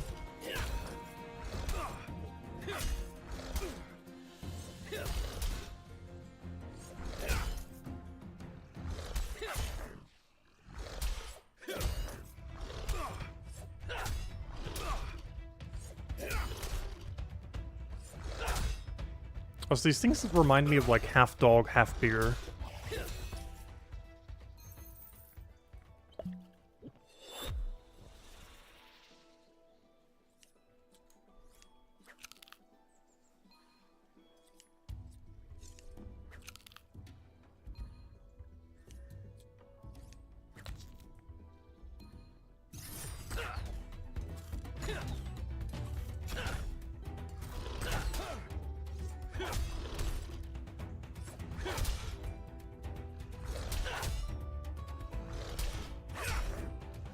So I'm still not sure if I'm going to start Scout today. At least on stream. I have no clue what our current gear is for Chapter 2. I almost honestly don't even want to check. Pretty sure it's horrendous. Whatever we left it at, we were way under geared.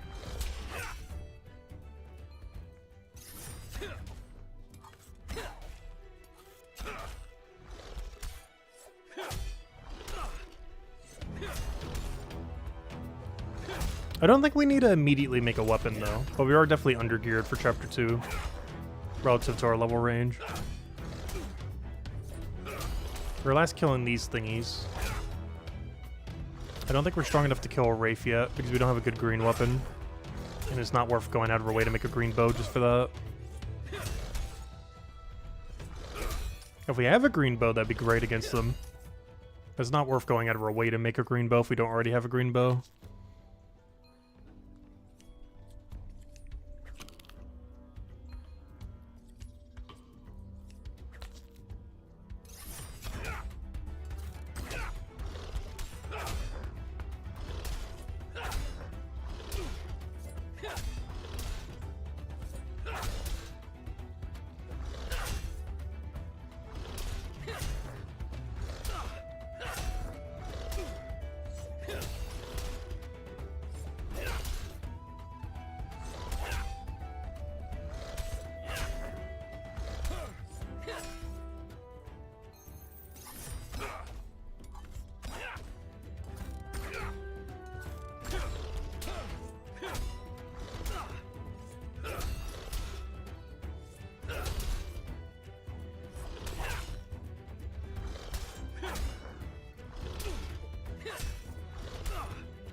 What was our goal in RuneScape when we were a kid? We were just kind of messed around.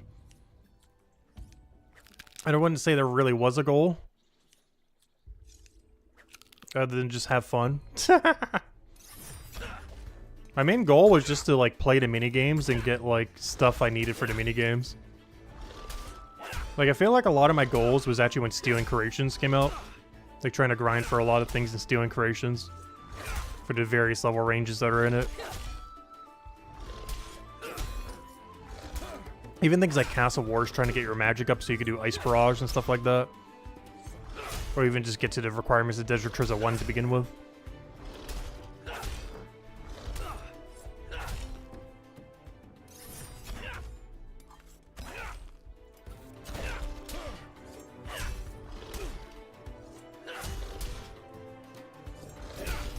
Well, when I was a kid, just farming the minigames was like the main thing I did.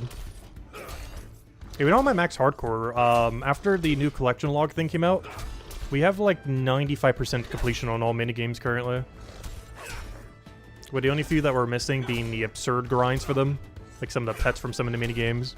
One of them being the rarest pet in the entire game, as well as a few that are actually not a safe death, like Volcanic Mine, which I actually really love Volcanic Mine.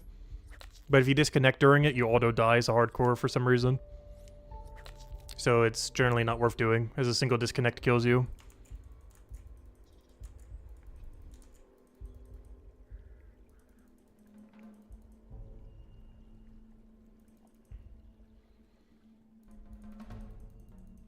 Minigame itself I love though. They also made it a lot easier to solo. I haven't actually tried it since they made those changes. But they made it way easier to solo so you don't have to do it in a group.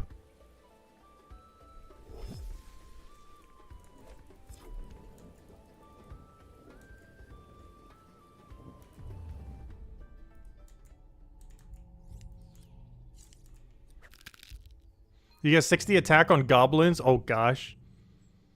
Though some people have done that in free-to-play before. When Obby Mall things were a thing. People would get 60 strength in just free-to-play. And then get membership. They would get something like 50 range or whatever they could. Plus 60 strength on free-to-play and then make it into an Obby Pure.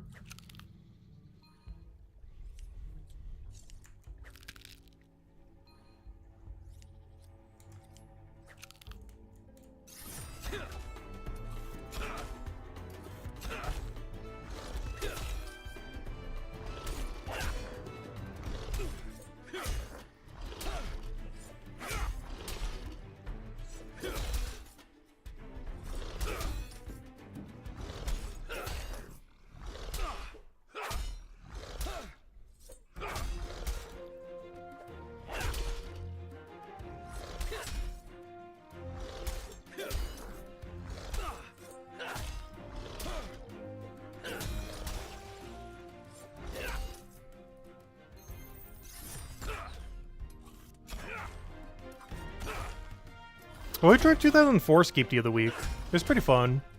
I definitely wouldn't grind it though. It was fun to try for nostalgia's sake, but I'm generally not one to grind private servers. The only reason we do something like the official League's private server when Old School RuneScape does them, which basically is a private server, it's more so just for the sake of trying it. I just to claim some amount of the basic rewards. I'd even go for Dragon Rank this time. We only end up doing Rune Rank. There's like the second highest rank you can go for. Because I was doing the math on it, I would have to have spent like over other extra like 100 hours, which I wasn't going to bother doing. Because that'd be 100 less hours we'd be playing Brighter Shores.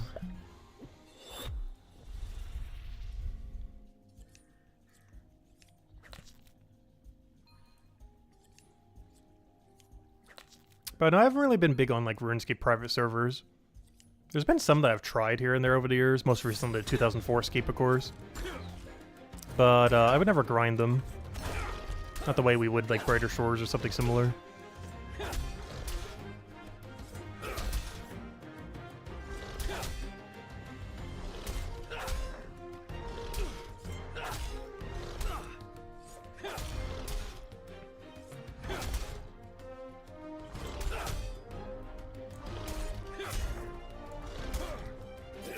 Yeah, I'm still really curious to see what happens with Brighter Shores in the future. Still has a lot of potential. I really like the base of what they set up for the game. I feel like it can upscale a lot more smoother than a lot of other games, without it feeling overly bloated.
Yeah, we're almost there. 4th level to go.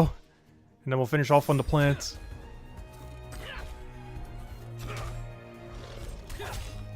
Actually, we'll really finish off on the crow, I guess. Like right before we're about to hit like 200. We'll finish it off on the level 200 crow. For the 1 kill bonus. It's gonna be weird though, because I'm gonna be hitting it with double yellow weapon. Both the next 2 enemies I'm gonna be hitting with yellow. Which our damage is not going to be the greatest, but it's good enough.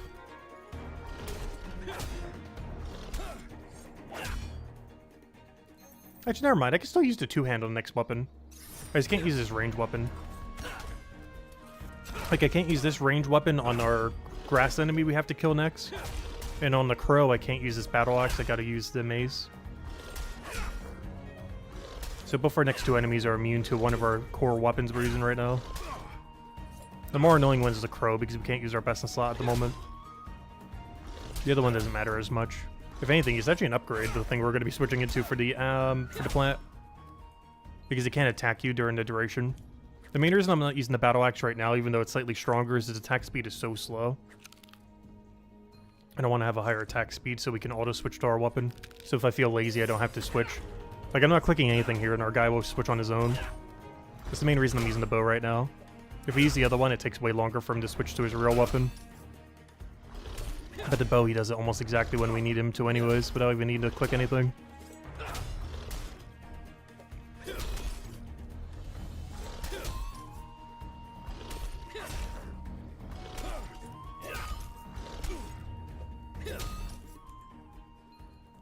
Oh gosh, I hate this angle. This actually counts as a wall. I'm not sure why this plant counts as a wall. But you can't hit from here to there. He gets protected by this plant, and it keeps dragging you every time you do that. It's at least like the 10th time that's happened now. I keep forgetting this plant can drag you. You think after like the 5th time I would learn, but I've done that mistake so many times though. It's weird because I think you can hit over it this way, but for whatever reason, you can't hit over it this way. Like, you can't diagonal through it through the elevation, but you can hit through it when you're at the higher elevation. Like, if I go right here, I'm pretty sure I can hit him from here. Yeah, that's the weird thing about this plant. You can hit through the elevation if you're on this floor, but if you're here, or here, or here, any of these 3 tiles, probably a few other ones here too, but if you're anywheres around here, and the enemy's right here, it does not let you diagonal through this plant to hit down there. But it does let you hit from like here to here, or from like here to there. It's really weird.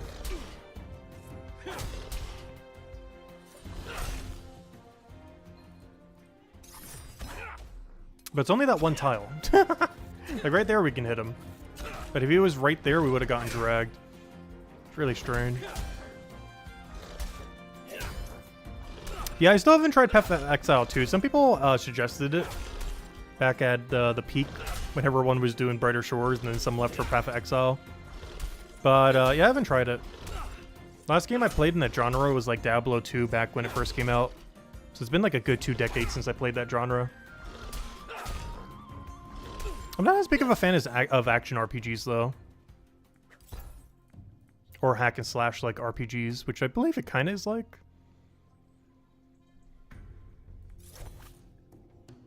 Oh, do I have any storage left? I just realized. No.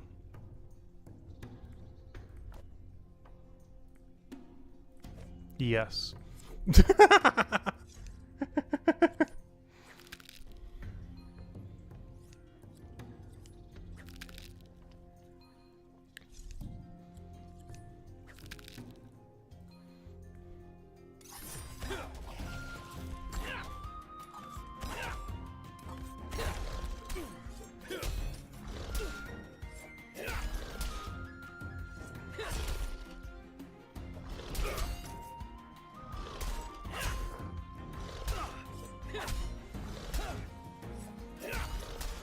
Though if I ever was to get into something like Path of Exile 2, I feel like I would just play through like the main campaign and then pretty much like never touch it again. I don't feel like I would want to grind the end game that's in that game.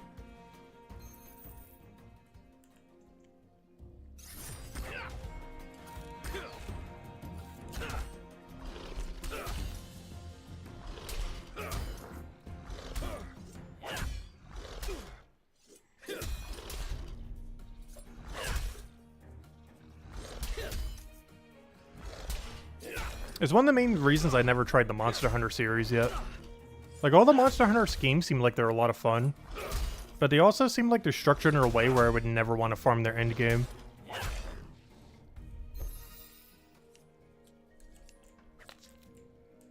I believe there's a new Monster Hunter in like a week or something from now. It's like late this month or something. I still have never tried any of the Monster Hunter games yet.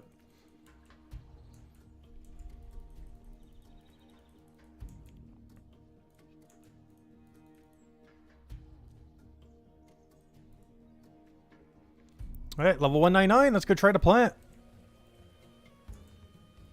Second last enemy we gotta kill. And then we'll finish our very, very last kill on the crow.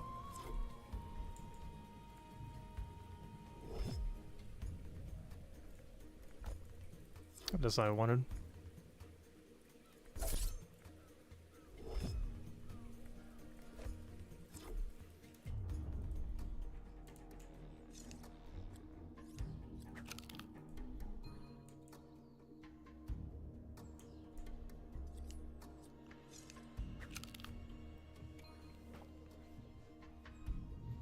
Also, weapon luck, really good. Armor luck, not so much. We are so undergeared on armor right now. Luckily, armor doesn't matter much on this enemy. Ooh, look at how beefy they look. They look a lot more intimidating than the previous few. The Blade Fang Carnivorous Plant.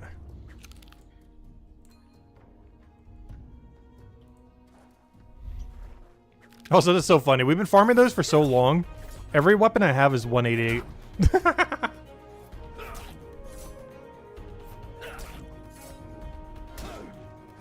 Interesting, it defaulted to my mace. My two-hand should be better here. Unless I want tank ability. It's really weird that it didn't default to my, my battle axe. Because battle axe is better DPS here.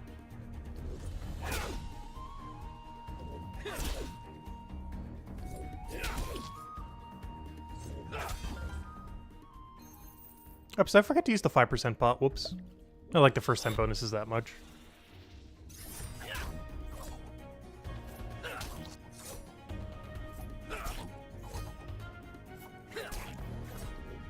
Gotta remember to manual equip to the battle axe each time. You could also fix that by just unequipping the mace if we want to, but it's fine.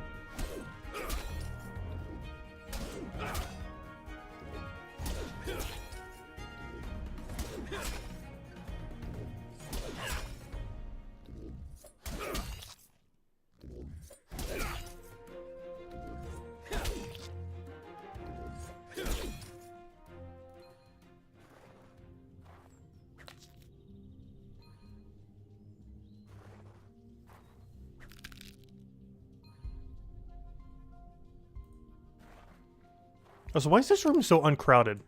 When we were actually mass farming this room, there was like 5 people doing combat in a given second. Now the second that we're just here for like 1 level, not even a full level, like 90% of a level, there's literally 0 people doing combat here. I'm the only person in this entire room. Yet when we camped it for like 15 levels, there is at any given time like 5 people doing combat, 4 to 5. If not more. But normally by that point they would start moving to the other room. Or start hitting the max capacity of the room. A little unfortunate. It's actually weird how not crowded it is today. Compared to last time we were here. But hey, at least we get to get our potato triangle. The good old potato triangle. It's almost like a Triforce. We got a double triangle in here. We got the potato triangle inside of a plant triangle.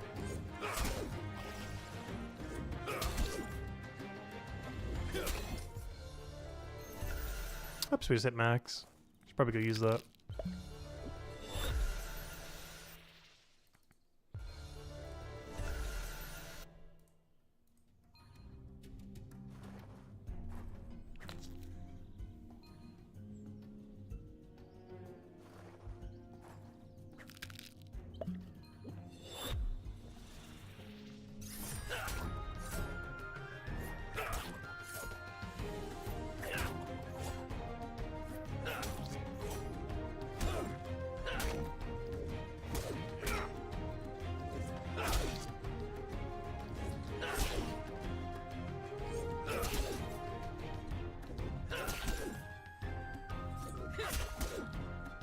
I just realized the yellow weapon actually didn't get that bad of a roll.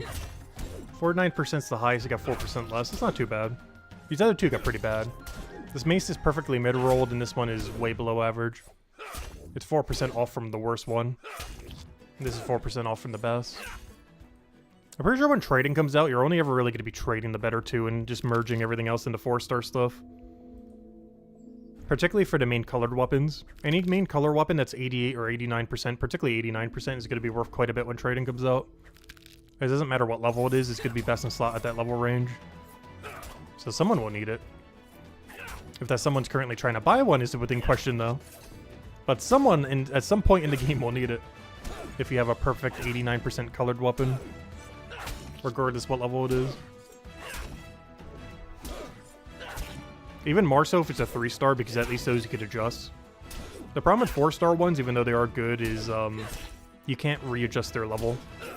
So someone would need it at that exact level range. Whereas if it's a 3-star, you could adjust it slightly.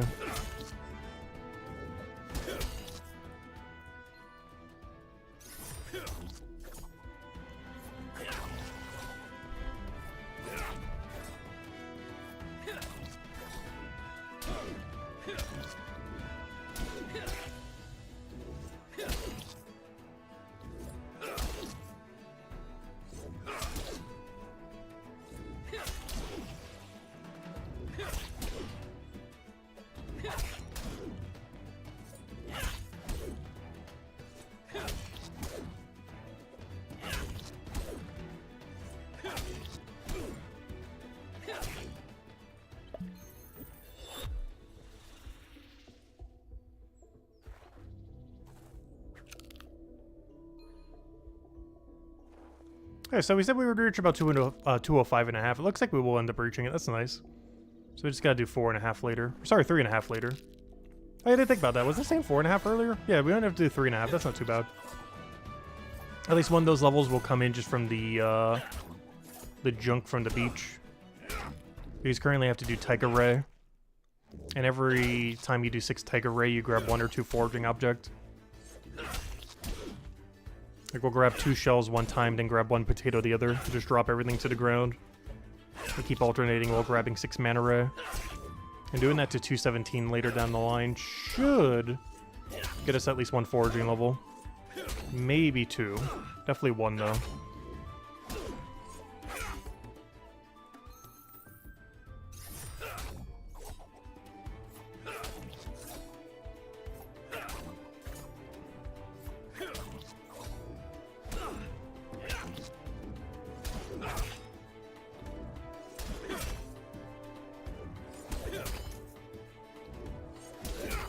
Yeah, these things look so much more intimidating compared to the previous model of them. It's kind of weird because honestly, out of any model of the plant, I feel like this is the most intimidating looking one. The final one looks less intimidating than this guy.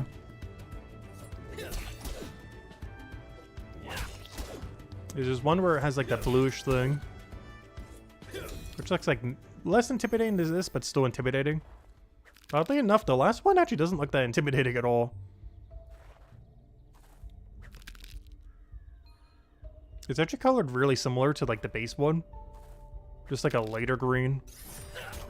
But it's modeled a bit differently, design-wise. Yeah, I would say this is the most intimidating looking one. Color scheme-wise and everything.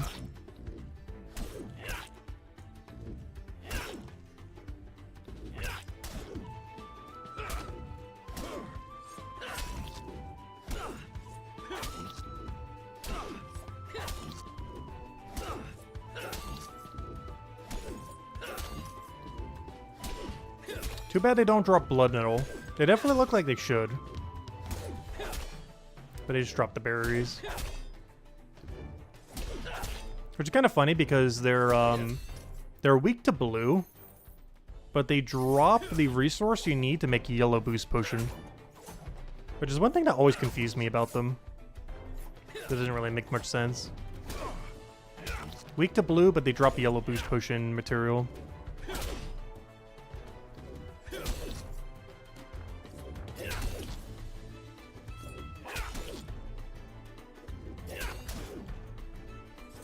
Yeah, 1 inventory got us pretty much half a level. So that's pretty much all we have to do then.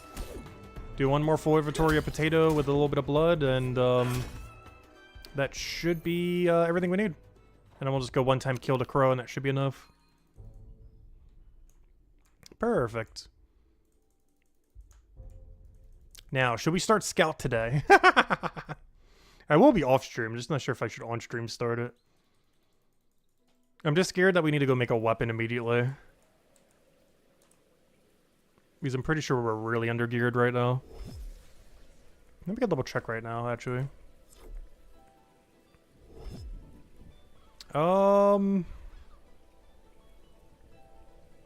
Yeah, that's not too bad.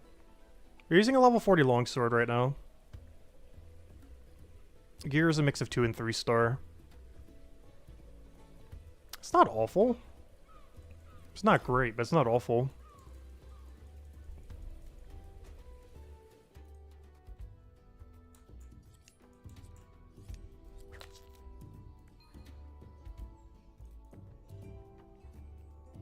The problem is it's definitely not strong enough to kill the level 58 Shade. Not with that gear. Plus our current range weapon it's immune to. Which means that we need to get a different range weapon. Or just deal with how much less damage we do.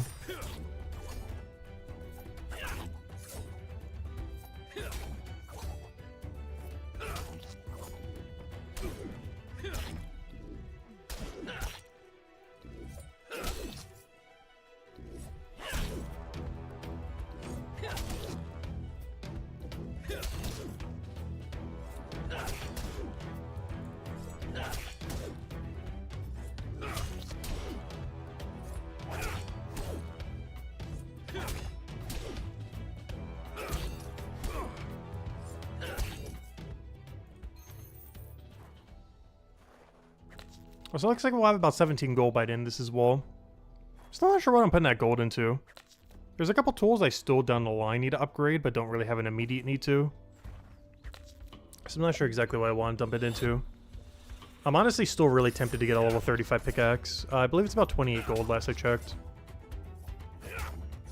The problem with that is we still can't afford that with our 17. And doing level 200 scout is still slightly short. Like we probably get to like 23-ish gold or so. Which is still like 4 or 5 gold short of how much we need. Oh no, it's not that hard to go get a few more gold if we really had to though. This is what I'm currently considering putting into though. Level 35 pickaxe and just don't get any higher than that.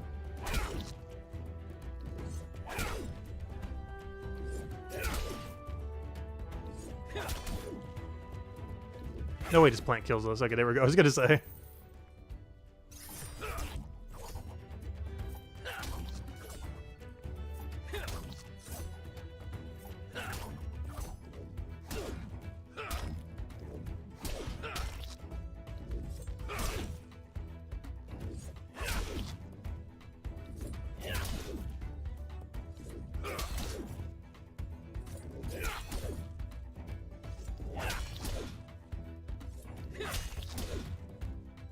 Wow, this plant is really hitting a lot of ADs.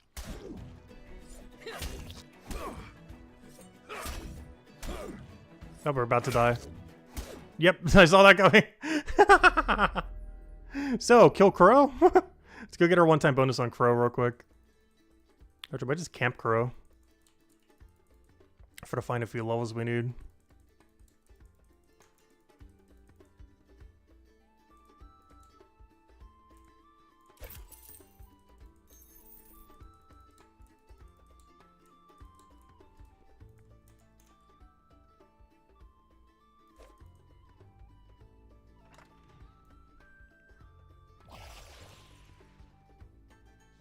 Oh no! I thought we had more than this.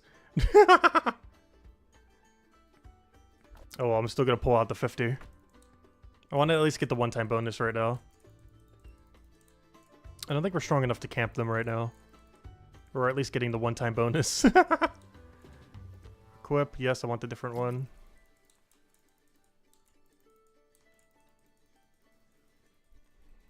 Oddly enough, double yellow weapon. These things are not weak to yellow. But it's all we have.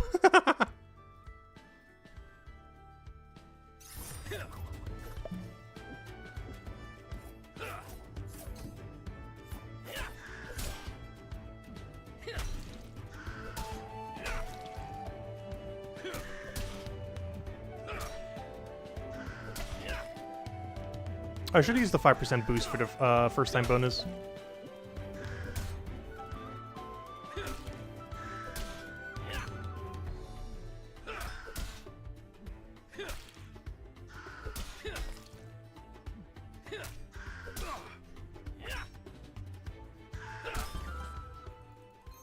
There we go.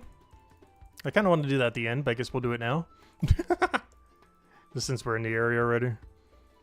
Alright, now let's go get our final level, because I'm definitely not farming those for the whole level. They're way too annoying with our current gear. Mostly because we can't use our battle axe against it.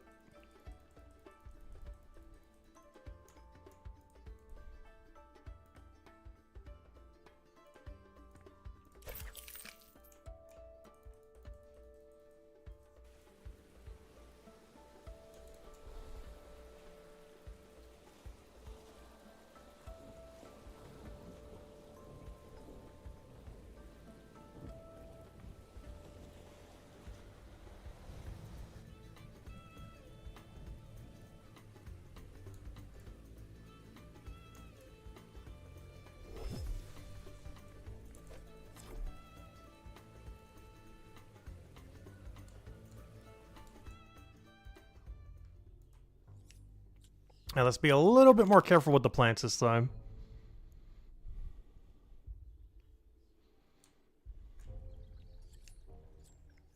Oh, so I didn't realize I don't have any Tempest Day pots. I thought I had a few more than just the one-time bonus. But I guess it's because they're so much more expensive I didn't bother.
Alright, looks like we need like 7 more plant kills and that'll be it. 7, 8, somewhere around there. Let's see. We need like 170,000 more XP. And we're getting how much per kill? Yeah, 7. Oh, sorry, 8, I mean.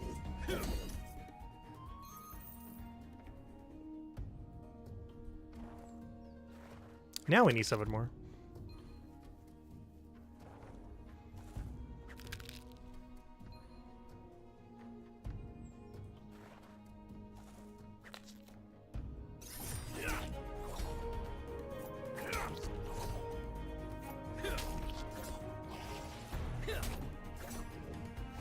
We gotta kill the final one in the monument room, though. And then go up top the monument.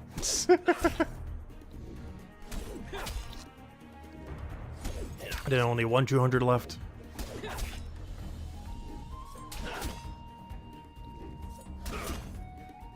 Actually, where would we be finishing 200 all? Assuming I don't use a knowledge point for it. Oh, we finish it on a bear. Ooh, an upgrade.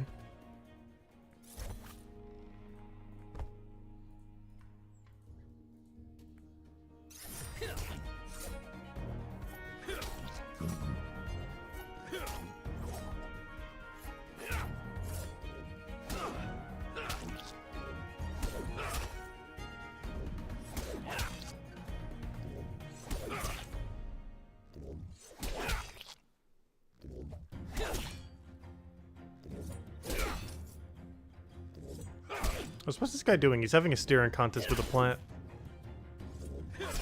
Can't tell who's winning though. Because it has no eyes.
I haven't been paying too much attention to the drops. We just got 10 point something silver from that. It's not too bad.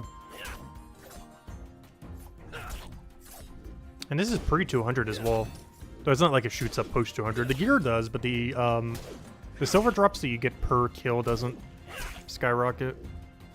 Only like the higher rarity stuff, like when you get a 2-star or higher. Just because of the 4 times rarity curve. Because you're getting 4 times less of them, but every single one that you do get is worth more. But the 1-stars kind of follow the same curve, though. Same as like the per kill gold, or silver more so.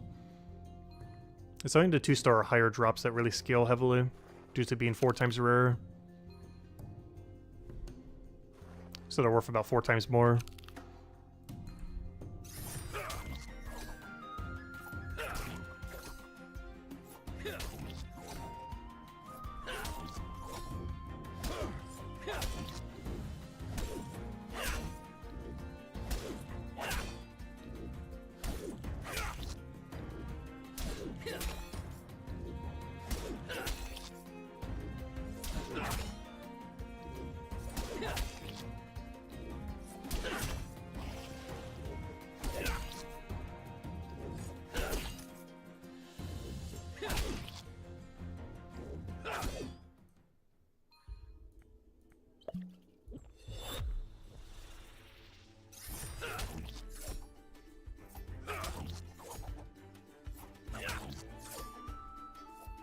Alright, 3 more kills. 2 more, and then whatever we gotta do in the other room.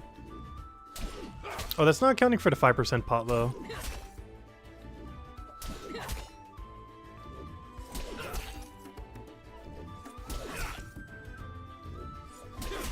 We'll find out if it's 2 or 3. I think it's 3, but it's not quick to calculate out what the 5% extra is. It's easy to figure out what the actual number is. But no, it looks like it's still 3 with the 5%.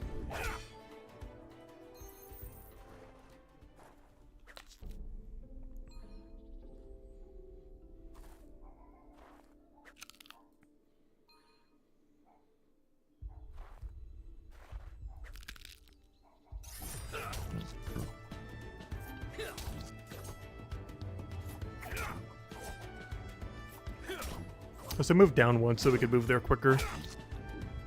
He moves slower diagonally for some reason while in combat. Oh, rip him.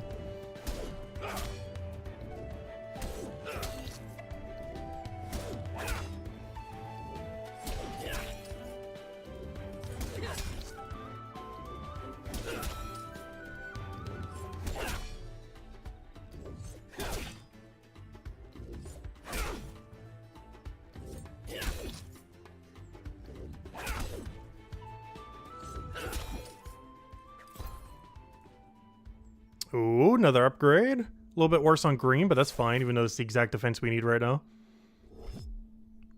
I'm out of storage. Yeah, that's a problem, isn't it? Honestly, a lot of this stuff needs to go. Do we just get rid of everything? What are we doing here? This needs to stay. You gotta go.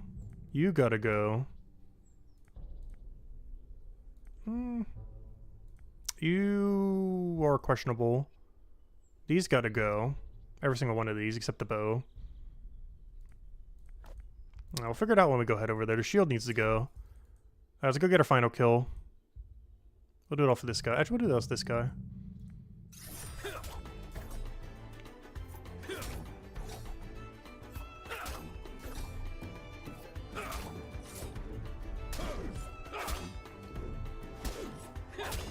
Then we'll go sell out all of our gear. Because I gotta get enough banks so that we can put everything that we're currently wielding back in storage. Because since we still have the chapter divides, I'm gonna run out of storage if we don't do it that way. Alright, is this 200? Should be. Unless we did some really horrible math. There we go. 200! I was trying to get there before the level would tick in, but wasn't quick enough. But there we go, 200! I forgot, I didn't do an interface stall. But there we go. Now the only thing we need is 200 scout. Which, yeah, we'll start working on, I guess. Let's go clear out our gear so we can at least go wield it. I'm sure we're gonna, like, start it right now, but, let's go head over there. First things first, let's go to Hopeport and get rid of some of our junk. Also, thank you, my Aussie. Thank you, thank you.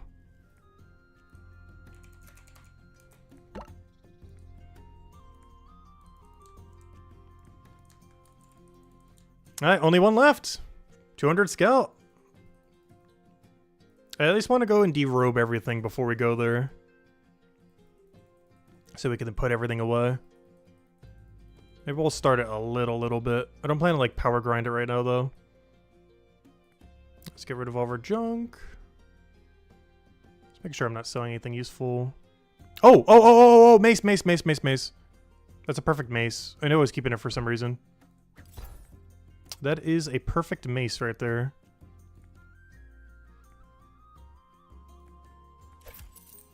Alright, let me double check what else we have junk-wise. Okay, this actually isn't junk. We don't need you. I believe we don't need you. You're a low roll. We don't need you. Unfortunately, we don't need you anymore. Or you. I'll still keep the things because that's still one upgrade. We can still use this for a shield upgrade. Technically, this is a perfect rapier. I guess we get rid of the imperfect rapier, potentially. Get rid of all that. Yeah, I think we're gonna have to get rid of the imperfect rapier. Let me see. Deposit all. Deposit all equipped. Yeah, I don't have enough. That's what I thought. So this is all my current gear. How much do I still have on? Okay, I only have one weapon left, so I only gotta get rid of one more thing. Yeah, I think it's the rapier then. Gotta get rid of the rapier.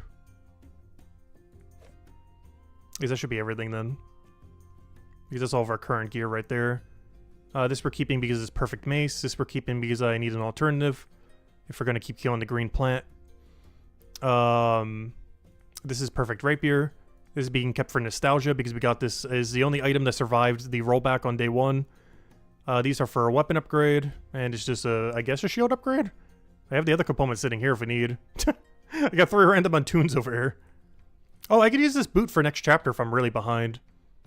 I was about to go sell it, but I might actually keep that for next chapter. In case our boot slot is like really, really bad at that level range for some reason. Alright, that should be good. And everything else is the gear we're actually wielding. If we ever do come back before the rework. Alright, goodbye rapier, you're not perfect. And there we go. Alright, let's go. Oh yeah, I almost keep forgetting what we even look like in this game. We were messing around with the editor that one day. This is what we still end up having for it. I end up having the soul patch, so it's like, I guess we'll keep the soul patch. This is the visual we got to by the end. Alright, let me go auto-equip for Chapter 2 now. What on earth are we wielding? It's okay. Could be worse. The biggest issue is our range weapon. The next enemy we need to kill is immune to Necromay, and we have a Necromay weapon. Which is not good.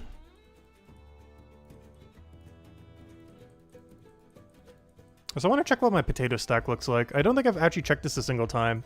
It has to be over 1,000, right? There's no way this is less than 1,000. Alright. Also, we got 85 of that fish. These leeks, I believe, are dead content to us, but I can't do anything about it. Got a lot of lobsters, some of the oyster. Yeah, there we go. 1,689 bitter blade, or bitter bide potato. We don't need this until we get to the better dish a little bit deeper. Also, wow, I wasn't kidding when I said we don't need this till 259. But I wasn't kidding when I said we were low on that one potato, though. Gosh. We're gonna need to buy this up later. We can start using it at 208 again. And we're stuck with that dish for quite a while as well. But we start needing at 208 and I have almost 0 banked. These 2 are dead content to us now. These we'll need for our current ray dish. These we need for our current oyster dish or current lobster dish. These are dead. Current bass dish, but soon to be dead. And these we need to go mix in for the one ingredient thingy. Should really go buy some more of these soon to go with our billion lobsters we have. Oh, so let me go get rid of that one contract. I haven't really been doing these lately. I really need to start doing them though. I definitely gotta abandon that one for something over here. Show me something not useless. Why are these all so bad? Why gotta be like this? I don't even want to click on one of these. Because I'll click Big Sheen because he already has the bass anyways. Oh no, we're about to go do a cooking contract real quick. I've been delaying these for so long. Let me go just do one. I'm gonna do a Sentry turn-in though. If I don't have the other component for it. Yeah, let's go do a Sentry real quick. So for Sentry turn-in right now, I just need the leek pie and the lobster. I have everything banked for the lobster. So it's just a matter of doing leek pie then. Which unfortunately I do not have the gathering level for this leek yet. But we will soon. I grab 8 of those, 8 of those, 8 of these. But this is one of the whole reasons why we need 208 Gatherer. So that we can get these for free rather than 7 silver each. Because they are pretty pricey without it. Whereas we can get them for free if we just gather them ourselves.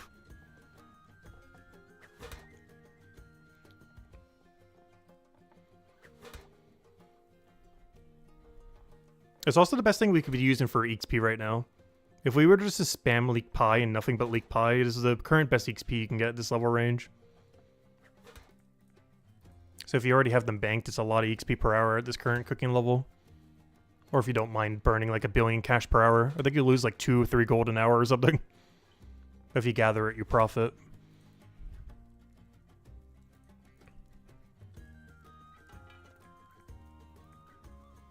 And then we'll go try some scout combat. Not gonna do too much of it, but we will go poke it briefly.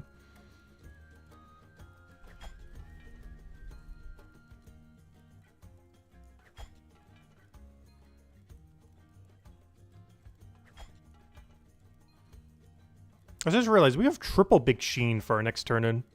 Thieves Den and triple Sheen is actually really free.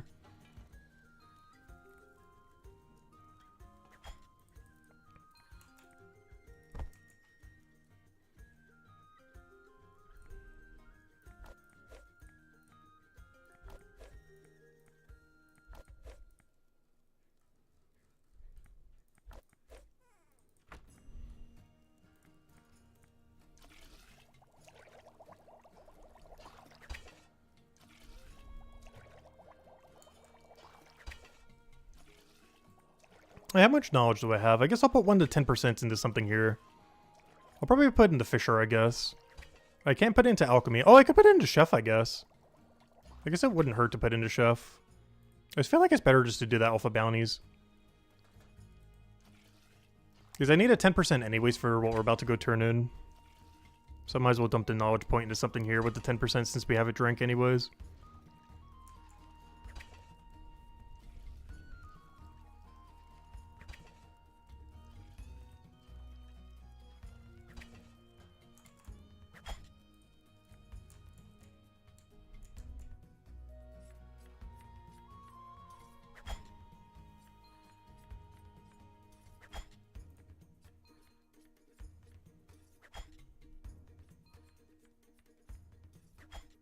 And that should be every sentry turn in.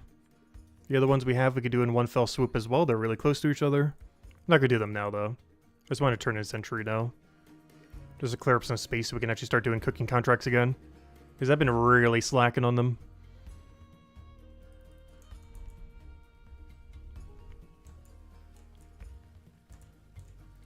I wasn't kidding, though. Once we get 226 Fisher and 208 Gather, bare minimum, we got to start getting 1 cooking level a day. I'll still do some before then. But once we get all the requirements to do every dish that we can at our level range, we're going all out for them. It'll also be a good way to encourage us to actually get Fisher up, I guess, occasionally. Though once we get to 226, we can start getting it up pretty passively through the Oyster Venture. Which is the lobster one, but the other one. Oh, I forgot my 10% potion! No! Well, at this point, it's not worth going back for it. Oh, how did I forget the 10%? We were just talking about it, too. Oh, well, that's fine. I'm not going to 5% or 10% boost this. Oh, that's so much value wasted. Oh, no. That's unfortunate. It's not that big a deal, though. We're about to get 10% less XP from this.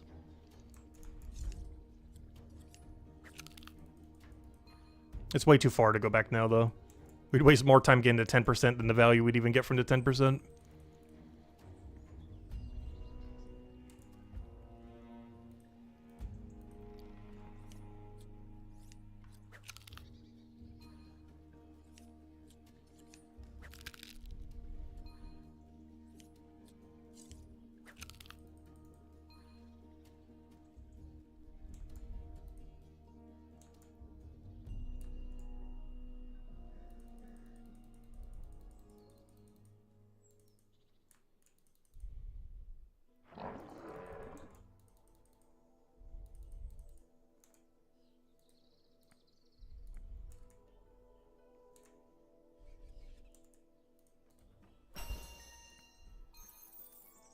Wow, that's so much XP. It almost makes it feel like it's pre-200. It's so much XP. Alright, let's go get geared for next chapter. Grab the 5% pots, grab the 7% pots. And let's start whacking the guy. I believe we're 1 level below it right now, but it's fine. We're a little under geared, but it will die. It'll die before we die. That's the main thing we need.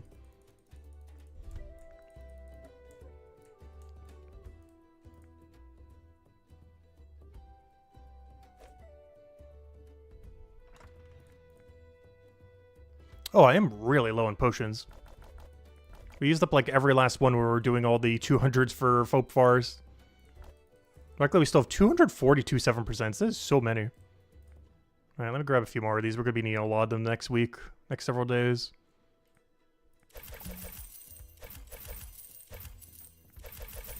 And that should be enough. Alright, let's go head over there. Oh, not over there, actually. Over there. We actually need North teleport.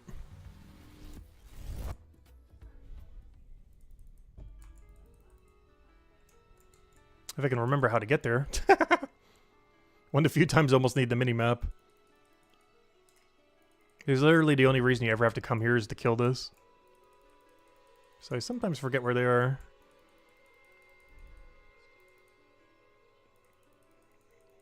Alright, hello, 200 Scout Grind. We have arrived. All knowledge during it will be going on to carpentry.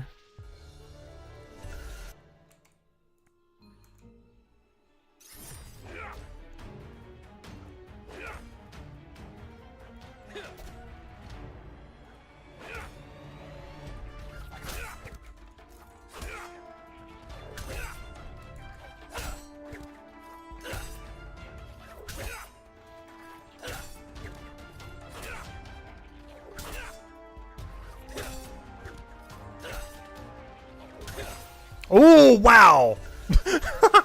Well, that slightly fixes our gear issue. Of course it's untuned. No. No. Also, I can't even wield it yet because it's level 52 and I'm level 51. Okay, well, I found my next goal. Let's go get 1 scout level. Oh, wait, I gotta make sure it did diagonal there, otherwise you can't hit it. It's a really weird cubby hole.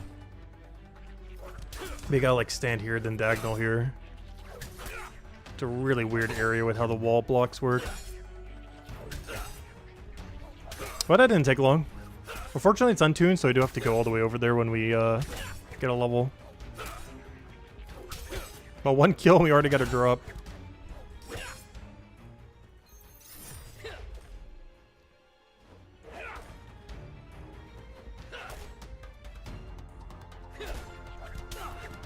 And a pretty big upgrade, too. That was one of our weaker options. I don't know. Should I bother using Fire Sword? It's slightly worse damage, but it's way tankier. You know what, we'll rock Fire Sword for a little. We never get to use this bad weapon. Given our current gear, it's one of the few situations where it's actually not horrifically bad. It should make us tanky enough to not need a heal, even though it's slightly worse damage.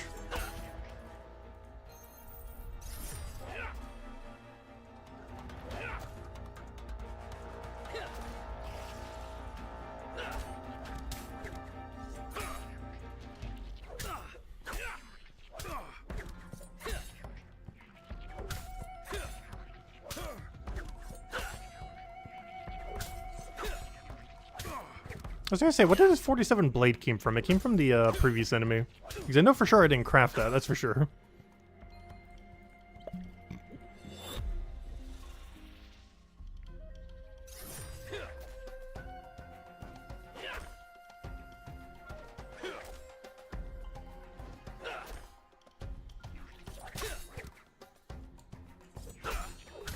But yeah, only 200 to go now. And over the next several days, we'll just keep grinding it on stream, off stream. I won't be grinding it too much more this stream, though. But we'll get a little bit of a taste of it before we grab dinner. Not sure exactly what level we'll go for. I guess try to make it at least to our next enemy.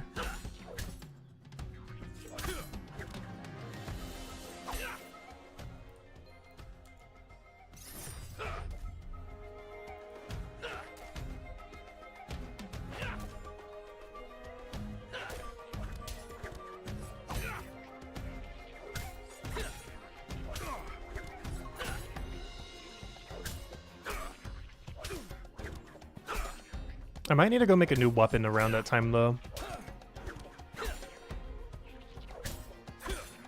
Because otherwise I'll be killing it with the exact setup I'm doing right now. Level 47. Oh no, can we get away with that? We might be able to. If we don't re-gear at all, I gotta kill it with a level 47 fire shield, or fire sword with a level 40 shield. It's not horrifically bad, but yeah, it's not good. It's weak to green and immune to necromay. The biggest issue is my range weapon. So if this thing could just drop like a 3-star range weapon that is literally anything but spear, that'd be great.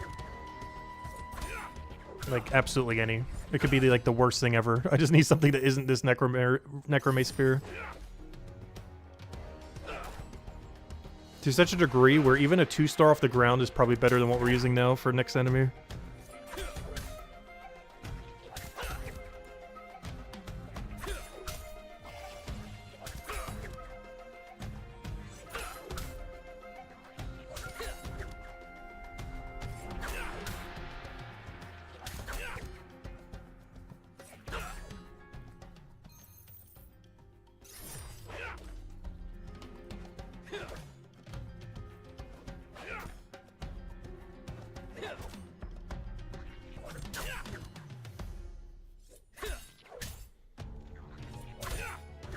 Hey, someone else is here. I don't think I ever see anyone killing these things here. Despite this being a free-to-play zone, I feel like this is one of the few enemies that no one is ever killing.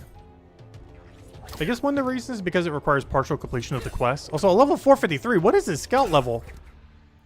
What? Is he 500? One... Is that 500 scout?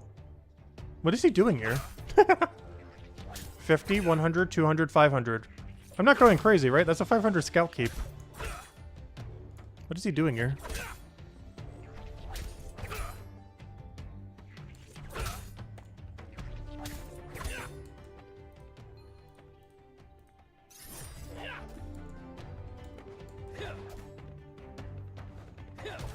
You made to stream? Oh, nice, nice. That would explain it.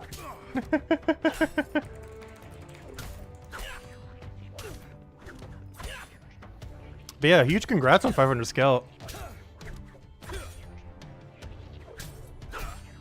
I haven't seen too many people wearing that cape.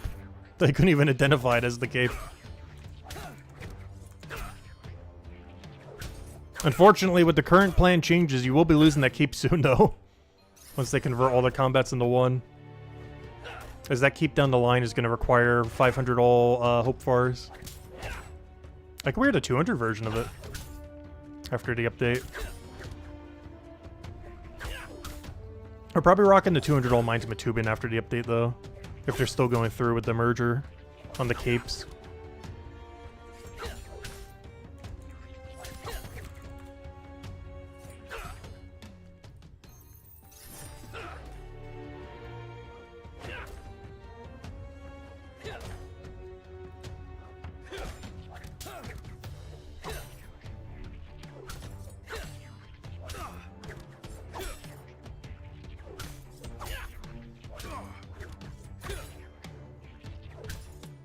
I should probably be drinking these potions in my inventory. I think I drank the 7% initially and then haven't drank a single one since. Should probably sip on them occasionally.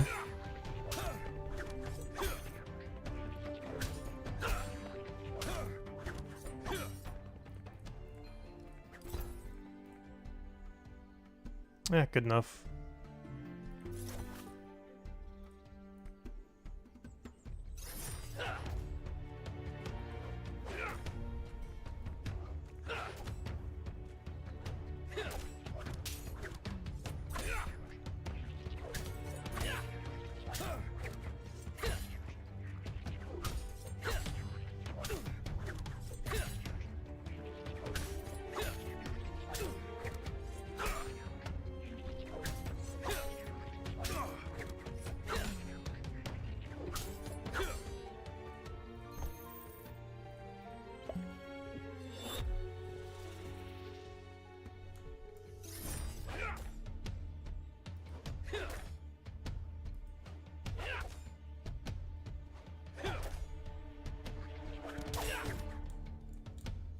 I do have to say, I really hope this fire sword is actually good after the update.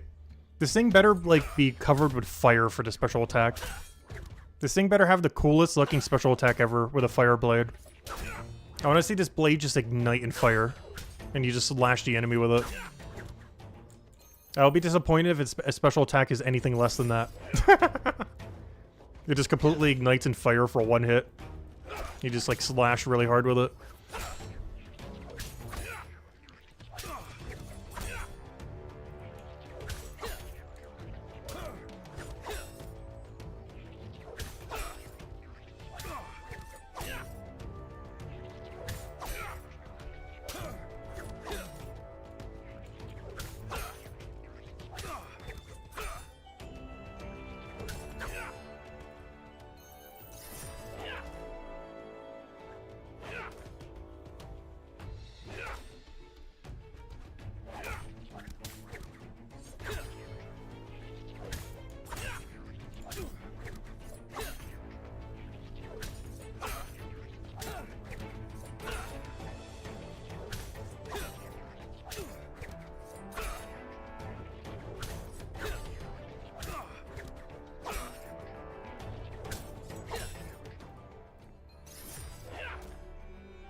So once we get to the point where we're tanky enough to take them, aka putting on these legs, we could probably start using the two-hand.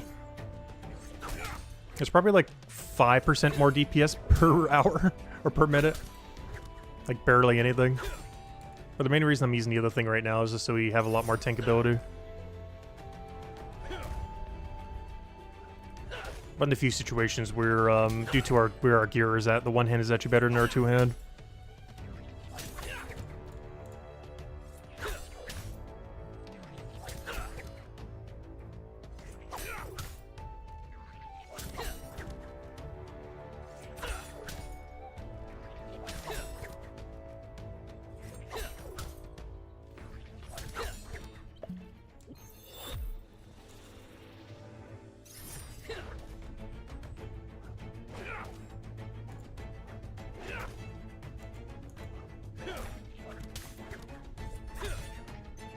Up, someone here for the quest? Or did they get lost? Up, they're here for the quest. Yep, there they go. Good luck. Don't normally see too many people doing that quest around here. That's the 5-star quest for Hope Forest. Unfortunately, that rope is one way. You can't use it to get up. You can only use it to get down. It's a one-way rope. I hope they update it at some point to be both ways. But right now you can only go from top to bottom, you can't go from bottom to the top. It makes getting here slightly quicker if you could. Which is decently relevant because with the current proposed changes, these things drop the best healing pot in the game. These drop to 35% heals after the new update. Well, so you want to give us anything other than a gauntlet upgrade? That's all it's giving us is gauntlet, gauntlet, gauntlet, gauntlet. I know you have other 2 stars in your drop table. It's like our 3rd or 4th piece of gloves. Just this stack alone has 2 gloves in it.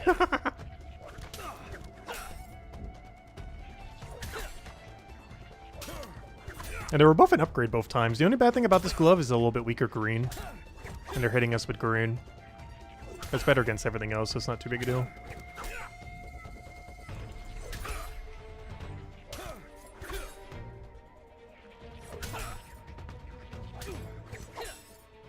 Yeah, look at this. Please. I know you have something else you can give us. We don't need more gloves. We only have 2 hands. We can't use 3 gloves.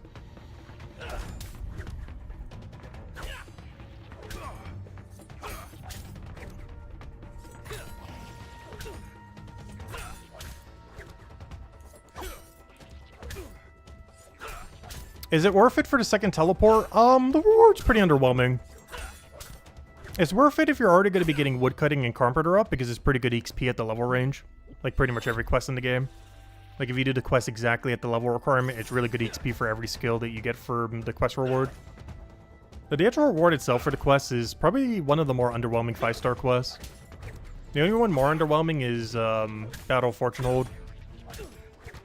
That's like the second most underwhelming one. It's only Brandolph Inheritance and Lost and Found that have a good reward as a 5-star quest. There's not much you use it for. You use it for Hailberries. Like, you use it for Dock Leaf. You can't do Dock Leaf without it. This is for the 7% and 10% potion. Oh, Chain Legs. Oh no! Chain Legs! That's not an upgrade. Because I got 4-star legs. No! I guess I'll still put them away, I guess, or something, but, it's not an upgrade because I already got 4-star one. But no, it's not that good. The only things you really get from it is it's the only way you can do Dock Leaf for the 7 and 10% potion. It's a slightly quicker way to get to Bramolifts, which we're killing right now. It's a slightly quicker way to get to Hailberries if you want to go farm them for whatever they're used for. I can't remember. I think it's for the 8% potion? I think it's for the 6 and 8% potion. It's also the quickest way to get Shades, and the quickest way to get to the bone area over here. But it doesn't save that much time for this area. But no, the reward's pretty underwhelming. Because the teleporter is pretty much the biggest reward aside from the XP. And I guess technically the ability to do Dock Leaf. The problem with Dock Leaf, though, is Sage is so far from a bank. But you can still do the Dock Leaf and then I guess buy the Sage from the shop. But bank all your Dock Leaves. Because Sage is way too far to bank. But overall, that quest isn't that worth it. It was actually the last quest I did on this account. it was actually that low of a priority. We did it on Thanksgiving, like, within the first month of the game.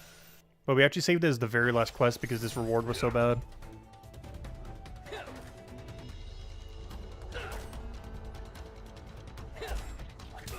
Like, it's a quest you eventually want to do, but it's really, really low priority.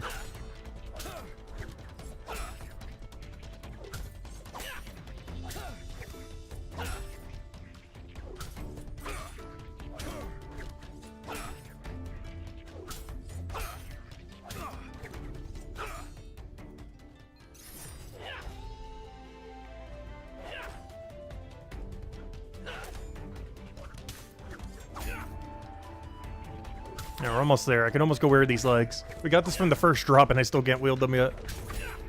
Soon. What's kind of funny is they're untuned as well. So we gotta go teleport all the way over there, teleport all the way back. It's definitely worth it for how big of an upgrade it is, though.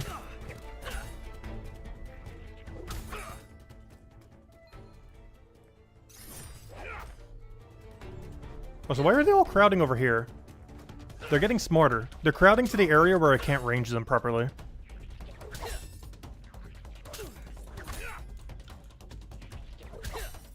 These two will live forever if they just keep camping over here. The mushroom's intelligence is increasing.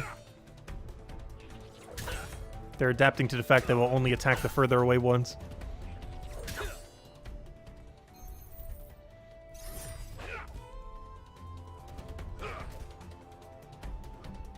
Alright, now they moved correctly.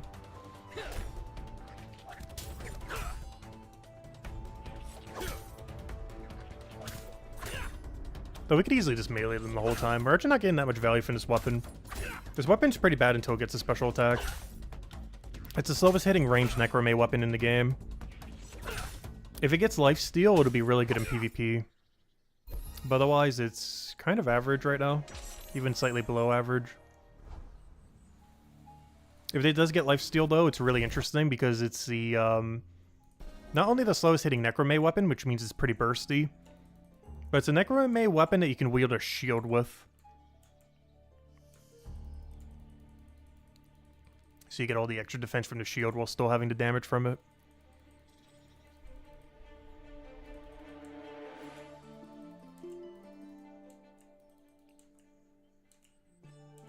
I said, hello, Chino. Welcome. Yeah, we finally hit 3,800 today. Let's see if I can tune this item before this goblin hits me. Let's see if I can teleport over here before this goblin gets me.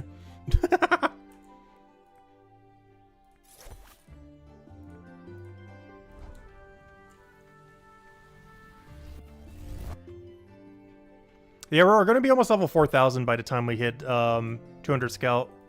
Goal is to have it by the end of next weekend. Or technically by the start of next weekend. And a day after we get 200 all, I'm going to be doing every single activity in the entire game checked off up to level 200. Like every passive, every single thing that you could possibly do. Not the really high level enemies, obviously. But every single thing up to level 200 I'm going to have marked off for every single skill in the whole game. Both passive and active. As we have unlocked all the passives as well recently. We actually finished that last night. Off stream. We have every passive unlocked up to our level range. But the only ones we don't have up to 200 being, of course, Scout. Since we don't have level 200 yet. But we'll be doing that the day after we get 200 all. Even the day of, if we, depending on when it's done. It depends if we already streamed for like hours. Because doing that's going to take a few hours in itself. Who knows, maybe we'll do a day of. I'm probably going to split it though. Do true 200 all one day and then do all the activities the following. Just not overcrowd one stream. We're a little bit limited on content. We got to stretch what we have.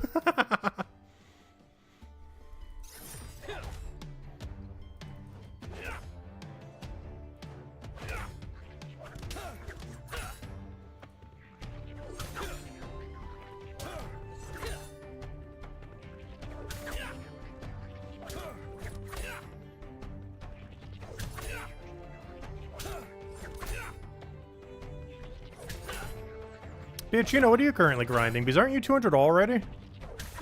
What post 200 are you going for right now?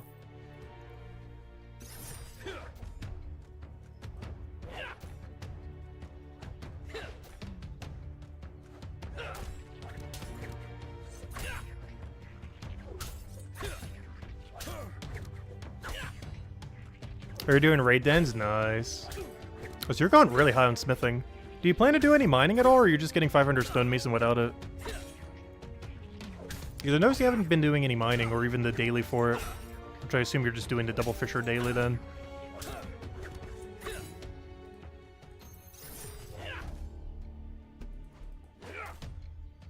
You're never doing mining? Okay. That makes sense. So you're just doing the double fisher daily then.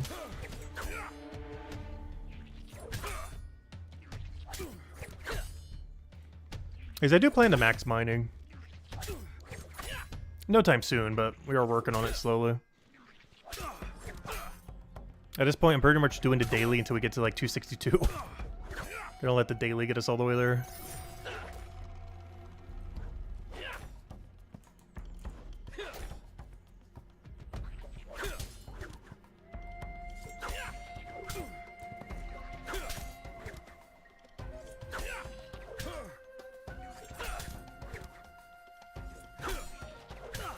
Just so I don't forget to drink, because I've been drinking like none of these. Let me go hover over to drink.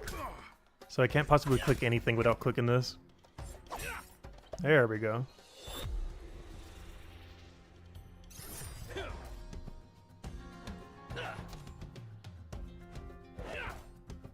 Hope the guy doing the quest came back.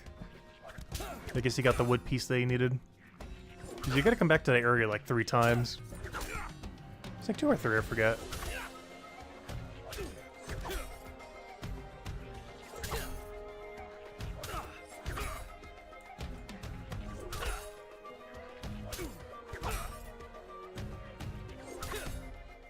Luckily, you get a teleporter after the quest to get back there. During the quest, I don't think you're allowed to activate the teleporter, or at least I didn't. I'm not sure if you actually can't. I'm pretty sure you can't until after. So you gotta walk back every single time you need to go back.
But yeah, I think that'll be our game plan for now then, since we already finished guard. Well, let's go until we can kill a shade properly.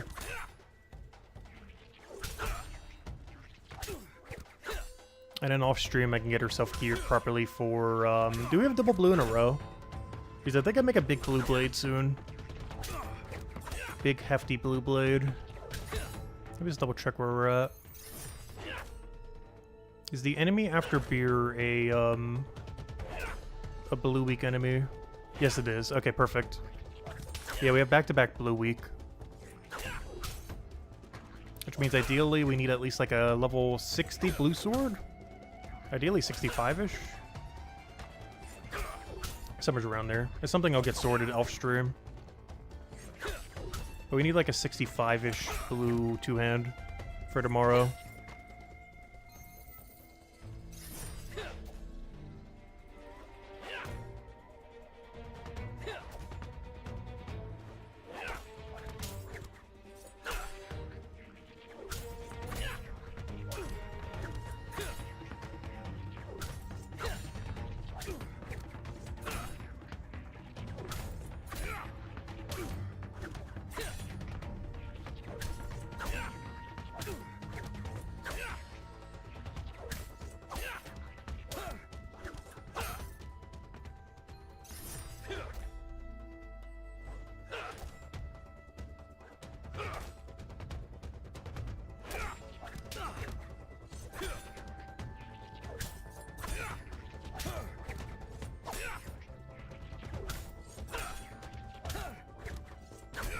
I forgot about that too. This is actually a six-tick weapon. Also, why is he back? Oh, he must be doing the quest boss fight. I think he's trying to do the boss fight. There's no reason you would be here so many times without for any other reason than that. I think he keeps dying to the boss. Because I know for sure you don't have to return that many times. Unless you keep dying to him over and over again.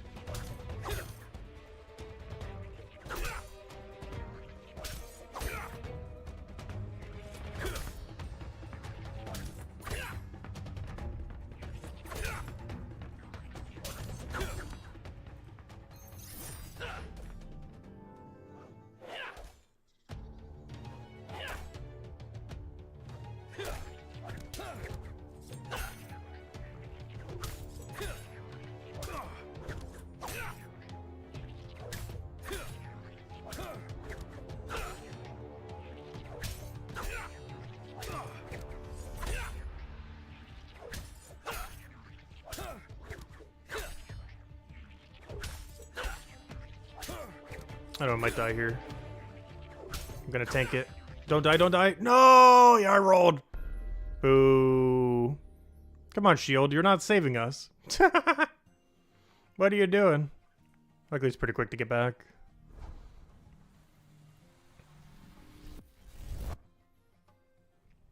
You're supposed to save us.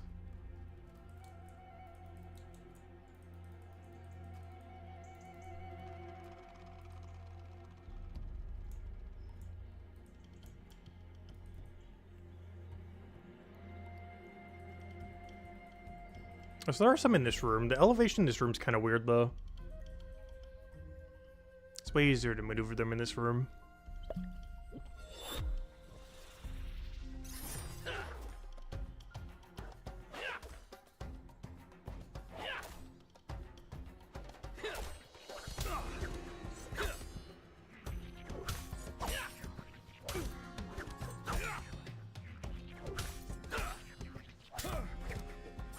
Yo, switch to a two-hand if we're ever ahead enough. We should probably start doing that every fight.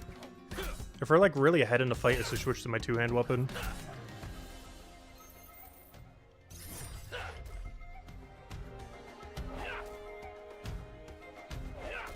This is a bit better damage than what our one hand is doing. Both because of the slow attack speed for overkill damage, but also from just the fact that it's more damage to begin with. We lose a lot of defense by not having it.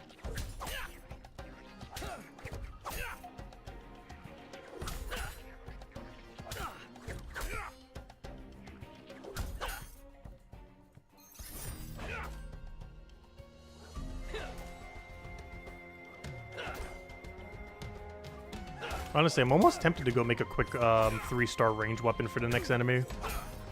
If we don't end up getting one by like 55. So we can start doing the shades properly. Because I'm considering getting a 55 green bow. Let me double check. Do we not have any alternative range weapon at all? Like at all? Oh, a 39. Oh. It's not worth it. I was going to say, I should go upgrade this. It is 100% not worth trying to upgrade that thing, though. Oh, wait, this better helm. Why did I not equip that earlier? Wait, what? Why was that not equipped? I guess I didn't have the level for it at the time? Well, I do now. Oh, is there anything else like that in there? Oh, I got that upgrade the other time I was doing these, I see. I just didn't have the level to go wield it. I see what happened. So what's the situation with the rest of these? Junk it, save it because it's perfect roll, might even use it at some level range. Has to be before 100 ideally, though. But yeah, that's a perfect rapier right there. Oh, you know what? Maybe I make rapier then. I just not bother upgrading my shield. I might just make rapier instead. I kind of forgot. We have a low level perfect rapier. That's not bad. And these three we just sell, I guess, later. Actually, I might as well put these away to go sell, I guess. They're not worth that much, though. Like 3 or 4 silver each. Hey, better than nothing, I guess. Anyways. But yeah, I might just make the rapier then. instead of the two-hand. I just hope we have a better shield drop by then. Because that perfect sword will only go so far.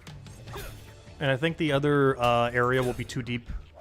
So I'll make it for the lower level range. Let me double check. What level would we make that at?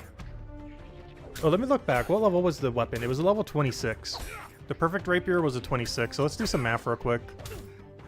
Because I'm going to need to know what that is for tomorrow. So we have 26. That's the level of the weapon.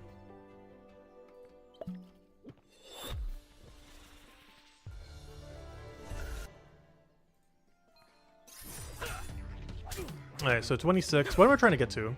Let me go do the other thing first. Not what I wanted. Alright, so 26. What number am I trying to do right now? I'm trying to figure out how to get a level... Let's say 65. Let's make it a 65.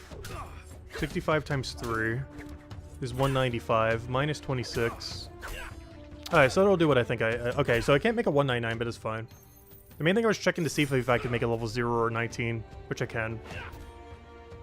Alright, that's perfect then. So I'll make the level 0 out of Bone Right, and then make the high one out of Stonemason. Alright, perfect. Alright, that'll work out then. But yeah, I'll make that as our next weapon then, for tomorrow. We'll rock the Rapier. It's a max percent Frost Rapier.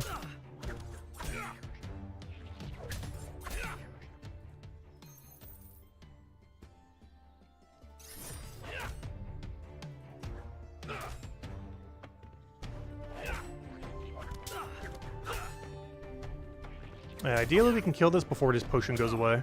Go, go, go! Kill it quicker! Kill it quicker! Go, go, go!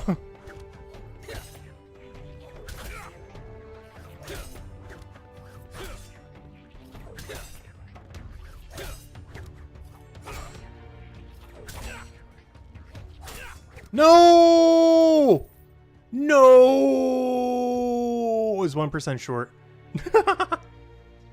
Aw, sad. Oh, that's fine. We have so many of those banked, it's not that big a deal. We partially wasted the 7% pot.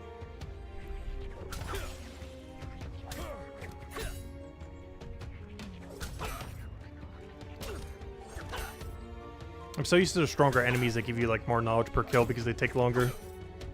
The weaker enemies give you a bit less.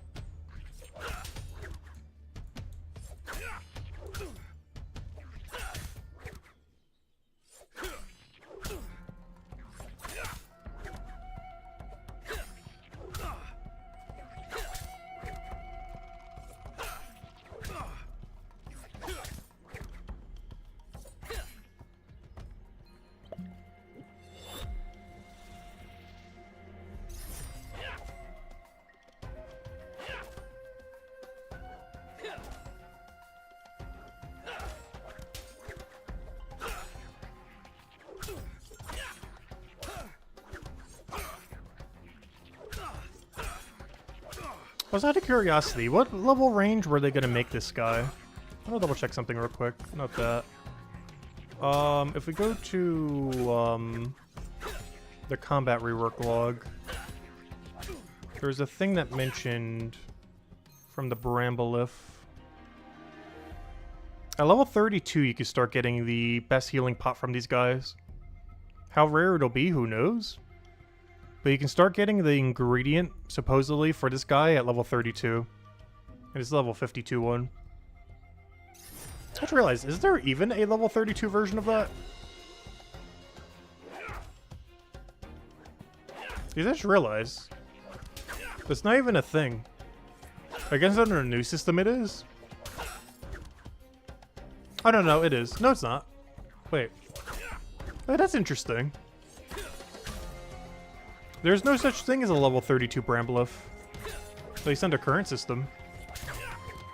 But with the way that it scales up with the new system, it would be. Because currently it's a level 12, but the weakest Bramble is going to be level 32 after the rework.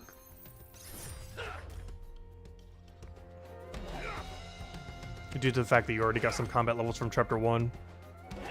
But instead of a level 12 being the weakest, level 32 would be the weakest.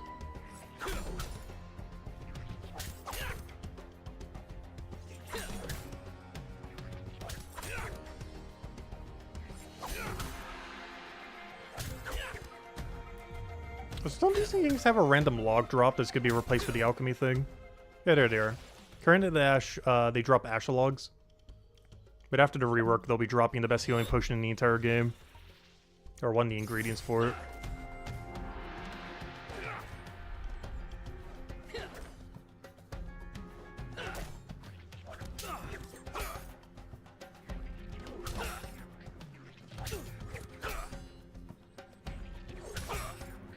Which is really good if you're a hammer mage.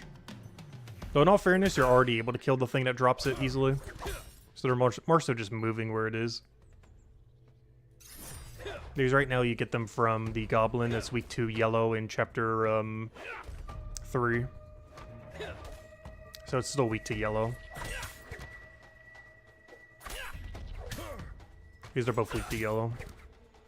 The immunity is different though. Because this is immune to green, whereas the other thing is immune to fire.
So I need to pay attention to 2-star drops. If we get a 2-star range weapon, we actually got to use it on the next enemy.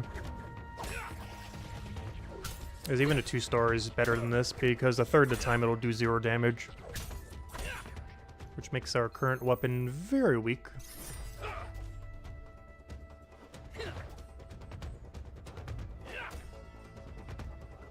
Worst comes to worst, we could always go out of our way to make a green bow real quick. I'm considering it. Let's make a quick 55 green bow.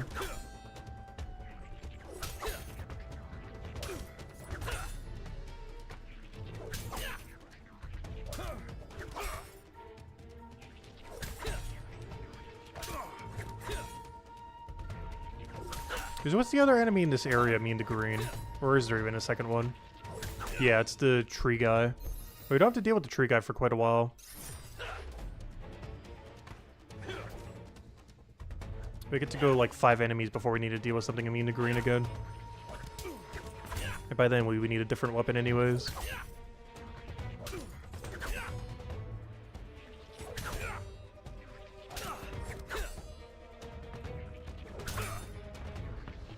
Trying to see, do we need tier 1 or tier 2? Tier 2 it looks like. You would need tier 2 material to make that bow.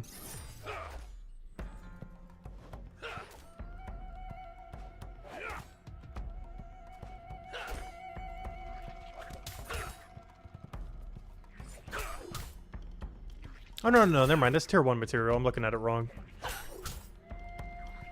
That's when you can start making the bow. Never mind, it's tier 1 material.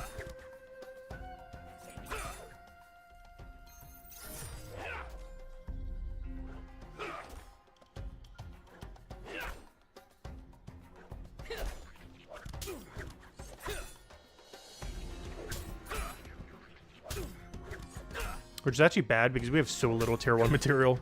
But in all fairness, this might be the last time we ever need it, due to the changes that are happening to crafting after the rework.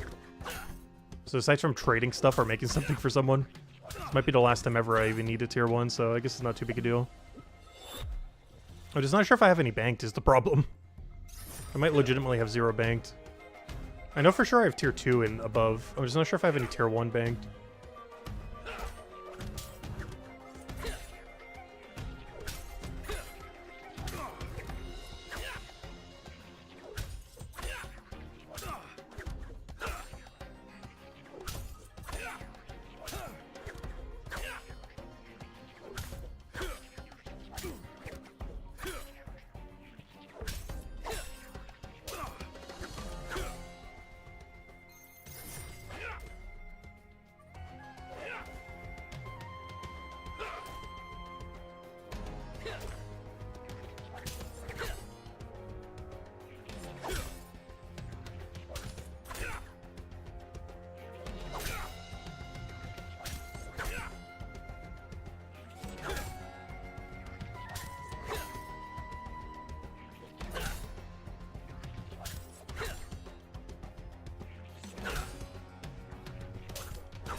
Ooh, nice. Though it keeps giving me gloves.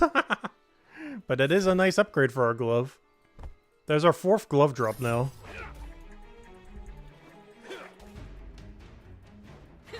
Hey, we're in full 4-star and above as well. Or sorry, 3-star and above, I mean. That's gonna change pretty quickly, though. Yeah, I've been doing pretty lucky on drops overall, actually.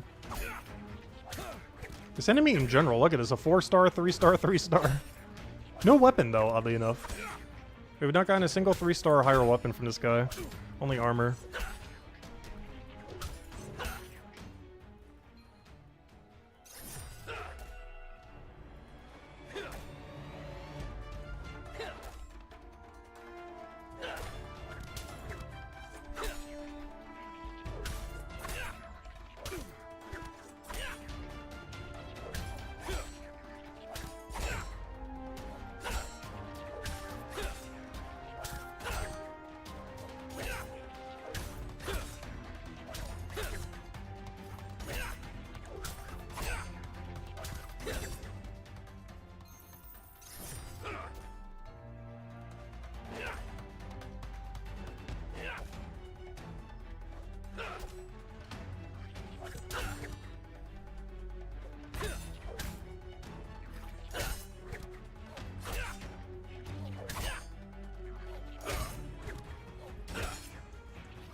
But it feels weird actually changing between 2 weapons. One of the few rare situations where it's actually useful. Basically, if we're really ahead in a fight, we switch to our better DPS weapon. Otherwise, we just tank. It's a rare circumstance where it's actually worth using both. Which I feel like is something that almost never happens in this game currently. But after special attacks will probably be a lot more common. Switching between multiple weapons.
So I should drink a 7% pot. I might actually have to wait out my 5% potion. Because unfortunately you can't override the potion when it's already gone. It's a weird mechanic, but you can only override a potion in like the last 10 or 15 seconds of it for some reason. You're not allowed to override it whenever. Is that another plate gauntlet, or is that the one from before? I really hope this is the one from before and not this another one. That better have been the one from before. Am I really gonna have to wait this out now? I really shouldn't have drank that one. The one time I actually drank an XP pot is like the one time that it was not good value to drink an XP pot. Honestly, I'm probably wasting so much XP, it's probably just better just to use it, but still. Out of principle, I want the better carpentry XP. Is there anything worth going for here? Not really. I should go use a 1-star green bow on it. How weak is this? Let me see. How is 67? Oh gosh, it's so bad. Yeah, it's still better damage compared to what we're using now. Because 1/3 of the time it's doing no damage anyways. Yep, doesn't let you drink it, doesn't let you drink it. What did you change this mechanic down the line? I think it's there to make sure you don't accidentally, like, double drink a potion or something.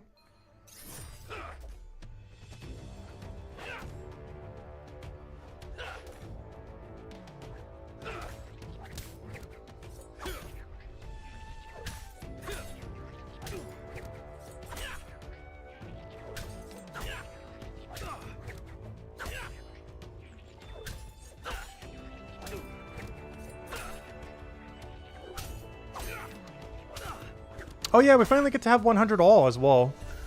100 all zone. I almost forgot about that. Because the only thing we're missing at this point is Hope Forest. Oh, so I'm really surprised. My Hopeport and Chronopolis are actually pretty comparable. Have that many people been doing Chronopolis?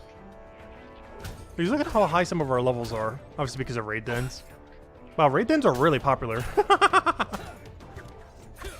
I'm 69th in Chronopolis with these stats. Yeah, with these stats, we're like 74th in Hopeport. Like, we've basically done almost no post 200 grind for Hopeport. I just find that weird because it's free-to-play accessible. Because relative to time, we've actually put more time in Chronopolis than we have in Hopeport. But Hopeport is pretty much the same rank. Kind of weird given that free-to-play also has access to it. Never realized it'd be that close once we had 200. But yeah, tomorrow we should hit top 100 Hope Forest as well. Or top 100 all of them, or, you know, double-digit number. For the first time. Because the main thing that was keeping us from ever doing that was obviously combat.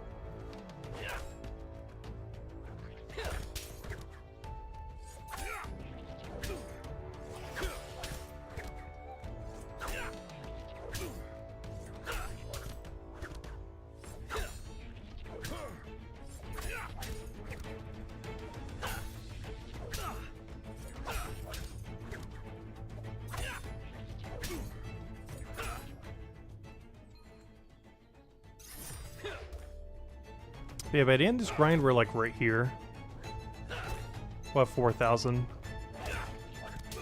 I say right here because obviously these people are going to keep grinding most likely. Unless they quit. I feel like a lot of people have recently. Like, I know Ratsplat below me. I think he's gained like 2 levels recently. There's one anonymous player down here that's actually fallen I can't even see. How do I check that? This one right here. They've gained like 10 levels the last like 2 weeks or something. Like, they're not even checking the daily every day. They are checking it sometimes though. But not every day.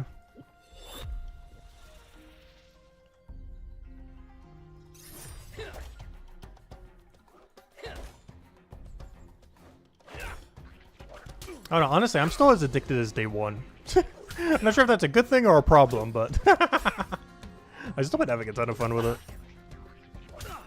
Our grinds are starting to get a little bit grindier, though. Especially once we finish our last thing that's not above 200. But just the same thing, just more of it.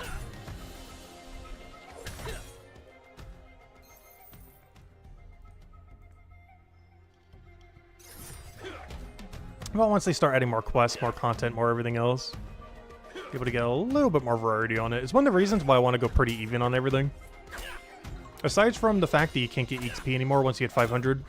The other reason I don't really want to commit to 500s for the most part, aside from the XP factor, is any one update could just drastically change things with either a new activity, a new method, a new whatever.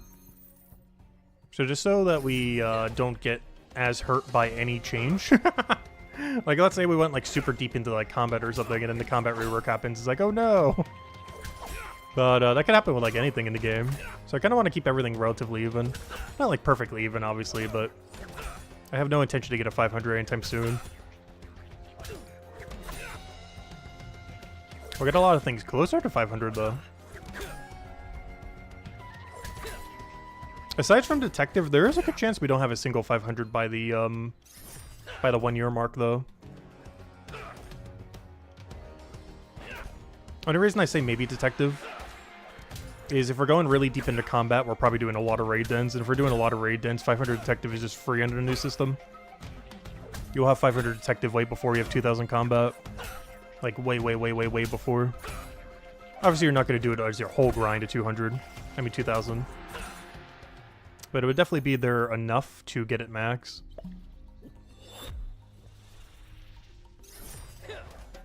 Detective being max, that is.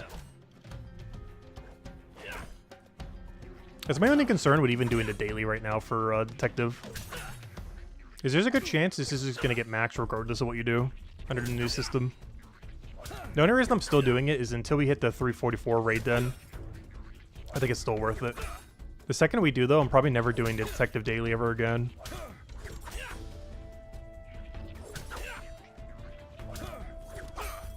Replace it out for like fishing daily or something.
After this level, we should only need one more then. And then we'll go try to shade. Because I want to upgrade at least one enemy while we're doing it today.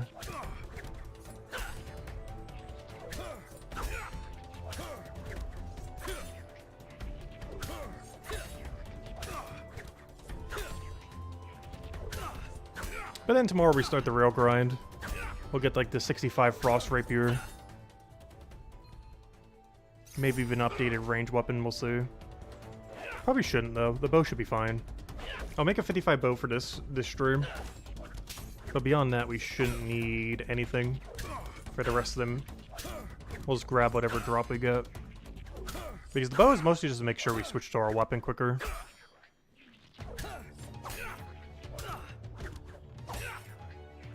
And yes, the Frost Throwery Blade does that too, but because it's one-handed, his damage is pretty bad. Same reason why you normally don't want to stick with what we're currently using as a main weapon. One-handed range just isn't good in the current state of the game. For PvP and PvM, I could see it being amazing though. But for current generic enemies, they are actually really, really bad. Pretty much any one-handed range weapon.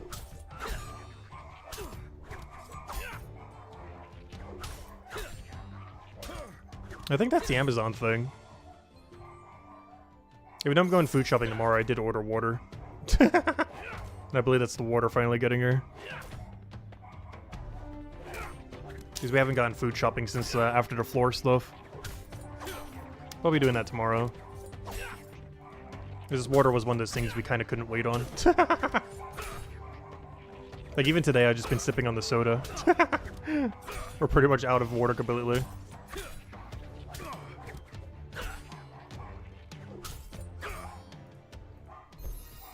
$54. Alright, one level to go.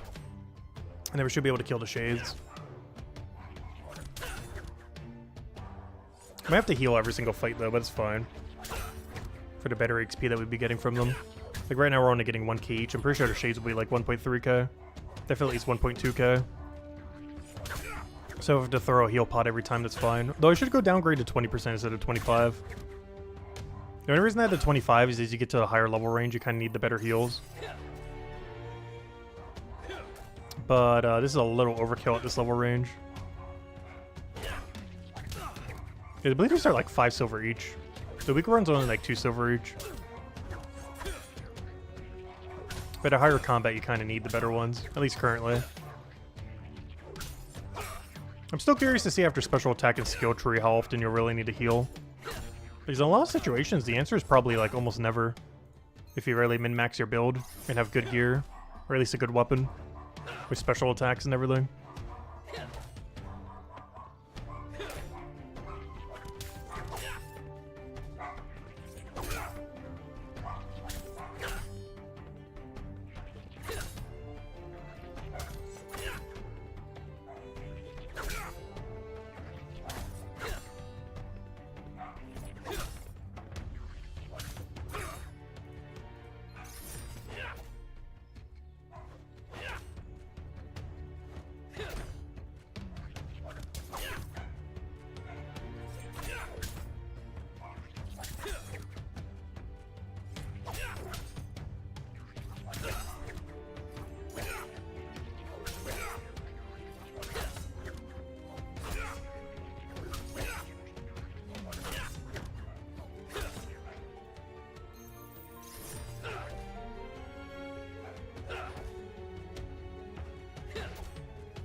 I know, don't drag me all the way over there.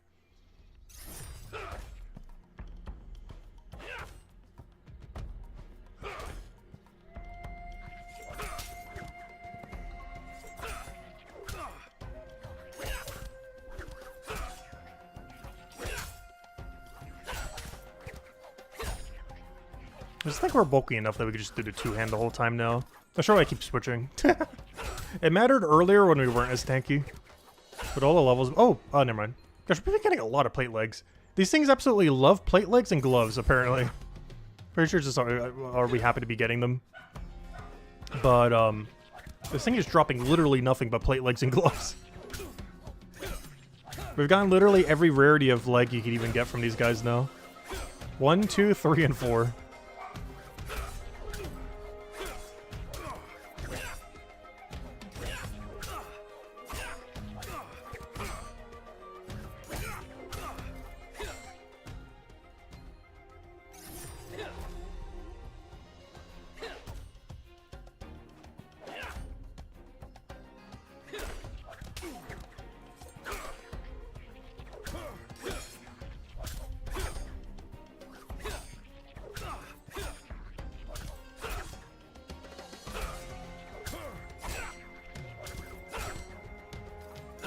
Alright, why is this guy just absolutely decimating us all of a sudden?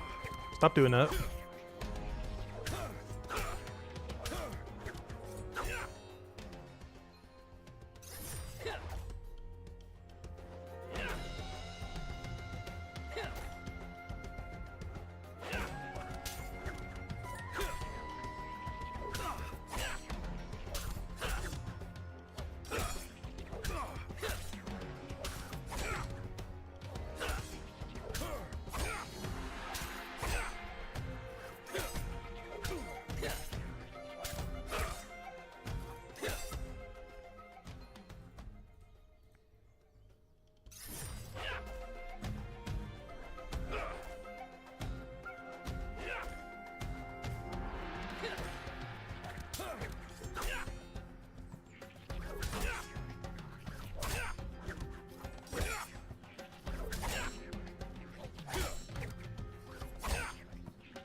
Because if we don't get a ranged weapon that's even 2-star or higher by the time we hit 55, that's kind of concerning. Because I was kind of joking about making a level 55 bow. But I think we're going to have to make a 55 bow.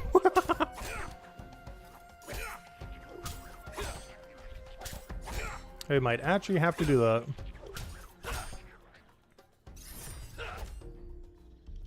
I just want to go run a 1-star weapon against it. Is either pick up a random 1-star weapon off the ground, or we're gonna make a 3-star bow.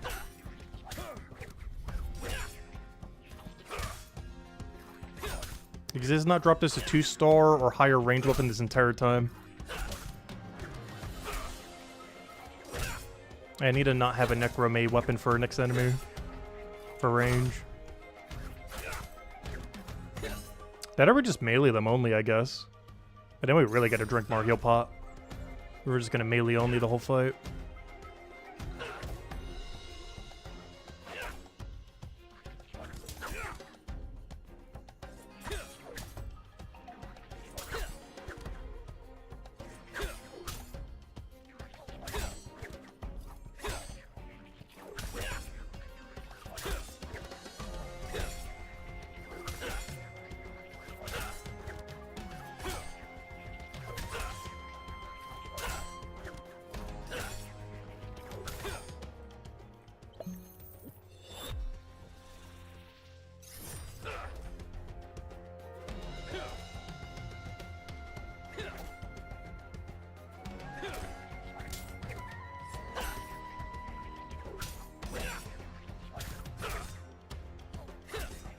So I wonder on what tick it stopped counting our shield defense. I'm sure there's a visual indicator for it.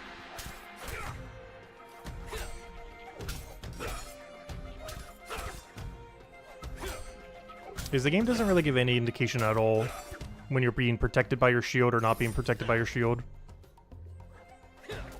The assumption would be if you can visually see your shield, you're being protected by it, but that might not actually be the case.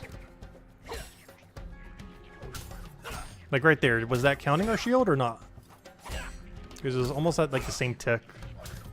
It's hard to tell in the current state of the game. Like given that he hit a 1, I want to think, yeah, maybe it did. But he could still hit a 1 even if we weren't shielded.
Oh, so I do have to say though, I am so tempted to use knowledge on Scout.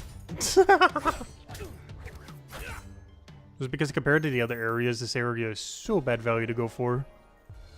At least in the current balance of the game. Particularly for Cryonite. This is by far the worst Cryonite chapter. Like, relative to what Cryonite has for gear, relative to the enemies you have to face.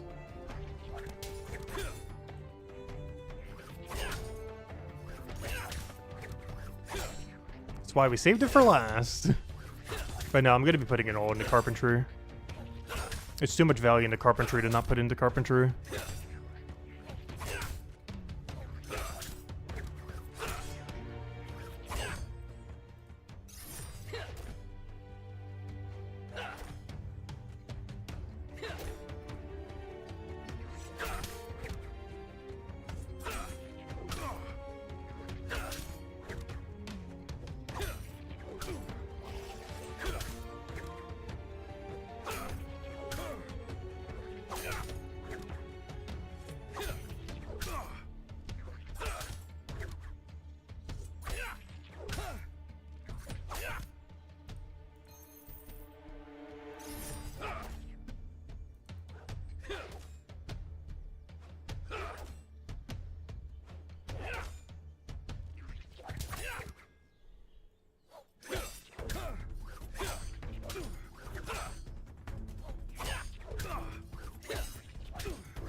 No, he went to the safe corner. Get out of there. It dragged me like almost all the way over there to hit him.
Please give us a ranged weapon.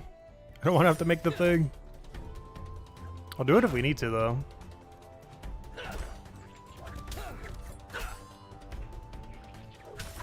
We do have to stay here until we get the knowledge used, though. But after we use the 7% pot for this double knowledge, we'll go make our level 55 bow and go take out the other thing then.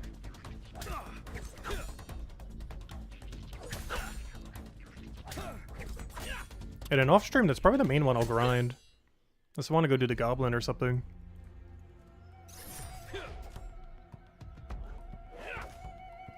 Big issue with that is the goblins immune to fire.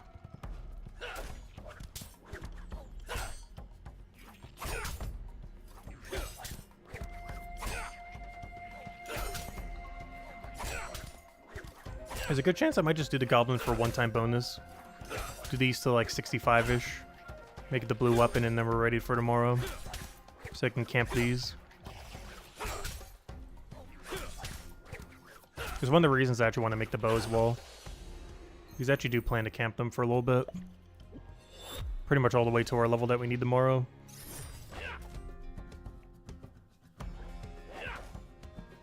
Oops, accidentally got it stuck.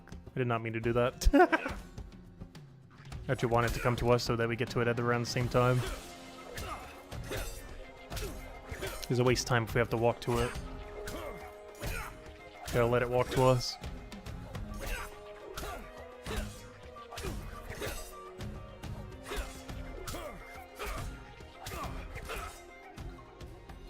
Yeah, you can get enemies stuck on almost anything. There's a lot of weird tech for that. A lot of the time it wastes more time than it saves though. But with infinite ammo, that's going to be a lot more common.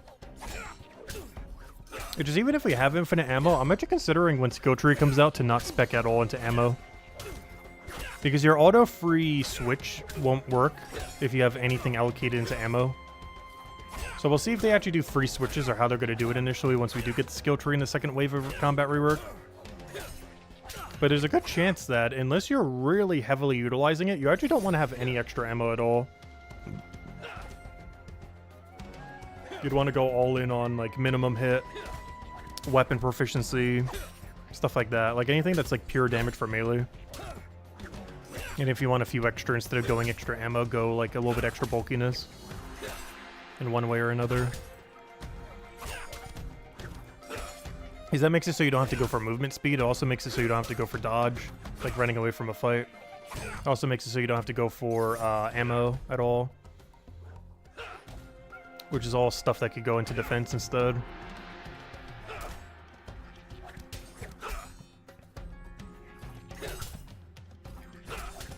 The other alternative is go like all in on range. You go like all in movement speed, all in ammo and amount, all in whatever else you need to make it work. You just kite everything around like crazy. The problem is there's a lot of enemies in really small rooms that can't be kited particularly well. For example, this enemy.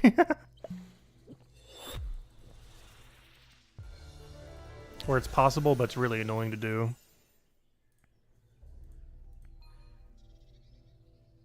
Because you can get them stuck on this wall over here. It's just generally not worth doing. Currently, at least. The way you have to do it is you have to like range from here, then move over there. You have to drag it from going over there to back over here and then get stuck over there. The problem is it doesn't stay there though. It gets unstuck after a little bit. It gets stuck there for like 2 seconds. That's enough to hit it like 1.5 times with the range.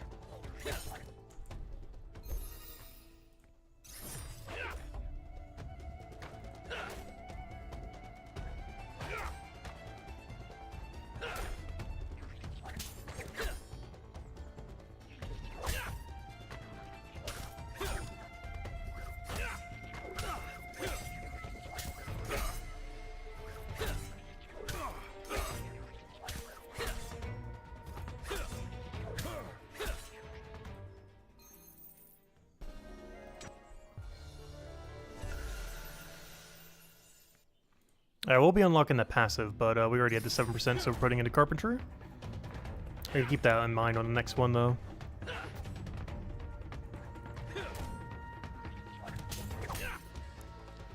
One thing that's nice about it is when that menu comes back up, it'll actually bring me directly there. So I already know.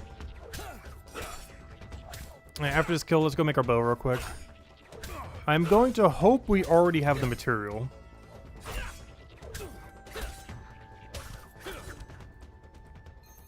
Yep, no range weapon. Yeah, let me go head over there. I'm gonna hope we already have some material banked. About to find out. At this point, I might even settle for a 2-star bow. We don't need anything crazy here.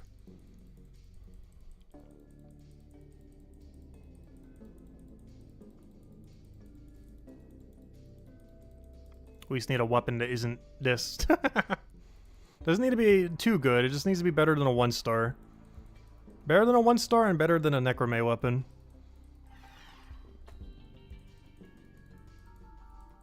Good, we got the aggro skip. I made sure to stop just in case. If I would have kept moving, I think he would have hit us.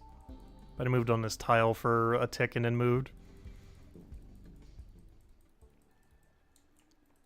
Alright, please tell me we have them in here. I don't have to walk all the way to the other shop.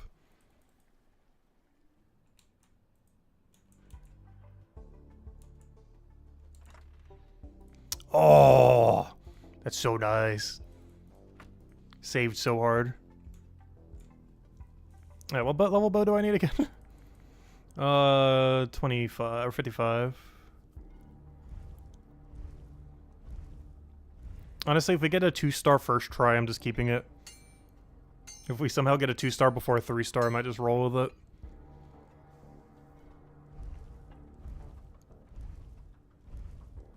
I just need some range weapon that isn't this.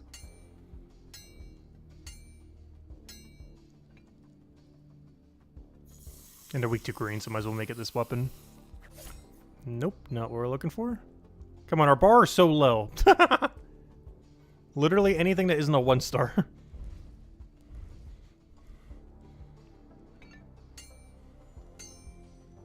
I just realized, does using this forge use gas too? I didn't even think about that. I never paid attention to that. Does this actually use gas? Every time you make an item here?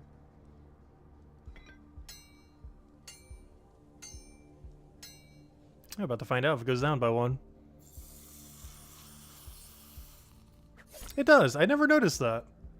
Interesting. It's an 86 compared to a 93. Yeah, it's fine. What percent did we get? 42? Good enough. We're not here for perfect. We just need something.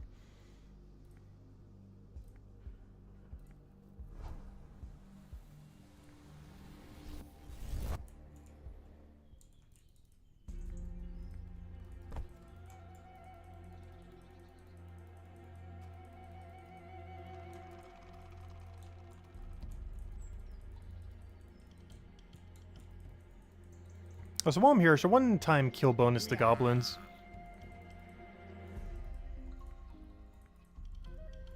I should go kill this guy real quick.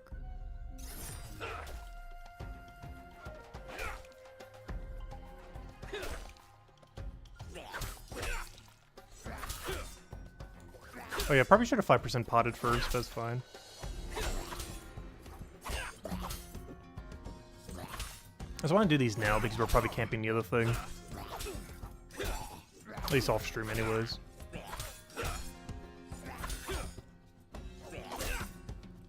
I don't want to at least kill a few right now just to kind of see how they are. Once we get to their level and get to like 60-ish, we should be fine.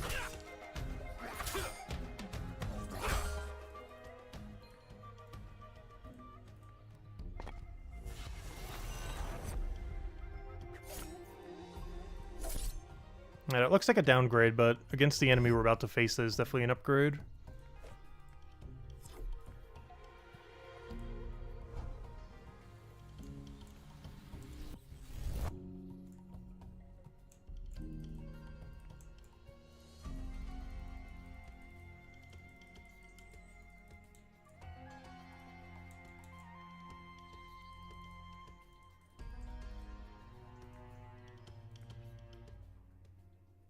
Wait, what was that lag? That was weird.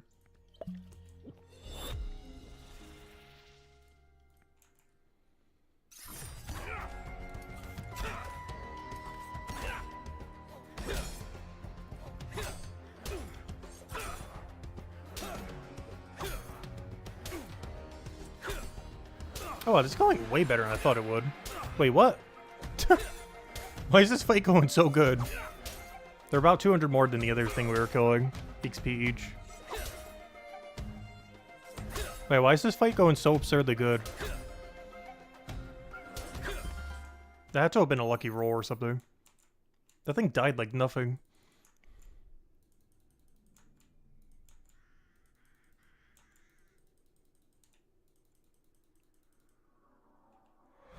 So I'm going to this room because they do drop bones. And I will be banking them because there's a deposit box right over there. It's really close.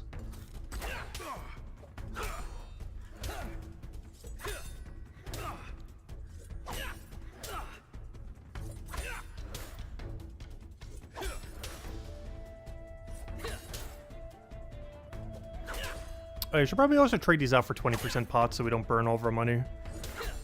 25% is really overkill for these. But honestly, at this rate, we might not even need them. What's going on? I wasn't expecting these to be so much easier. They're almost easier than the enemy we were killing that was lower level than them.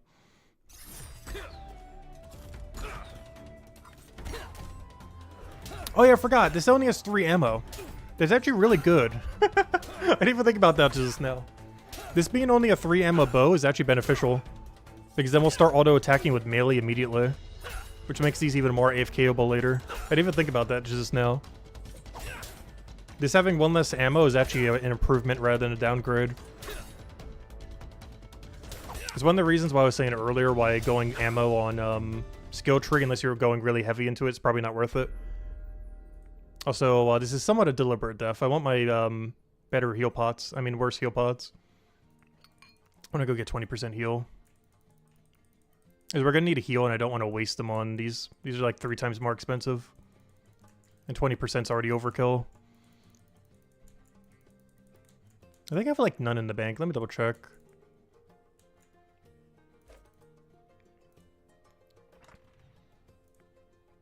We have some.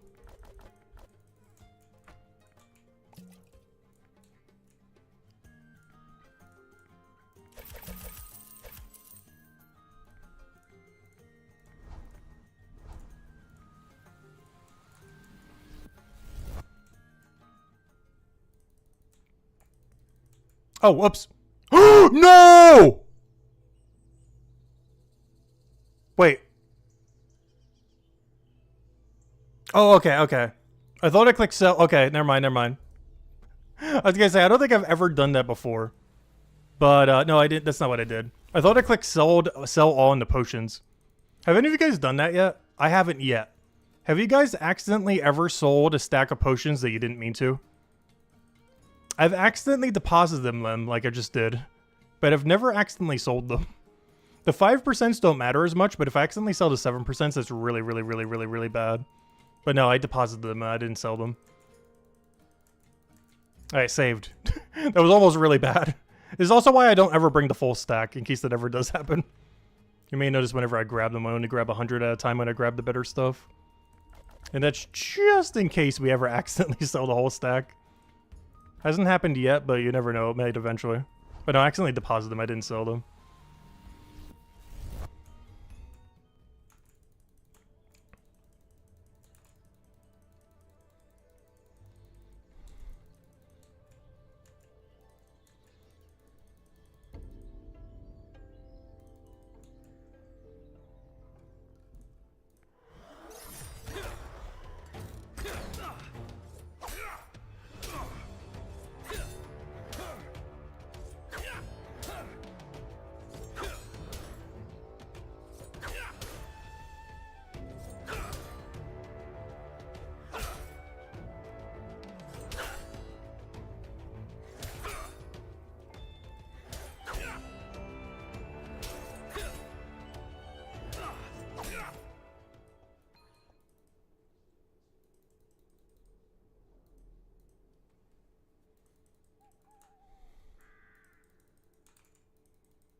Yeah, that's the game plan for tomorrow then.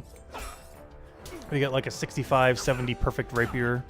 We go upgrade the rapier I have in the bank to that level. And then we have double blue in a row. We'll probably be able to go a little bit further than that. What would I need for the other two? I think I just start switching to two-hand after that. Ooh, they're both weak to fire though. Do we go Fireblade? Is this place really one-hand heavy? I don't mind going super one-hand heavy. Because I'm trying to think, what is my, I don't know, is it worth going Fireblade, though? The only reason this was good is because we got it as a drop. Like, if I make a Fireblade again, it's not going to be a 4-star, it's going to be a 3-star. So we'd probably just go for Longsword for them, even though they're both weak to fire back-to-back. The other thing to keep in mind is we're not going to bother doing a shield upgrade either. We just happen to have a 4-star around this level range. Which is not something we'll have later.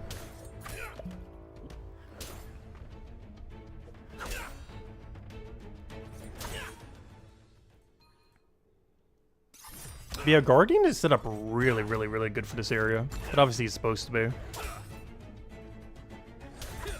Because for the double weak fire, you use your slow hitting two-hand fire for all the things weak to green, or honestly everything else in the entire chapter, unless they're immune to green. You just run the stabby thing.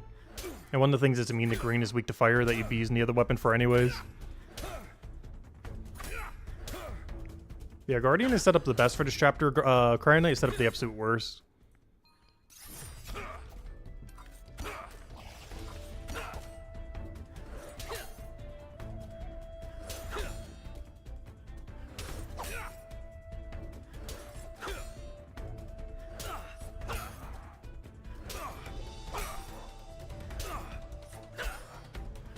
Oh, so these things do have a small chance to drop bones, by the way. And regardless what tier they drop, I will be picking up every last one of them. Because the bank is right there. And banking the bones based on this spawn is actually way better than doing it based on the other one. As in where you actually gather them. As this bank is like 10 tiles and the other one's like 100 or something. Like the bank difference is from here to there to bank the bones here. But if you were to get them from their actual source, you have to go from here and here all the way to there and back. So it is way quicker just going there to there. The problem is they drop them very scarcely though. But when they do, it's better than actually gathering them. As far as bank time is concerned.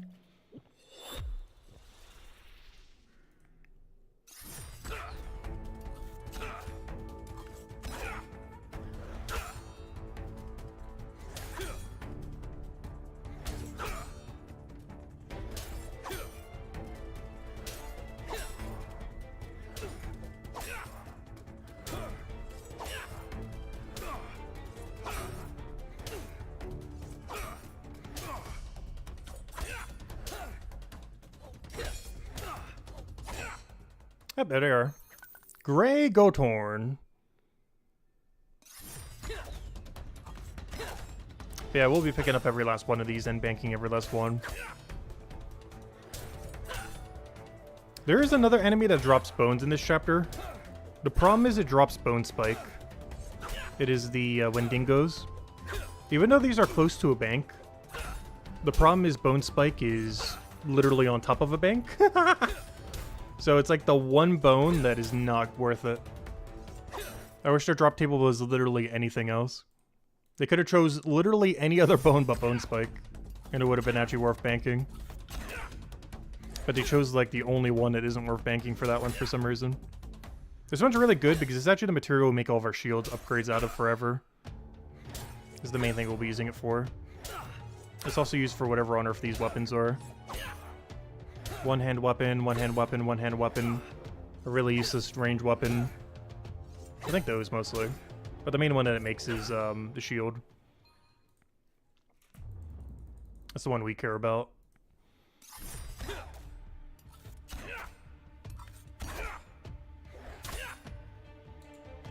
Though this tier of bone we don't really care about though, but I'm still gonna bank it. Just because it's so free to bank. Come on, don't hit a 0. You can do a little better than that.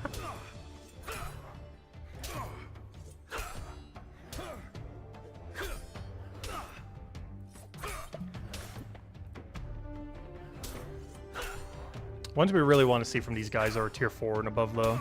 This is tier 2. Not sure how far we need to go before they start dropping 4 and 5.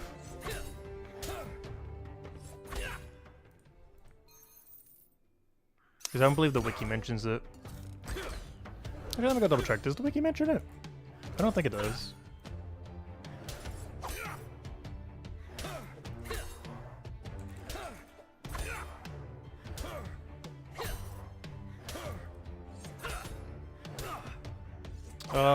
Okay, it does for that one.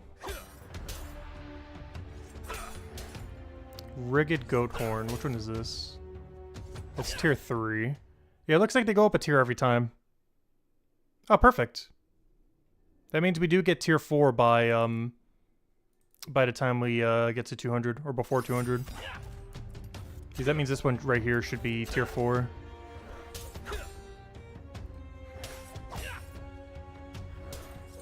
Yep, it's there for. And it goes to 199 for our shield. Alright, that's the one we really, really care about. What level range is this guy?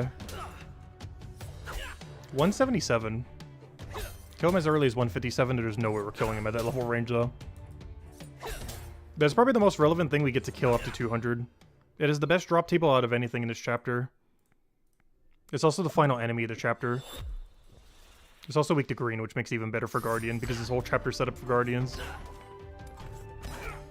But the main thing that's relevant is this is how we make our shields. Or at least the main material we would make shields out of. If we ever need a shield upgrade ever for the rest of the history of the game. This is what we make it out of. The goat horns that we get from Shades.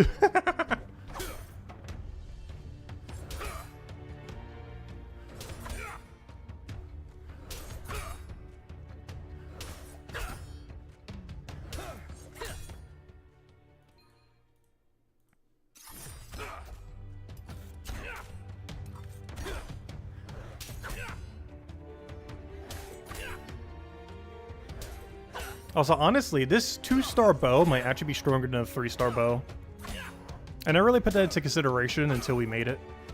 And then after the fact, like, I just realized, oh wait, this is actually stronger, isn't it? The main reason for that is melee is better. And you auto switch after you run out of ammo now, as of like the last few weeks to about a month or so. So there's actually a lot of situations, especially if you're playing somewhat more AFK and don't want to click as much, especially on Steam Deck and such, that a 2-star bow with only 3 ammo is better than a 4-star with 4. I mean, a 3-star with 4. 4-star would be better. But a difference between a 2 and 3 isn't too bad. 2 automatically do 1 less ammo.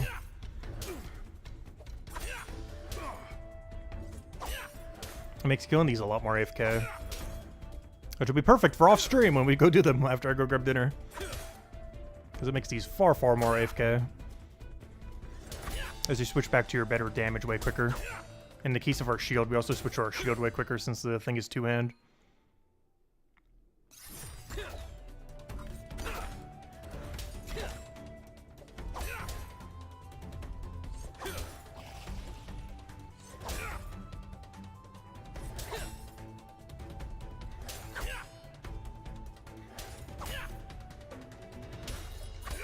Wish we got a little bit of better percent though, but it wasn't worth trying to reroll for. It's slightly above average, so it's good enough. Also, if we need to upgrade it later, it's not that hard to do. Because getting a 2-star takes almost no time at all. Like, honestly, it takes longer to get there than it does to craft a weapon. The walk to get there is longer than the amount of time it'll need to get the 2-star weapon.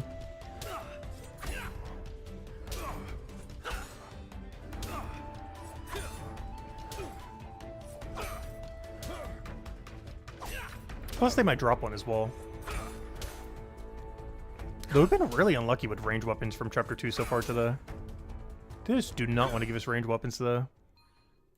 I think this entire duration, we have not gotten a single 2-star range weapon. The entire time we've been in Chapter 2. No 2-star, no 3-star, no 4-star. Gotten a lot of great armor drops, though. Like, we are so kitted on armor right now. Full 3 and 4-star right now. With our first drop, the second we got in here being a 4-star leg. Weapons have been pretty underwhelming, though. To such a degree, we had to go out of our way to even craft a 2-star one. Just so we had something.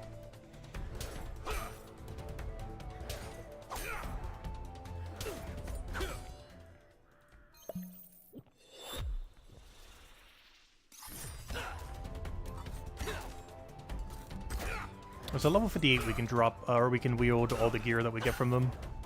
If we had any. Because we haven't actually gotten anything yet.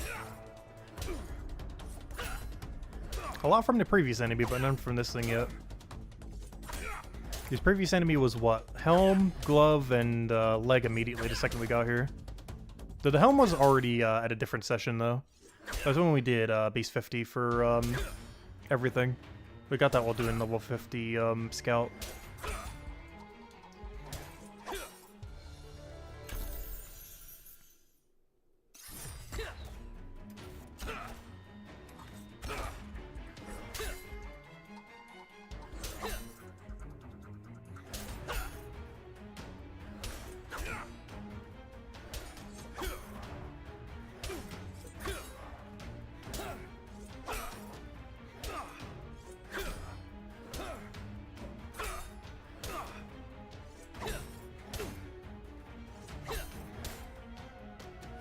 But yeah, current rate, I think we can get this done by Friday or Saturday then. I aim for Friday if we want to really push it. And I promise tomorrow I won't have as much time to go grind for it.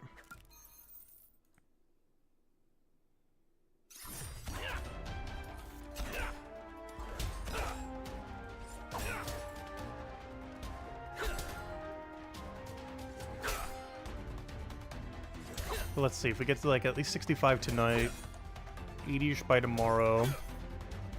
Yeah, that'd be 30 levels a day, that's doable. Yeah, I think we do get it done on Friday then. And then Saturday we'll do the first time bonus for everything in the entire game. For everything we never crafted, for every AFK activity. So we'll do that on Saturday and finish true 200 all on Friday then. Unless something erupt comes up. But it should be really doable. 200 all by Friday and 200 all activities by Saturday.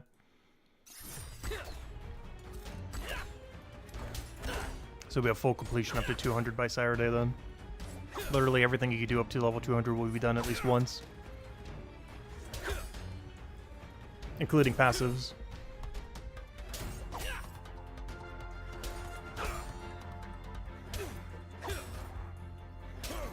And then they can go to the combat merge.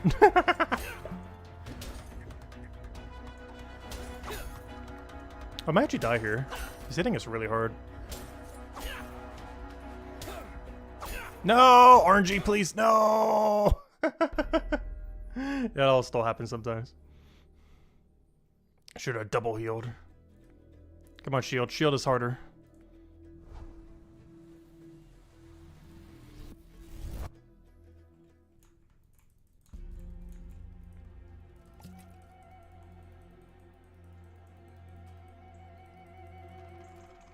I somewhat want to go make a better weapon for them. But I think we're just settling on making a weapon at 65.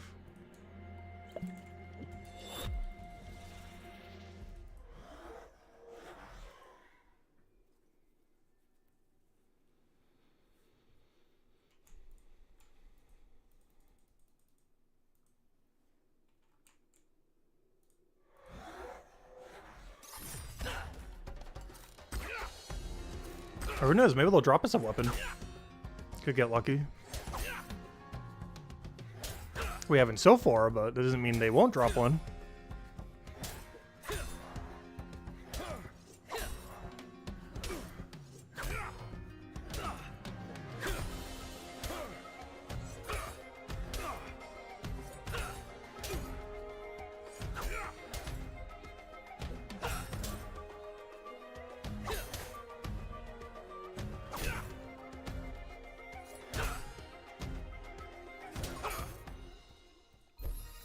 Yeah, well, 56. We're almost the same level as them. I think by level 60, even in this gear, we'd be able to tank them every time. To the point where we could probably even go to the longsword then. It's definitely the last enemy we can still get away with this setup, though. Particularly the longsword. It's going to fall off too much any deeper than this. I really hope they give us a Hammer Mage or Cryonite item, though. I mean, Hammer Mage or Guardian, though. Because we haven't gotten a single weapon upgrade drop yet. So if I want to upgrade them, I have to do it completely from scratch. Right, our low enough level range where we can make one under level 19 though, so it's going to be really quick for that one. The problem is we might still have to do 3 components instead of only 2 or 1. Which is not ideal. Oh, no, never mind. I already have the Rapier. So it really comes down to if we get a Guardian or a Hammer Mage drop. Because that saves us a bit of time.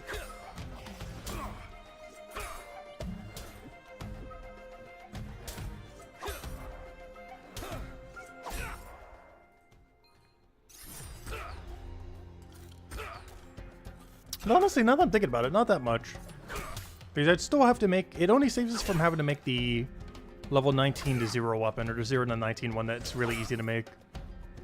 So it's actually not saving us that much time. It saves at most, like, 3 minutes. Like, maybe 5 minutes because of getting there and everything. Like, at absolute most, even if we go unlucky, it's like 5 minutes saved. Still better than nothing, though. Better than all this junk on the ground.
It's interesting. We have a double frost week, then double fire week.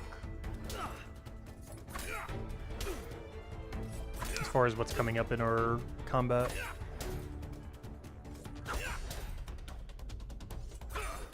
And technically a double green week. Though there is one enemy between that's immune to green. But we almost have a double, double, double. We're gonna have to do double blue, then we're gonna have to do double fire immune. And then we almost have double green again. Maybe they'll check. We're just do 2 green ones, not you. And Dingo. Oh no, actually it is slightly separated, never mind. He's just coming in through a slightly different order. As they normally do.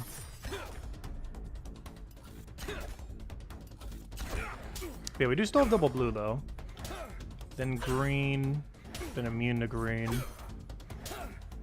What has Dingo weak against? I think it's fire.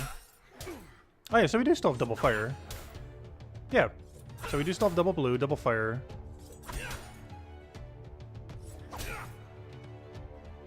Then green. Where's the other green weak one? It's Shade and Wendigo. Where's Wendigo? Because Wendigo should have been up there. Alright, it's just those 2 greens aren't next to each other. That's fine.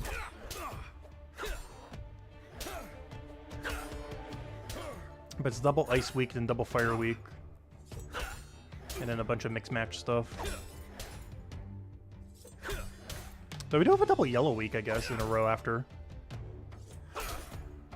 Just divided by one thing, week 2 fire. Oh, never mind, yeah. So, yeah, it's double blue, then double fire, then double yellow. I'm definitely not going my way to make a yellow weapon, though. It's just not strong enough on Crown Knight to bother. Even the fire weapon, I'm probably just going down the 2-hand route the entire time there. But it is set up in a way where it actually does benefit you if you switch your weapon. As a back-to-back next to a back-to-back next to a back-to-back.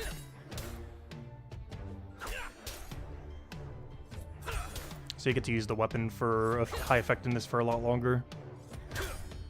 Compared if you were to make it for like every enemy. Post 200 you definitely do. Pre 200 you don't really need to bother though. And even then you can still just keep doing your core weapons, which in the case of Cryo Knight is your longsword and frost 2-hand.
So I think our end goal at this point is try to get to 58. We'll try to match the level. That way when we do this off stream, they'll be quite a bit more AFK. I would also say I'd be able to wear all my armor pieces I've gotten from them. If we had any. We were doing so good on drops on the other guy. Why is this thing being so stingy? Like, the other thing was just spitting out drops. This thing has absolutely none so far. Duration we've been on this one's still quite a bit shorter, but still. False expectations when the first thing we got in this chapter was a 4-star immediately. It's only been downhill from there. Not like it could be much more uphill, unless it gave us like an insanely good weapon. Like if it gave us a 4-star green bow right now.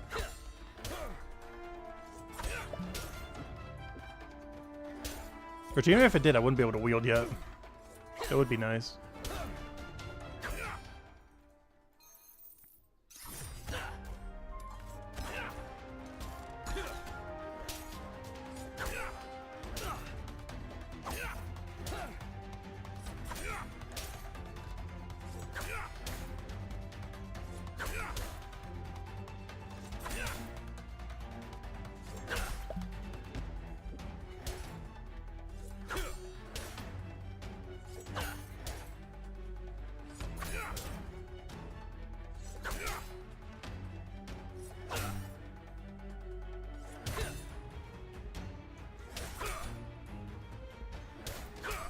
Oh, if we didn't kill there, we actually would have died.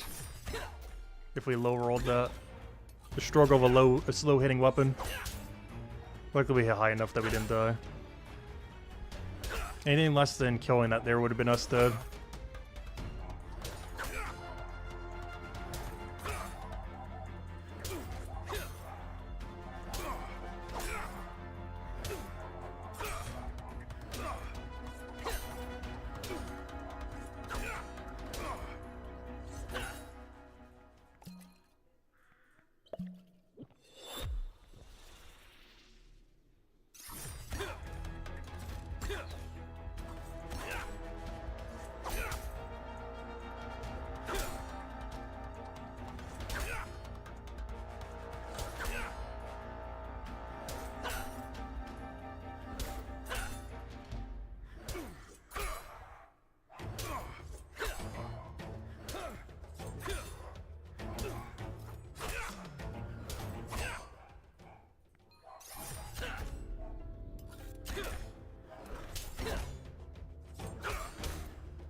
So what's our enemy if we kill one beyond?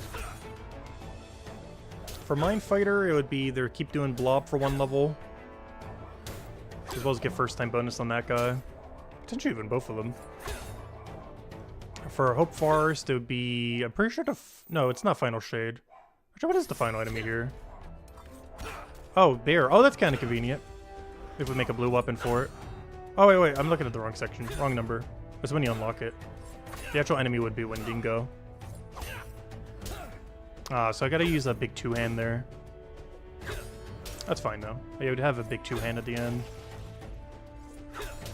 And of course, the one that we were doing earlier. Either do plant or hair beast. Probably plant.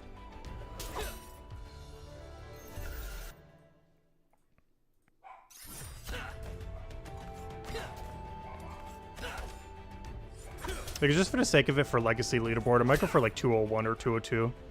Just for the fun of it. It's not going to make it go that much higher, though. Because look at all the people who only did the bare minimum 200.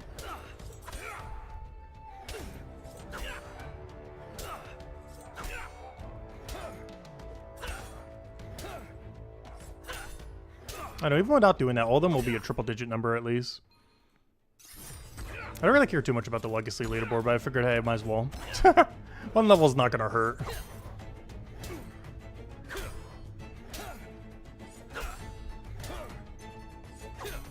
Some of them has some really good skilling activities I need to be doing anyways. Like the potatoes and or the plant for this one. Scout's pretty meh. Mind Fighter 1 is best in slot healing potion. Or 10% Mind Fighter potion, whichever one you want.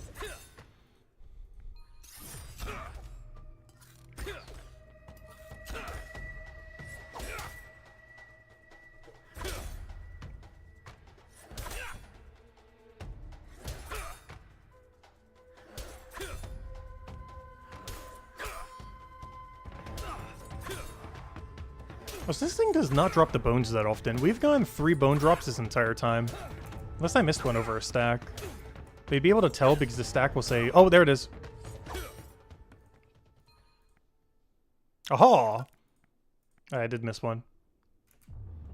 Because you could easily tell which one it is because the stack should say like 1 billion items on it. So the fact that that said 5 meant it was underneath. It's really weird that they don't appear over top 1-star gear. Or was just something you could change in settings or something. I really wish all alchemy supplies would appear over 1-star gear. Maybe even 2-star gear even too. But definitely at least 1-star gear.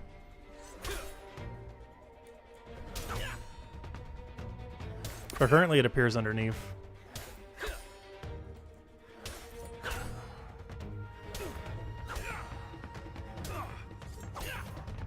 That or a toggle to make it always appear on top and this is like 3-star or higher.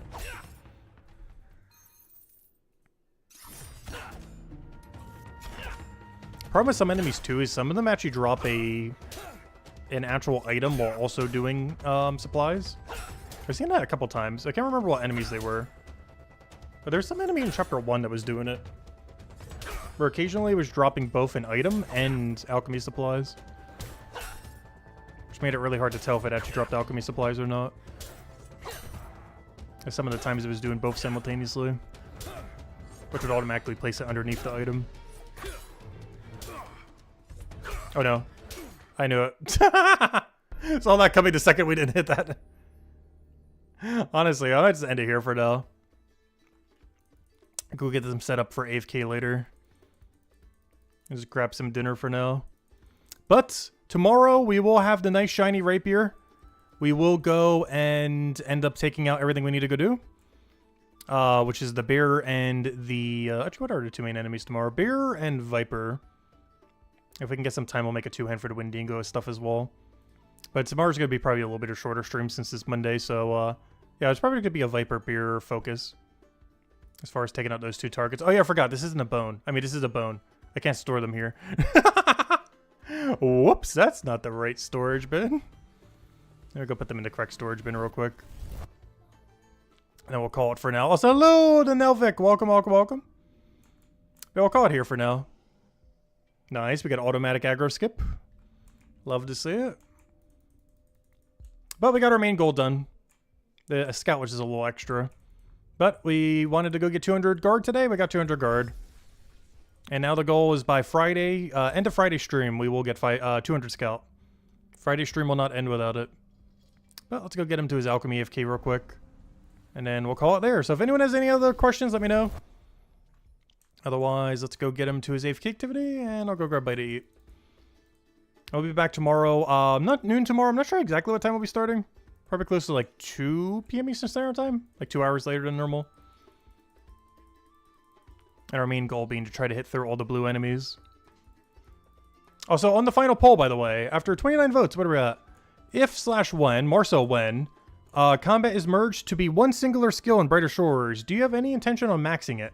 17% on yes for getting 2,000 plus 500 per chapter, aka actual max.